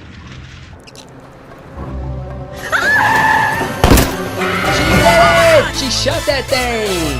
You better shoot that thing! You better shoot that thing! Okay, so this next part is also super ridiculous. I don't want to victim blame or anything, but at like several points in this movie, it kind of seems like David wanted to get kidnapped. Prime example right here. When Trudy stops at a gas station and gets out of the car to pay for her gas, David doesn't scream or shake the car around or, you know, yell for help or literally anything at all. He kind of just stands there gently wiggling his hands back and forth. Man, what is this stuff made of? If only I could do more than the bare minimum. I wish God blessed me with the ability to rub my vocal cords together to talk to other humans. Well, my hands are tied. And dude, when the gas station worker comes out to pump the gas, Trudy tells him that David is really into BDSM, and that's why he's tied up. Well, that's my boyfriend. I'm surprising him with a weekend in the woods, you know, the wild kind of weekend, the tie me up, tie me down kind. Again, ABC Family. But in response to the BDSM, the gas station worker does this. These are on the house, honey. Oh, thanks. Yuck. Also, what a terrible citizen. Sees someone tied up in a car and then gives the other person handcuffs. Jesus Christ, man. I feel like if this guy saw someone drowning, he'd just be like whipping water balloons at them or something. Ow, please help, ow, please help, ow, please help, ow. Why are you crying? You're literally surrounded by water. You love this shit. So they get back in the car, and this is when we get another movie trope that I always find really fascinating. Let's watch this one scene, and then we'll talk about it super quick. I think it's safe to say I've lost my job at Taj's Diner Deluxe. I live in a crappy loft downtown. She said she lives in a crappy loft. Let me remind you what her loft looks like. I live in a crappy loft downtown. If that's a crappy loft, I honestly don't know what my apartment in college was. A medieval dungeon, I guess. Another movie that did a similar thing to this was Big Daddy. And this is constructive criticism, okay? Big Daddy is one of my favorite movies. And mind you, Sonny, main character in that movie, had a good amount of money. But they do this thing where they keep trying to tell you that this character's life is in shambles. You know, and they're eating out of leftover Chinese food takeout boxes, but at the same time they have like the sickest fucking apartment you've ever seen. So it's hard for me to like believe that, you know what I mean? Like I'm just picturing the movie director being like, okay, set designers, this apartment has to look shitty, okay? And I'm talking like only 4,000 squeet? I meant to say square feet. This bit is done because I'm embarrassed. Okay guys, we're not saying square feet anymore, we're saying squeet. I'm gonna squeak. Oh, actually, on second thought, maybe that's a front that Trudy's putting up, you know what I mean? Because she has so much ransom money from all the people that she has for sure kidnapped before. And that's how she can afford her really nice apartment. Okay, I fucking cracked the code, dude. My theory is correct. But anyways, they get to the cottage. And at this point, when I first watched the movie, I was like, well, it's impossible this movie can go any further, right? Because David will walk into the cottage and go, hey, oh my God, I've been fucking kidnapped. Please help me, call the cops, do something. But Trudy has done this before, so here's her big brain solution. Sometimes when Nick feels awkward in a social situation, he does this whole, I didn't want to be here, I've been kidnapped thing. Kind of weird, but he thinks it's funny, so just laugh along so it doesn't make him feel bad, okay? You know, because when someone's nervous or feeling awkward in a social situation, they wouldn't just be super quiet or overly kind to make a good impression or something. They would just barge in and go, I've been kidnapped, okay? Your daughter's a fucking crazy person. I'm sorry, I'm just so nervous right now. And I want all this unnecessary attention on me. Alas, her parents buy it, no questions asked. Okay. And do you remember earlier when I said it kind of seems like David wants to be kidnapped? I know that's a pretty problematic thing to imply. It's gonna be Kurtis Conner is over party all over again. But hear me out, okay? This time it's gonna be Kurtis Conner is over the moon because he's so happy that he made a good point party. I'm gonna prove to you that David wants to be kidnapped. I am going to time how long he tries to like convince the parents that he's been kidnapped. Okay, listen to me very carefully. She forced me to come here. Okay, well, I'm gonna go help Mom with the eggnog. That was less than 1 minute. He tried to convince them for less than 1 minute and was just like, well, I tried. Dude, if that was me, I would not shut the fuck up. I'd be so annoying, I would go full gooby. Ever seen this before? I will add, before, it was just him and Trudy, and like, you know, he didn't know what she was capable of, but now all bets are off, man. Dude, I'd be running around the house fucking screaming. I'd be knocking shit over, I'd be pushing people around, I'd be smearing my shit on the walls. I don't fucking care, dude. And have you seen that guy's fucking arms? I'd start punching people, bro. I've seen that one episode of Saved by the Bell, okay? AC Slater can fight, he could throw a punch. I'm also rewatching that scene, I'm now realizing that I'm the guy who broke up the fight between Zach and Slater. I don't remember doing that, but there's video evidence right in front of me, so you're welcome. But no, seriously, if I was David, I would be smearing my poop on the cabin walls until someone drove me home. But no, he just fucking gives up after 50 seconds. Also, I forgot to mention earlier that David already has a girlfriend who he was planning on like proposing to on the same day that he was kidnapped. So he currently has an engagement ring with him. That's like the only thing he does have because he forgot his cell phone at the diner. And before you ask, why can't he just steal someone else's cell phone and call 911? Well, the movie plugged that plot hole in a very weird way as well. Every year at this Christmas cottage, there's someone called the Keymaster. Mom, I was wondering if I could be Keymaster this year. Sounds like a fucking Dark Souls boss, honestly. But this Keymaster's job is to hold onto all the phones and keys so people can just, you know, they're forced to hang out there and spend time with the family. I guess you could say their phones and keys have been sort of kidnapped. Okay, now we meet Trudy's siblings. She has a brother named Jake and a sister named Katie, and they're both super successful in their fields, so Trudy sort of feels like the screw-up of the family. Which she is. She fucking kidnapped a guy, so, you know, it's kind of hard to feel sorry for her. That's the one thing about this movie that's, like, really frustrating. It's like, you're supposed to like the main character of a movie, and if you don't like them, you're supposed to relate to them on some level. But I can't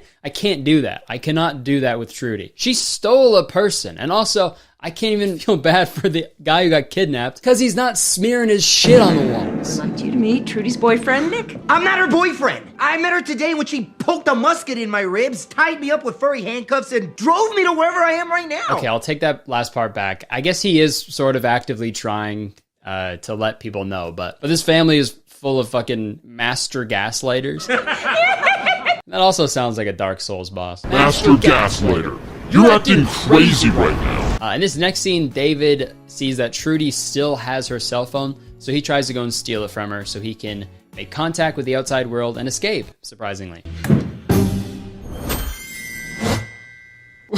The next scene is actually a super brutal murder scene, and it's very gory. Obviously not what happens, but I wouldn't put it past her, you know? And then Trudy would just be like, listen, Mom and Dad, if you see David, you know, sort of laying on the floor, sort of bleeding everywhere, and he's dead, he's just nervous. What actually happens is she smashes her cell phone. But then David is given an opportunity to escape because Trudy's mom sends David and Trudy's dad into town to go pick up some groceries. So this has to be it, right? He's away from the family. He can talk to someone who's not attached to any of these characters. He can explain what happened. He'll be set free, right? Nope! Should have rubbed your poop on the walls, Dave. All right, old man, I'm not leaving here until you help me. I'm coming back there and I'm gonna use that phone. There's not going to be any trouble in my store, Super Freak. Now back that ass up. This movie is so frustrating, and it also gets more frustrating because in the next scene, he's alone in the car with just the dad. And all he tries to do to escape is grab the wheel, I guess. Where instead, he could just be like, I've been kidnapped, I've been kidnapped, I've been kidnapped, I've been kidnapped, I've been kidnapped, right? Maybe rub some poop on the windows, I don't know. And also it gets worse after that, believe it or not, because in the scene right after that, David is able to borrow Jake's cell phone, so he goes into the bathroom to make a call. And instead of calling 911 so they could like trace the call at the very least, he calls his girlfriend, who is mad at him because she thinks he stood him up. Really? You said that you had something important to say yesterday, and then you stood me up. And hey man, dump her. Absolutely dump her. Dude, if I haven't heard from my girlfriend in a few days, and then she calls me, oh my god, I'd be so relieved, okay? I'd be so happy, I'd be over the moon. I'd be hashtag Kurtis Conner is over the moon party, okay? Because obviously you'd worry about your partner, right? You wouldn't just be like, well, motherfucker, you got a lot of nerve calling me. Oh, you've been kidnapped? I don't care whose kid is sleeping, okay? You stood me up. I think I just hate movies where the entire conflict can be solved by just fucking talking to each other. Like, just communicate, you know? Because there's so many movies like that. Romeo and Juliet, and it was a movie first, you know? Romeo and Juliet, fucking talk to each other. Home Alone, just call someone. Little Mermaid, she could have just got a piece of paper and wrote, hey, kiss me. Titanic? Say iceberg way sooner. Why'd you wait so long? But anyways, David tells his girlfriend that he has been kidnapped. You're serious? Yes! And now that the word is out and help could be on the way, David reveals his master plan. I'm gonna be the best boyfriend ever, and your parents are gonna fall in love with me. Oh jeez, I wonder what's gonna happen when he starts spending some quality time with this girl.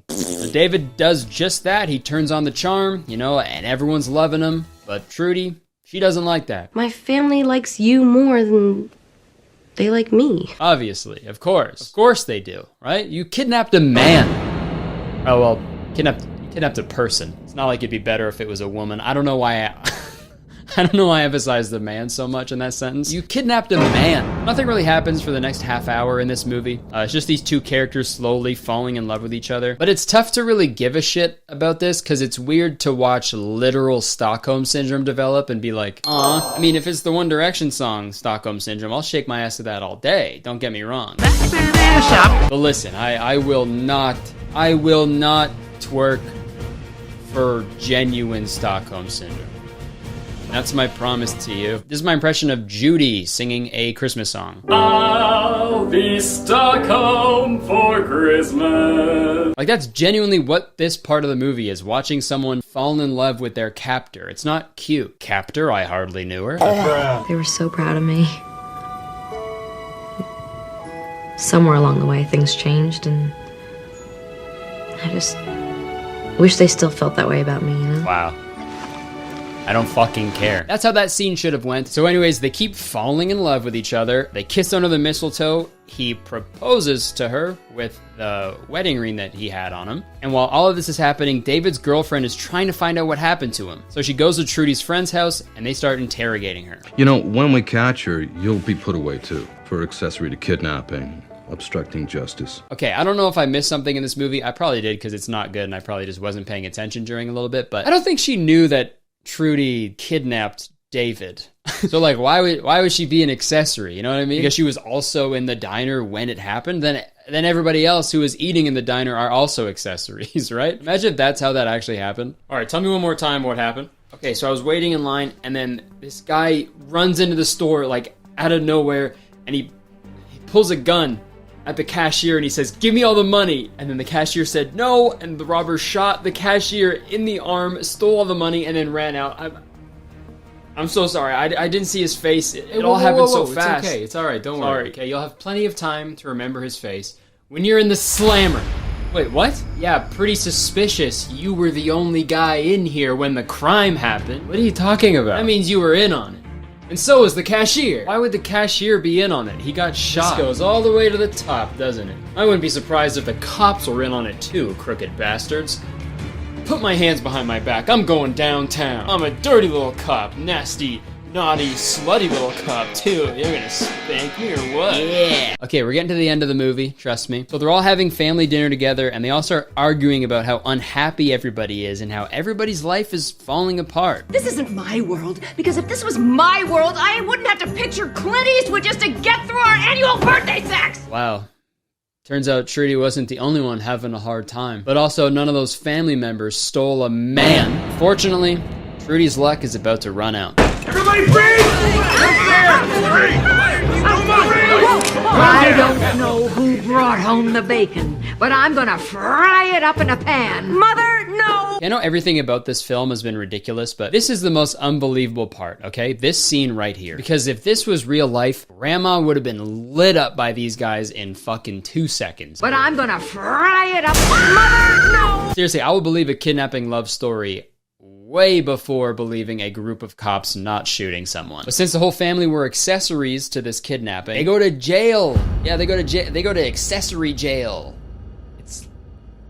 It's like regular jail, but everybody's wearing watches and necklaces. But luckily, they don't get in trouble because David doesn't press charges. Poor schmuck didn't press charges. I'm no lawyer, but I feel like there would still be a prosecution. She kidnapped someone, right? Like that's the other part of this movie that really doesn't sit right with me. They treat kidnapping like it's this like nice, cute little thing that you do sometimes and not a serious crime. Like it's one of the worst crimes you can commit. Like next to watching my videos and not subscribing. I don't know how the legal system works, but it's one thing to not press charges when someone like bumps into your car. But like she stole a person. That's like if I killed someone and then I went to court and was just like, well, he's not alive to press charges, so I'll be going home now. Doesn't work like that, I don't think. But anyways, the rest of the movie has David getting ready to marry his girlfriend, but he ends up dumping her to be with Trudy. Because not only did she steal him, she stole his heart. Not physically. Well, yet, anyway. But yeah, they kiss and they live happily ever after. So, moral of the story, if you want something, just take it, okay? It is yours. Just take it and it'll all work out in the end. I'm fucking kidding. That's a terrible lesson. Let's get some help. Let's see what Trudy thinks the lesson of the movie is. Doing one crazy thing probably does make you crazy, but it can also make you happy. All right. You heard it here first. Doesn't matter what crazy shit you do. As long as it makes you happy, you're in the clear. Okay, can you explain to me why you rubbed your poop on the cabin walls? Your Honor, it made me happy. In conclusion, the movie, it was entertaining. It was a little funny at times, but it's a little tough to get past all the Stockholm stuff, all that stuff about Sweden. But no, a Christmas movie is supposed to have a nice lesson about, family and love, generosity, right? But this does not have that, so 10 out of 10. All right, well, it's time for the last ad break of the year. This video is sponsored by HelloFresh. Folks, I've been eating HelloFresh like every week for more than 2 years now, and you know why? Because HelloFresh makes cooking at home fun, easy, and affordable. With HelloFresh, you get fresh, pre-portioned ingredients and seasonal recipes delivered right to your doorstep. And not to mention, they're also America's #1 meal kit, so you can't go wrong. I know these last few years have been a lot, but I can say firsthand that it's been so comforting and reassuring knowing that every week I have HelloFresh to help out with putting some home-cooked meals on the table every week for me and Jenna. Because that's not an easy thing to do.